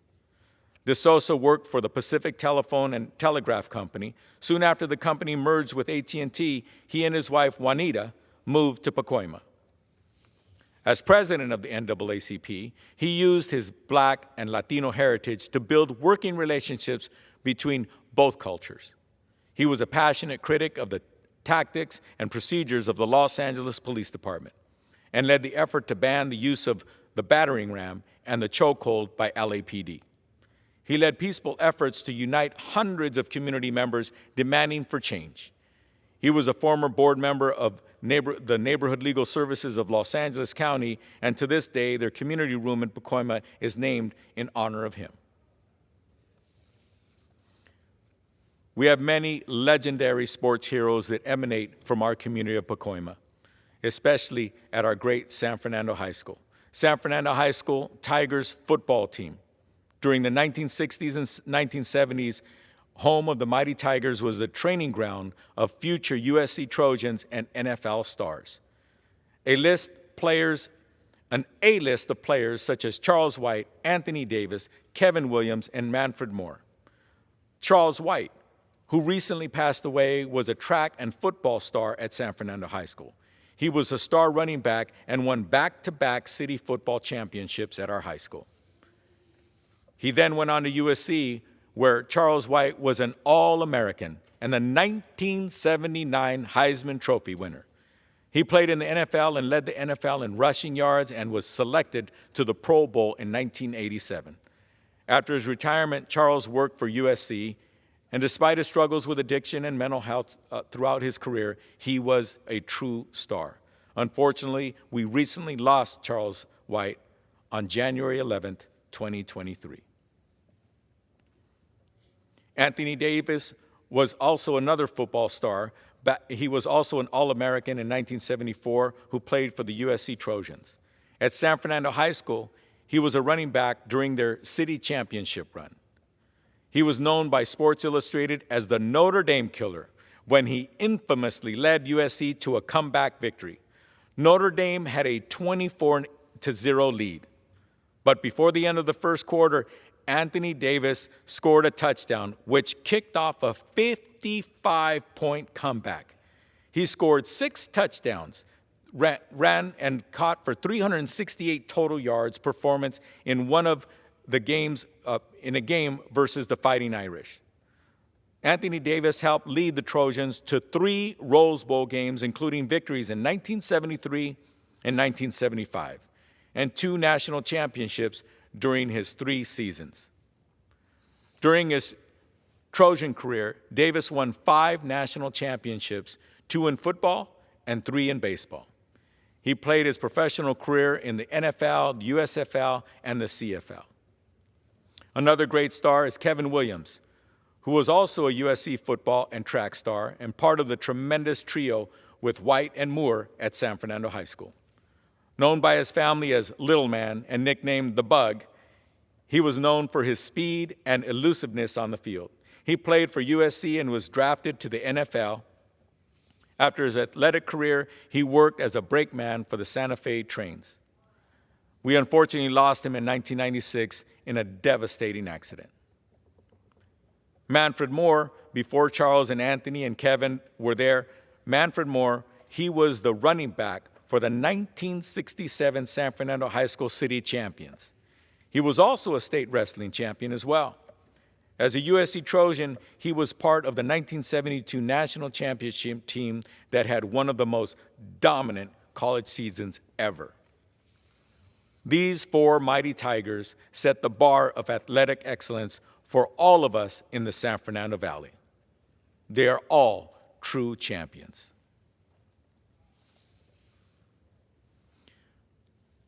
Andre Crouch. Andre Crouch was a musical career began at home. He was the son of a minister where he found his love and passion for gospel music. His father, Reverend Benjamin Crouch, founded the New Christ Memorial Church. Andre bridged the gap between gospel and mainstream music, working with major stars such as Michael Jackson, Madonna, and Quincy Jones. Songs like Michael Jackson's Man in the Mirror, Madonna's Like a Prayer, became pop hits because of Andre E's musical genius. He also received Oscar nominations for the musical arrangements for movies such as The Color Purple and Disney's The Lion King. His popularity laid the foundation of R&B influence in gospel music to this day. His 8 Grammys were instrumental in the merging of pop, contemporary, and gospel and soul. When it comes to educating the children of our community, there is no one like Leroy Chase. For more than 50 years, the San Fernando Valley Boys and Girls Club president was the tenacious Leroy Chase, running one of the oldest non-for-profits in Pacoima. In 1968, he was hired and ended up expanding the small storefront into the large facility that it is today. Leroy provided resources to over 75,000 youth. One of those youth was me. He gave me my first job. After school, this was a place where boys and girls could study and do their homework. It served as a safe space to stay out of trouble. I would not be here if it wasn't for Leroy Chase. In honor of Leroy, the city of Los Angeles will be dedicating the intersection of Glen Oaks Boulevard and Pierce Street in his honor, in his name. The legacy of the San Fernando Valley Boys and Girls Club carries on through the work of his daughter, Nicole Chase, who currently serves as the president and CEO of the San Fernando Valley Boys and Girls Club, and continues the legacy of being a center for kids to learn and play. This is all done so that kids like me could reach their full potential, and we are so blessed to have Leroy Chase and his family in our lives. I close by thanking the Pacoima Historical Society and their president, Crystal Jackson, for ensuring that this history, the history of my community, our community, is being shared with future generations, and the great work and legacy created by these leaders will always be remembered and always be in our hearts.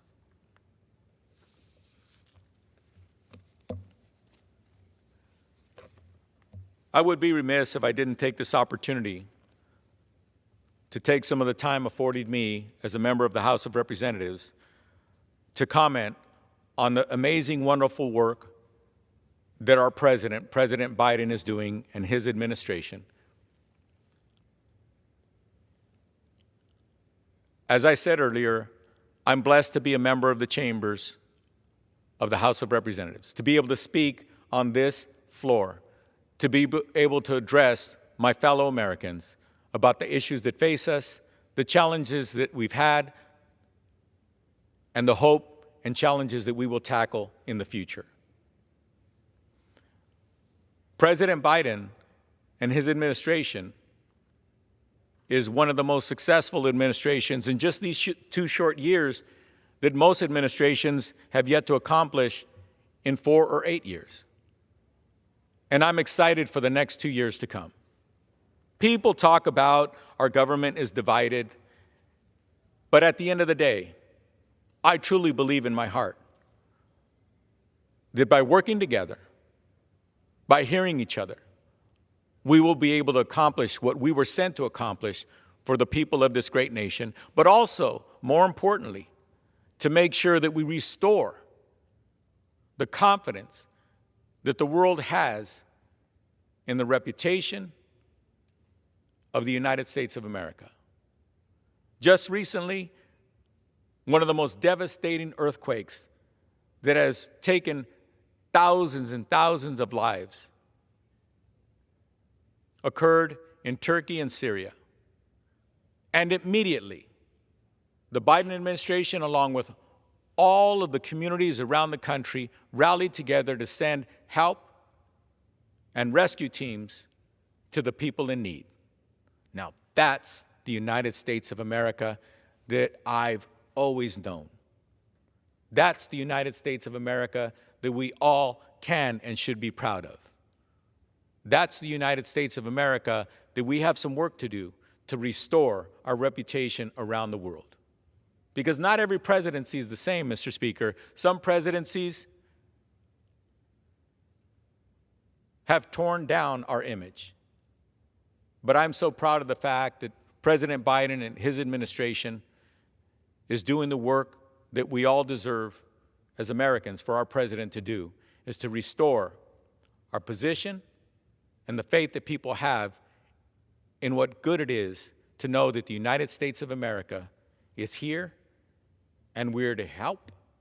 We're here to be assisting, and more importantly, in any time of need, we're ready to help any nation who needs our support and our help, especially those nations who aspire to be a democracy, especially those nations who need us to be there to make sure that we can help human beings live a dignified life. And I'm here to say, Mr. Speaker, that we've done it time and time again for generation after generation after generation to help as a world leader without compromising the commitment and the dedication that we have to the people of our great nation. Thank you, Mr. Speaker, and I yield back the balance of my time. The gentleman yields back. Under the Speaker's announced policy of January 9th, 2023. The chair recognizes the gentleman from Arizona, Mr. Schweikart, for 30 minutes. Thank you, Mr. Speaker Pro Tem. When I first got here, there was sort of a joke. There were two ways to get in trouble around here. One was to say something stupid, and one was to tell everyone the truth they don't want to hear. We're going to see if I can get myself in trouble tonight. I've come behind this microphone repeatedly over the last few years trying to do the math. If you're one of the people around this campus, because we're probably right now on 1,000 televisions around this campus, and you actually care about the math, please give me a little bit of your time. I've never done a set of presentation that actually has made my stomach turn more than this. We have spent the last couple weeks with my joint economic economist. I'm blessed to be on the Ways and Means Committee. I chair oversight, but I also am the senior Republican on joint economic, meaning I have some freaky smart people that work for me. And we've been trying to figure out what the math looks like for this nation a decade from now. Remember, we have lots of people who ran this last election saying, we're going to balance the budget in 10 years. Wonderful. Do you understand the math? So we actually sat down and broke apart every document we could find, every projection from CBO. And I care a lot about this.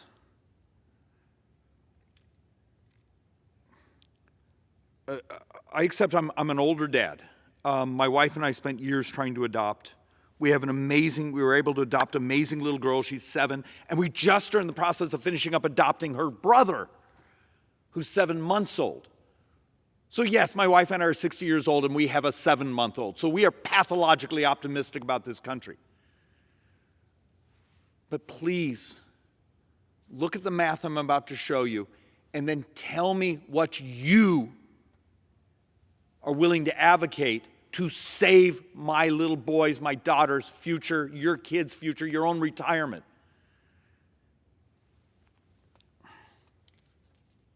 Okay.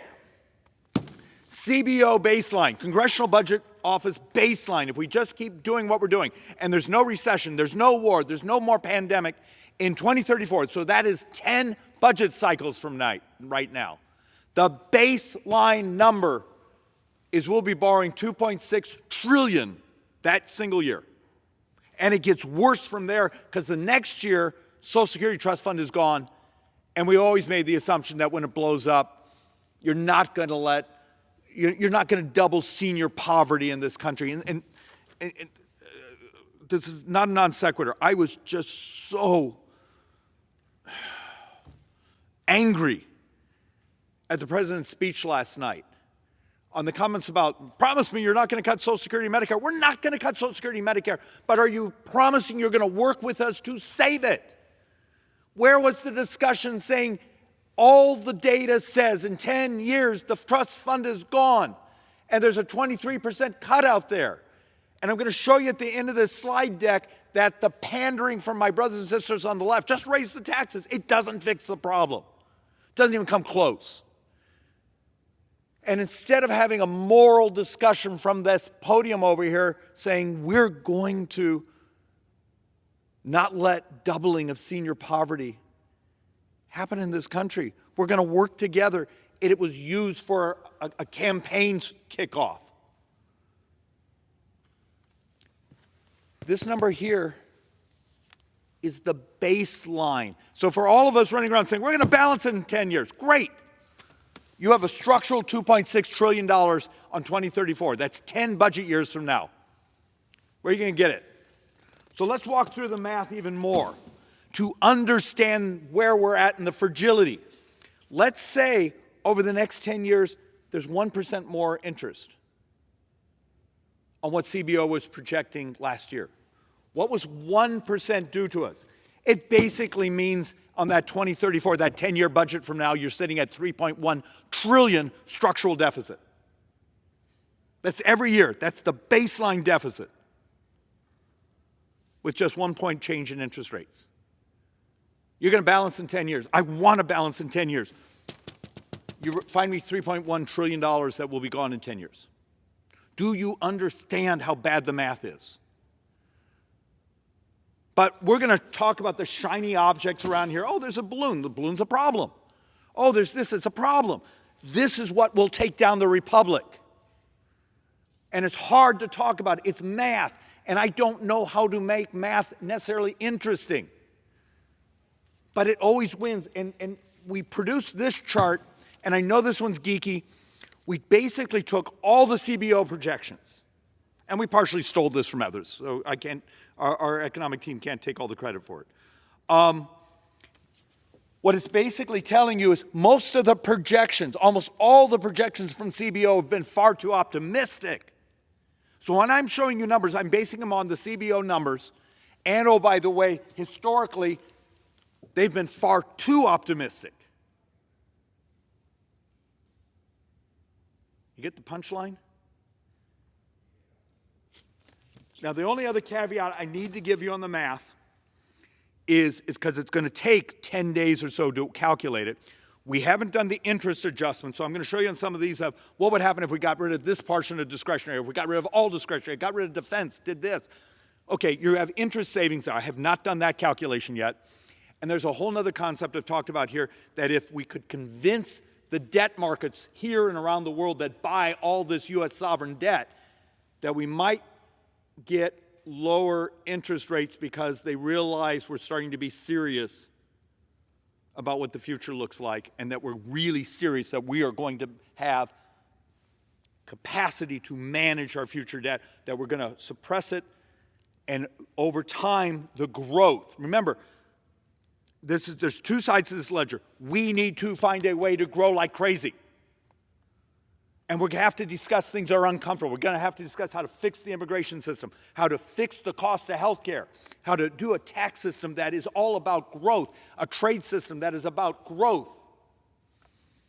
Blowing up the bureaucracy in this country using technology. The regulatory state, much of it could be done through technology instead of armies of unionized employees. But we need to almost just be fixated on economic growth. And then we got to tell the truth about our demographics and what drives this debt. So remember my two caveats here. It's going to still take me a couple weeks to do all the interest calculations, but these numbers are pretty darn accurate. So let's sort of walk through it. Let's do some of the budget discussions we're all having. What would happen if I came to you tomorrow and said, hey, we're right now doing the 2024 budget, but we adopted the 2021 baseline. So this means for all discretionary spending, the FBI, the Park Service, the Defense Department, everything, it is government other than the earned entitlements, the mandatory spending. We adopt the 2021 baseline, and we go from there and held constant, the 21 level. That basically means no inflation. So if you had, 2-3% inflation at the end of a decade, the purchasing power of that is 25, 28, 30% less? But you held it constant. There's no growth. You adopt the 2021 budget in this 2024 we're building on right now and say we're holding discretionary, no defense increased spending, nothing. In 10 budget years, you still have $1.9 trillion of borrowing.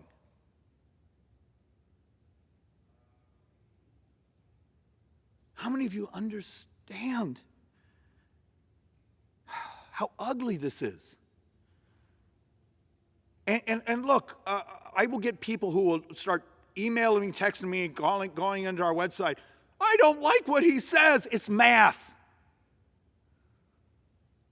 And if you don't believe me, go online. All the congressional CBO reports are there. The OMB reports are there. The Social Security Actuary report is there. That one's a little harder to read, but the CBO just did one a few days ago. That's a really easy read. But you don't get to just look at the executive summary. You got to read the whole damn thing. Take out your highlighter, go through it, and then tell me what your ideas are. I came here from the last couple weeks and said, let's walk through some of the suggestions. Hey, we'll get rid of all foreign aid.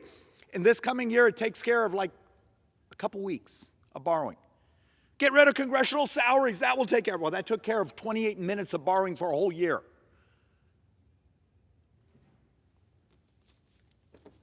And the numbers actually get worse.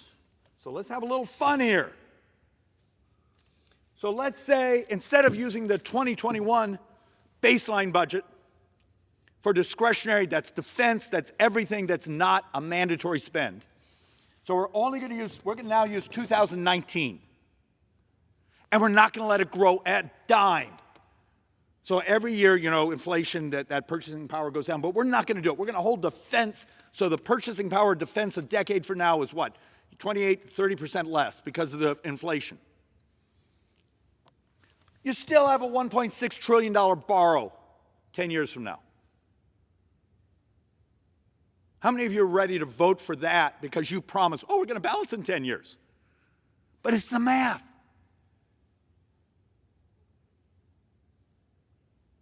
I'm going to say it over and over. Unless you have a revolution in the cost of health care, you don't do it by cutting. You do it by cures, by innovation, by competition. You've got to have a revolution. And then you have that type of competition and disruption all through government. Unless there's a revolution in growth, this is your future. This is my children's future. So let's go to the other flip side. How bad is the number really? So 10 budget years from now, which is 2034, no discretionary. No discretionary spending on defense. We basically say, hey, we trust everyone. We cuddle everyone in the world. Yeah, we're all buddies. You just wiped out the Defense Department. You still have almost $1 trillion of borrowing in the 2034 budget. So let's do the opposite. If you actually look at the numbers where you had no discretionary at all, no discretionary, there's no, government as you know it is gone. There's no defense. So all the constitutional obligations we have to provide for are just gone. We walk away from the Constitution.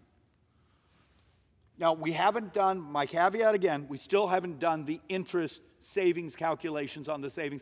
And would the bond markets treat us more kindly because we're taking debt seriously because they'll know we'll have plenty of money to pay our obligations. But if you just do the straight line number, a decade from now, you're still borrowing $300 billion. That is how big the mandatory spending is.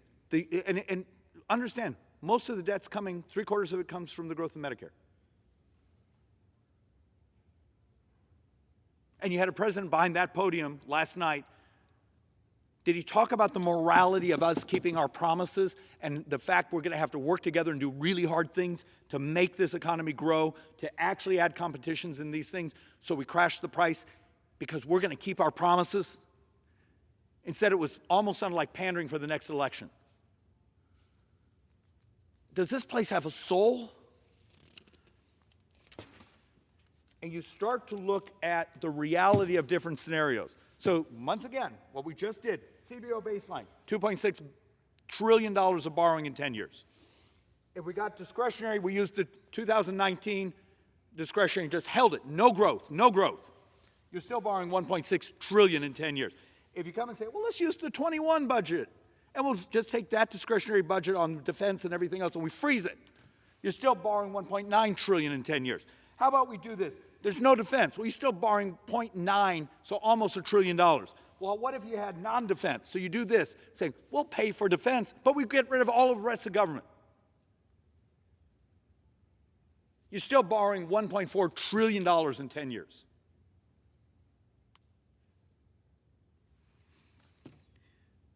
If you get rid of all discretionary, with my caveat, we haven't done the interest calculations, all the interest savings calculations. But if you do it a straight line, you're still borrowing $300 billion. I've come here dozens and dozens of different times, and I've shown the little pie chart saying, do you understand, 71% of all spending was mandatory. Now, much of these are earned benefits, da-da-da-da, and look at the shrinking part that's discretionary. Maybe doing it in reverse now, people will understand. If you're heading towards retirement, do you understand what this means to you? If you're crazy like I am, and I have a 7-month-old,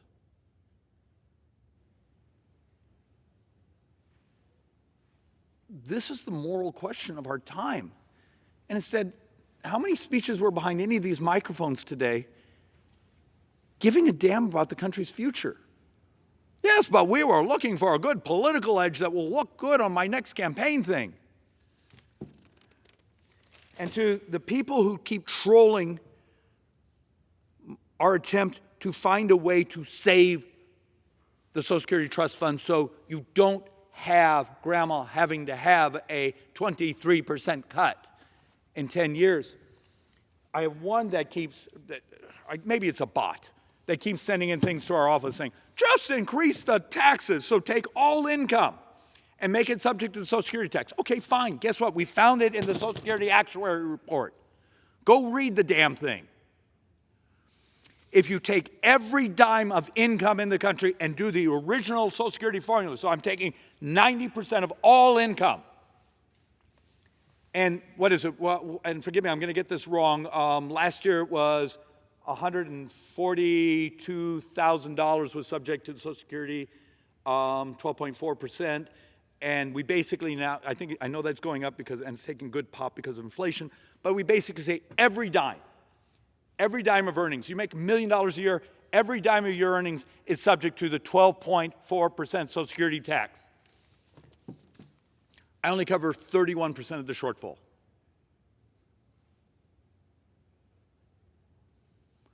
For my brothers and sisters on the left, read the actuarial reports, not the political highlight talking points. If we're going to save it, you got to actually buy a calculator, put batteries in it, and start sitting down with people like me who passionately are going to protect seniors. We're going to protect our promise, but I can't do it without you. I have divided government here. I have a president up there that got up and said things that were mathematically absurd.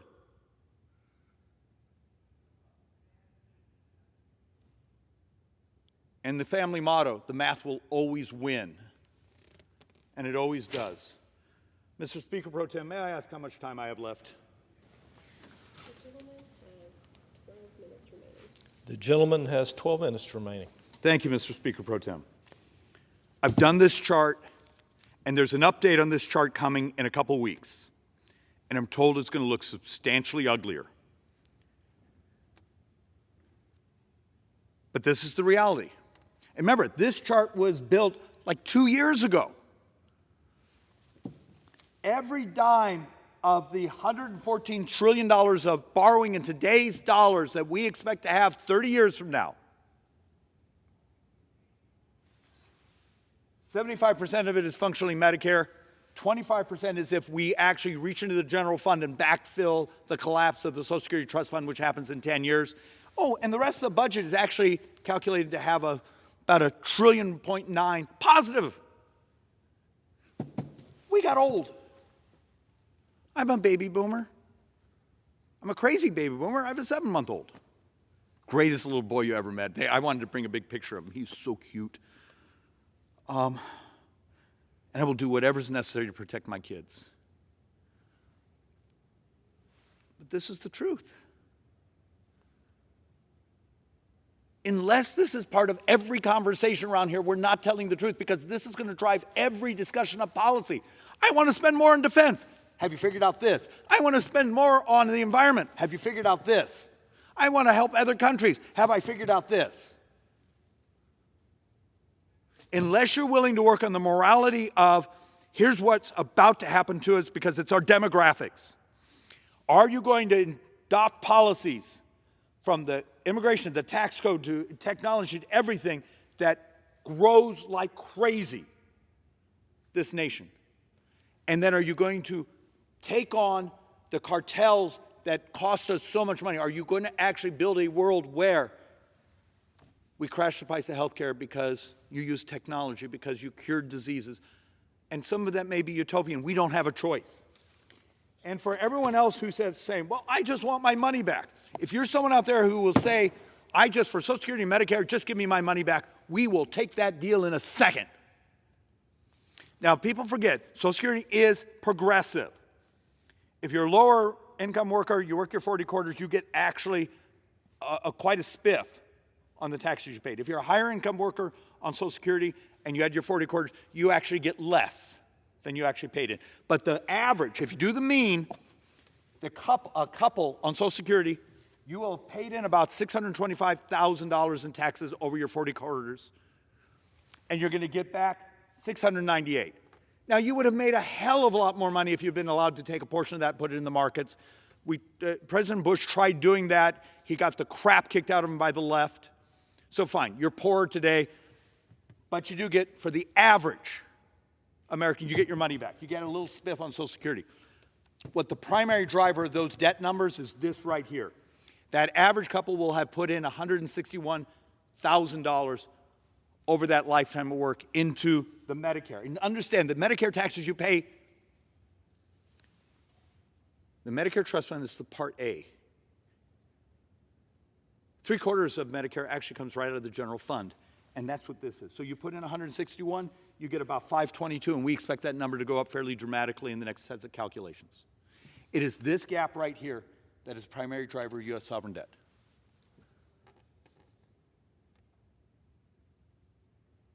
Mr. Speaker Pro Tem, at some point here, you find out, does telling the truth actually get you in trouble? Because I can't tell you, my brothers and sisters here are really smart. They're truly experts in different things. And I swear they run away from me in the hallway when they see me carrying my charts, saying, David, I don't want to know, because if I tell my constituents that, they get mad at me for telling them the truth. Every day we wait, these numbers get worse. And you had a State of the Union there saying, oh, everything's fine, we're doing great. At one level, that's immoral, because this is coming. And remember, 10 years from now, it's not long. These are 30-year, or these are lifetime charts. It's fixable. And for people saying, well, just get rid of all that other stuff of mandatory spending except for my earned benefits. Okay, maybe we should. But the chart, this is the chart of, this is Social Security, this is the other mandatory, this is mostly health care, portion of this is actually Medicaid. You start looking at, this is nutrition support, EITC, Social Security supplemental income, but you start to see everything else that's in mandatory is pretty darn small. Now, doesn't mean some of these shouldn't be looked at and reformed or be put back on budget, but you see it's these two programs. It's Social Security and health care that are almost everything. I'm absolutely committed. I am going to keep my promises. I'm going to have this country keep its promises. But the only way we will do that is this body, this campus, every smart staffer around here, every lobbyist that walks in our doors that has a soul, bathe in the math. Let's get creative. Let's promote economic growth in every lever we can. Let's legalize technology. Let's legalize disruption and disrupt the price of delivering health care. It can be done. Dear God, I have a 7-month-old. Doesn't he deserve a future? With that, Mr. Speaker, I yield back. The gentleman yields back.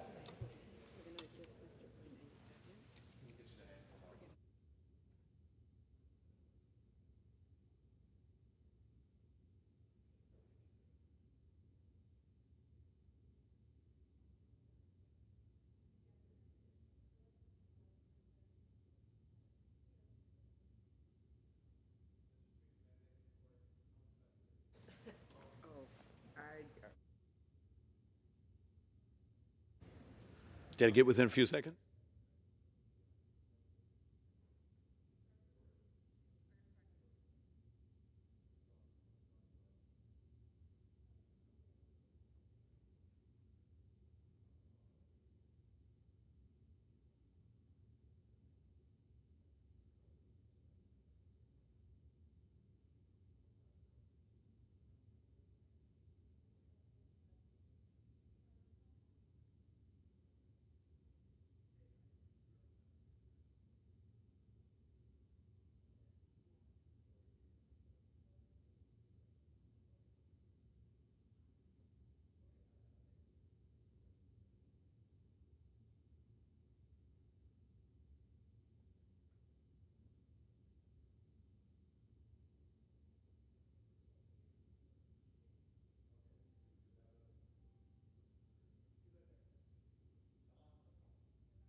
All right. Under the Speaker's announced policy of January 9th, 2023, the Chair recognizes the gentleman from the great state of Texas, Mr. Roy, for 30 minutes. Thank the Speaker. Appreciate the gentleman from Arizona being down here talking about the trajectory this nation finds itself on with respect to, well, all spending, but in particular, mandatory spending, as we call it, and the need for all of us to get serious about doing something about it. We sat here in this chamber last night. The President of the United States did what you do in a campaign speech, not in the State of the Union. He did what you do when you have a failed agenda and you want to try to scare the American people rather than inspire the American people. Accuse your opponents of being against Social Security and Medicare with no real backing, but offering no solutions himself to the very problems articulated by the gentleman from Arizona. Did anybody hear the President of the United States last night address at all the reality that Social Security and Medicare are on a path to bankruptcy in terms of their funding relative to the demands to pay benefits? Of course not. Of course not, because the President of the United States, Joe Biden, has zero solutions to the problems facing this country. Not one. Not one solution last night was offered. Standing at the well where the Speaker currently sits, not one solution was offered. Instead, it was a campaign speech. And the fact is, the American people, I think, saw through it. Because in the same speech that the President attacked Republicans for not having a solution for Social Security and Medicare, that accusing Republicans of saying we were going to walk away from the obligations for Social Security and Medicare, the President offered no solutions on the border. None. The President said not a word about our men and women in uniform. The President referenced Ukraine, but didn't provide an actual strategy or desired outcome besides Putin bad, Ukraine good.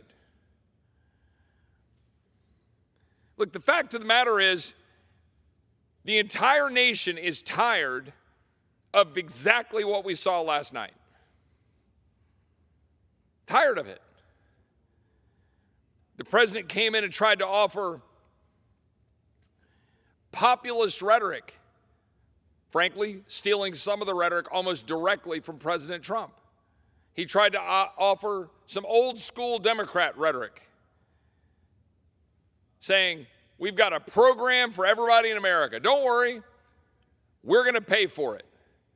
I gave a speech on the floor of the House about a year ago entitled The United States House of Free Stuff, about this body. When a number of my colleagues on the other side of the aisle came down and talked about all of the student loans that would be forgiven, all of the spending that my colleagues on the other side of the aisle would offer, with no indication of how it would be paid for. Because why would you do that? Look, the fact of the matter is, this body, the People's House, is never going to be serious about representing the people until we stop spending money we don't have, stop allowing for the printing of money to carry out the very things the American people sent us here to stop doing, stop funding the very bureaucracy that are carrying out the actions that we decry in our own campaigns. We're never going to get this country on track until we stop printing money, borrowing money, and spending money we don't have. I would defy any one of my colleagues, anyone, this side of the aisle or the other side of the aisle, to come prove that statement wrong. And when we're $32 trillion in debt, or almost, and we keep having a debate about who's going to spend more money on which program of our choice, how is that going to save the country? With all due respect to colleagues on my side of the aisle, I've heard numerous Republicans say, we are not going to touch defense spending. Okay, good for you. Maybe I agree. Maybe we shouldn't touch defense spending. Maybe we need more defense spending to beat China. But then what, pray tell, is your solution to fund it? I promise you, and my request, all my Republican colleagues out there, come on down. If you're the ones saying you will not touch defense spending, you come down here and you give me a solution. Don't hide behind the men and women in uniform. Don't go, oh no, we're not going to touch defense spending. We need more defense spending. We need to beat China. I might agree with you, but I'm not going to sell printing and borrowing money that undermines the very national security that you're going out and talking about. To my Democrat colleagues, you come down here, don't say a word about how you're going to spend or pay for any of the spending, any of the programs that you stand up and applauded last night when the President of the United States is talking about it. You say you want to have non-defense spending. You want to have more funding for HUD, more funding for HHS, more funding for programs, more funding for some COP grants or whatever it is. It wouldn't be for COP grants. But you want this more funding. How are you going to pay for it? The answer is no one is going to come down here and give an answer to that. With the possible exception of two things. My Democratic colleagues will come down and say taxes. Okay, why don't you come down? Let's have a conversation about taxes. Come down and show me what taxes you want to raise that will not cause economic impact such that our revenues actually go down. Come show that to me. Let's have a debate about that. My colleagues on this side of the aisle will tend to say, well, it's the mandatory spending. Don't you understand? Don't worry about discretionary spending. That's small ball. Well, a third of our budget is discretionary spending still, so I'm not sure that's small ball. I mean, it is, after all, like $6 trillion. I don't consider that small ball. And my colleagues aren't incorrect that we've got to deal with mandatory spending. But you can't hide behind mandatory spending to say that's the problem, while you then say, well, we got to increase defense spending. And well, I don't know that I would increase all that other non-defense spending, all those agencies. But you know what? That's what my Democrat colleagues want. So the only way I can get my defense spending is to agree to what they want. And one day we'll deal with mandatory spending. So what the hell? $32 trillion of debt and counting. But that's exactly what happens. And again, to any of my colleagues, come down here and prove me wrong. Come on down. I'm here. Come debate me. American people actually want to have a debate. Maybe we should have that debate every day, all day, until we come to some conclusion about how we're going to stop doing the same thing over and over again. Stop spending money we don't have. Now, I'll tell you my solution. I actually believe you should come to the floor and come here to debate and have solutions. I believe that the bureaucracy of the federal government is plenty big. I don't believe it needs to get any bigger. I actually, and this, call me crazy, I think maybe returning the bureaucratic state, the administrative state, the bureaucracy, the federal government bureaucracy, returning it to pre-COVID levels I'm not asking for that much. I'm just saying, let's go back to the size of the bureaucracy before COVID spending blew the spending out of the water. That would be 2019 spending levels. You with me? Let's just take the bureaucracy and take it back to pre-COVID spending levels. Now, do that. Hold defense spending at 2023 levels that were just passed. That all the hawks were running around going, all right, we got more money for defense. We got a 10% increase in defense. Okay. Let's hold that spending. If you do what I just said, freeze the bureaucracy at 2019 levels, freeze defense spending at 2023 levels, the one we just passed. If you do that, and you do that for 10 years, freeze that number for 10 years, you'll save $3.6 trillion and reduce our deficit spending. You get about, I don't know, probably about a third of the way towards balancing the budget in 10 years. I think that's a pretty good start. Does anybody in America want to raise their hand and say that the bureaucracy, the federal bureaucracy, in 2019 was too small? Anybody who wants to come down and say that the size of the federal government, the non-defense federal government, in 2019, man, that government, oh my gosh, it was so small. There were no bureaucrats interfering with my life. There were no regulations cutting off economic activity. I defy, come on down. Tell me how that government of 2019, just a few years ago, was so efficient, so great, such a good size that you think that's the right size. And we need it actually to be bigger. That it's not the right size, that we need it to be bigger. I don't know many Americans. If I go to my district that I represent, 750,000 Texans, I don't know many of them that would raise their hand and go, oh, please, I need that bureaucracy to be bigger. Hire more federal workers into all of those programs. Fill up more buildings in Washington, D.C. We need more of that. Now, defense spending. Well, we just got defense spending increased a bit here to 23. Well, you say, well, do we need more spending for defense? There's a lot of people who might say we might. Why? Well, is our Navy what it needs to beat China? Do we have all of the latest technology we need to be able to beat China or another world foe? Do we have all of the latest and greatest intel? Do we have all of the personnel trained properly at the levels we need to ensure that we can be the finest fighting force in the world and that we can, kill people and blow things up when necessary? Because that's what, our military is supposed to do. We might need more spending. I'll grant that. So I'll tell you what. Take my plan of freezing the federal bureaucracy, non-defense, take last year's defense levels at 23, now increase it 2.5% a year for the next 10 years.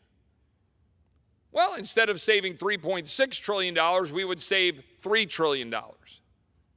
Still a pretty good step towards 10-year balance. Now that's one idea. I think it's the right idea. I'll tell you why I think it's the right idea. I don't know why I want to give more money to an EPA that puts Joe Robertson in jail because he had water on his land and somehow that violated the waters of the United States laws. I don't want to give more money to the bureaucrats at the Federal Bureau of Investigation to build a new $400 million facility in Maryland like we just voted through in December, to hire more FBI agents, to put more people like Scott Smith, a dad in Loudoun County, on a list to be a domestic terrorist because he dared to go to a school board and challenge a school board for not doing enough to protect his daughter. Scott Smith joined me in this chamber last night and sat right up there, listening to the bloviating nonsense we heard coming from the other end of Pennsylvania Avenue sitting here last night. I don't want to give more money to those bureaucrats. I don't mind saying it. I was a federal prosecutor for a couple of years. The Department of Justice has plenty that it can cut. And all I'm talking about is going back to 2019 levels. Do we want to fund an NIH further or an FDA or CDC further to carry out more gain-of-function research? Anybody raise your hand? Raise your hand if you want more gain-of-function research coming out of your federal labs, maybe even working with China to do it. Anybody sign up and say, yep, that's a great idea. Good use of money. Well done. Anybody want more of that? More of those programs? Again, with borrowed, printed money.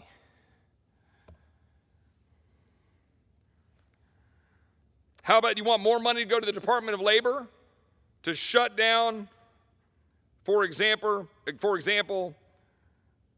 Riolana Reiner's children's clothing consignment company? Because she violated some standards according to the Department of Labor?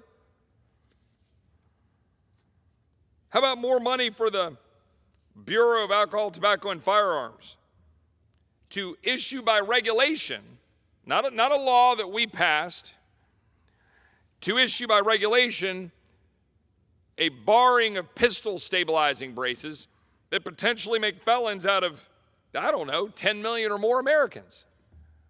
Does anybody want to give the ATF more money to go after and target the American people? But that's what we do here.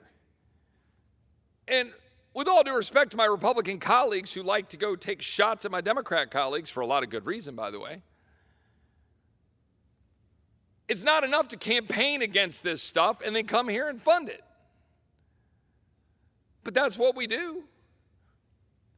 We campaign against these terrible regulations and these terrible actions by bureaucrats. IRS going after nonprofits and faith-based organizations because of their beliefs. The FBI targeting Mark Houck, a dad, an FBI showing up at 7 a.m. in the morning with a SWAT team to go after his family in Philadelphia because he dared to defend his son when they were outside of an abortion clinic, engaging in their First Amendment right to stand up in defense of life. Oh yeah, but let's go give some more money to them. But that's what we'll do. Let's give more money to that bureaucracy. The woke, weaponized, wasteful bureaucracy at war with the American people, targeting the American people. The truth is, we have an obligation to reduce federal spending, even if it were filled with nothing but angels doing nothing but angelic things, because we're spending money we don't have. But the truth is, that bureaucracy is doing anything but those angelic things. So why do we continue to fund it?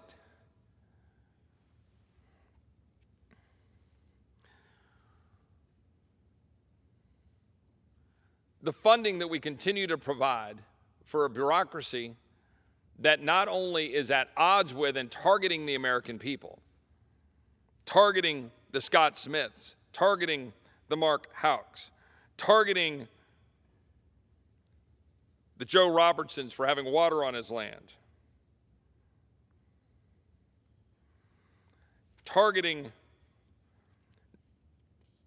Marvin Horn for his raisin crop, fining him $685,000 because he didn't comply with certain New Deal era restrictions that the Department of Agriculture put on him. Think about that. I'm not saying that I can say every single thing, that every example you bring up, that someone didn't violate some reg or some rule, because who the hell knows how many there are? I've asked. No one can tell me. How many federal laws are there? Again, if any of my colleagues can come here down here to the floor and bring me a footnoted cite and say this is how many federal laws there are, I would love to see it. Come tell me how many regulations there are with laws and crimes attached to it. According to one report I saw, there's an estimated 4,500 federal laws, statutes, crimes, I say criminal statutes, sorry, not laws, criminal statutes, and some 300,000 crimes attached to regulations. That's just one report that I saw. The Department of Justice apparently tried to calculate this in the early 1980s and they gave up. They came up with a certain number and they just kind of stopped. How can any American engage in activity and not essentially be violating something, somewhere, where some eager bureaucrat is just able to go, nope, you're in violation, you're shut down.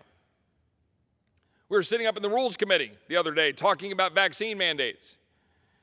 And one of the witnesses testifying, and one of my colleagues said, well, you know, why aren't you taking this end to the public health emergency or this end to this vaccine mandate through regular order? Look, I'm a big supporter of regular order.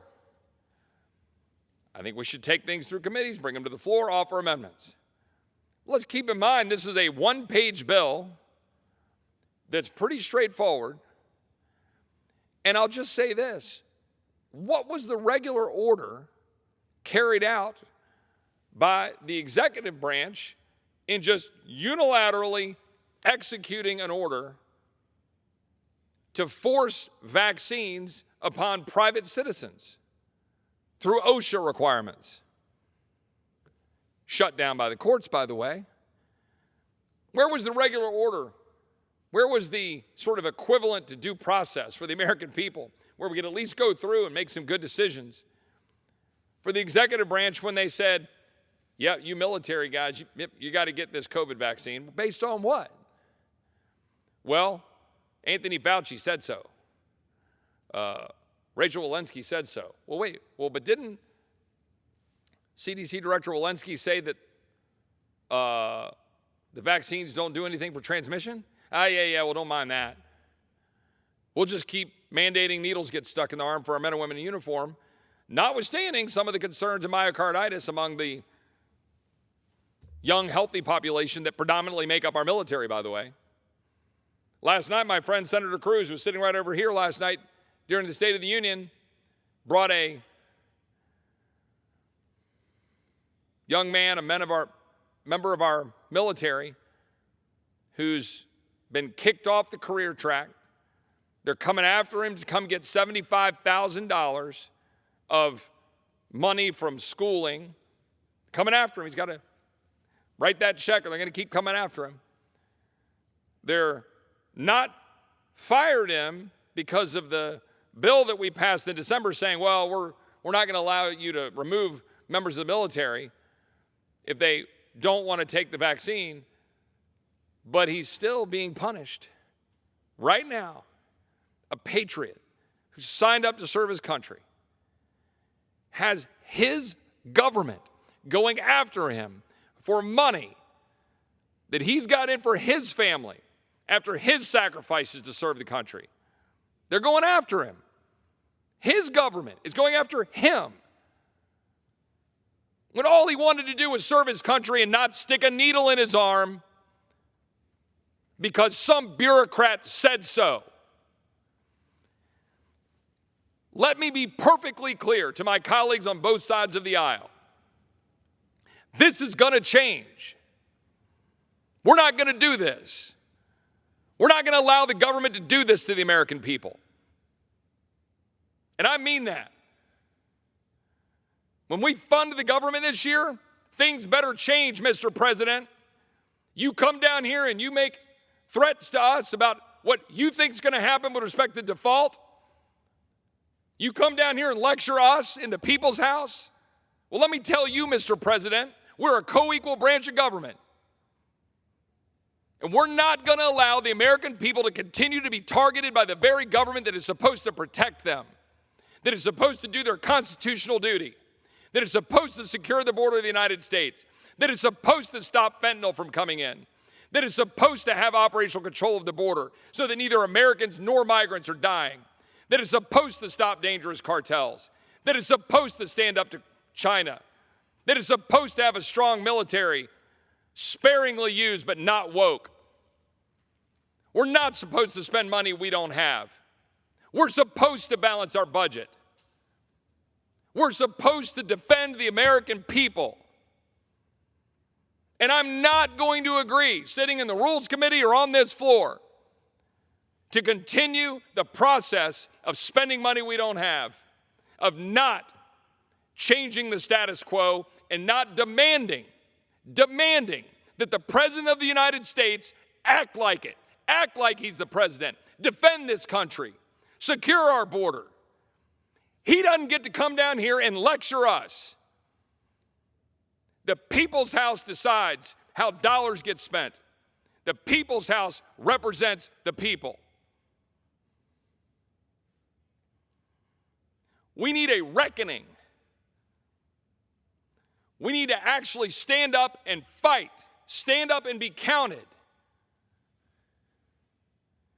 I'm not going to go around the circles that we constantly go around in this place, having another meeting about another meeting about another meeting. How about we just stand up for something? How about people be on the floor of this body debating? Get another hour of special orders, another half hour of special orders.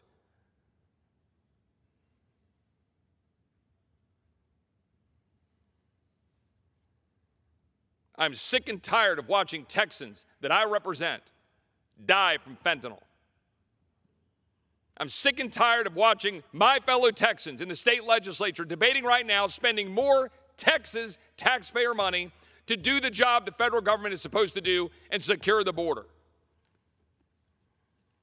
I'm sick and tired of walking around on eggshells around a body comprised of members of both sides of the aisle that refuse to do their job to stop spending money we don't have and say, oh, well, what political poll-tested 80% issue can we put out there and go to the American people with so that we can sound reasonable in our demands? How about you just demand what's right? Why don't we just stand up and say, you know what, we're going to balance our budget. Giddy up. That's what every American does. It's what every business has to do. But no, we'll keep going around in circles, each side going to their pet projects.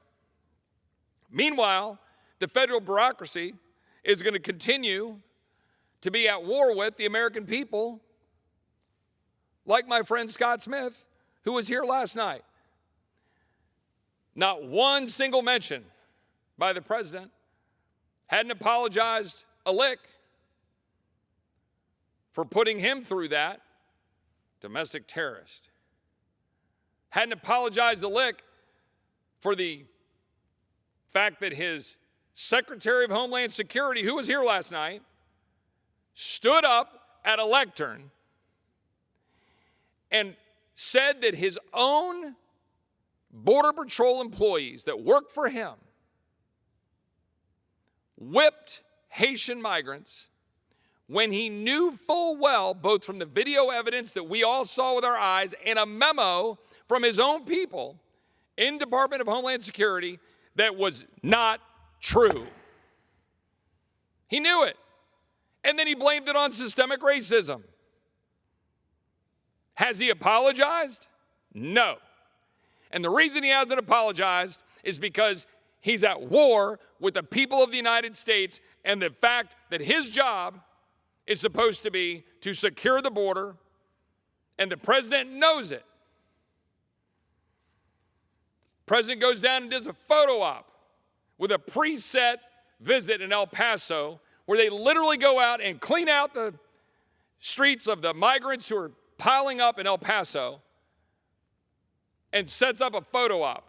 And then last night dares to come down here, lecture us, lie to the American people that we're trying to go after their Social Security and Medicare, and offer nothing about his constitutional duty as President of the United States to secure the border.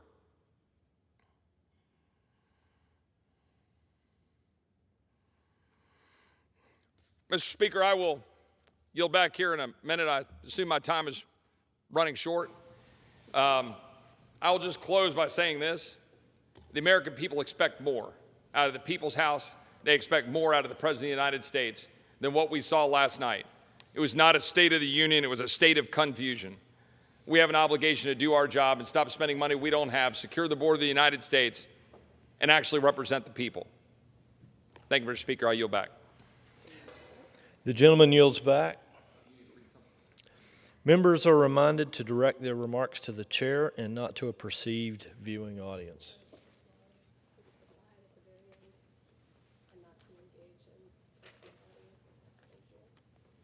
Engage in personalities. Yeah. Members are reminded to refrain from engaging in personalities towards the president. I move that the House do now adjourn. Or, Mr. Speaker. The question is on the motion to adjourn. Those in favor say aye. Those opposed, no. The ayes have it. The motion is adopted. Accordingly, the House stands adjourned until 9 a.m. tomorrow.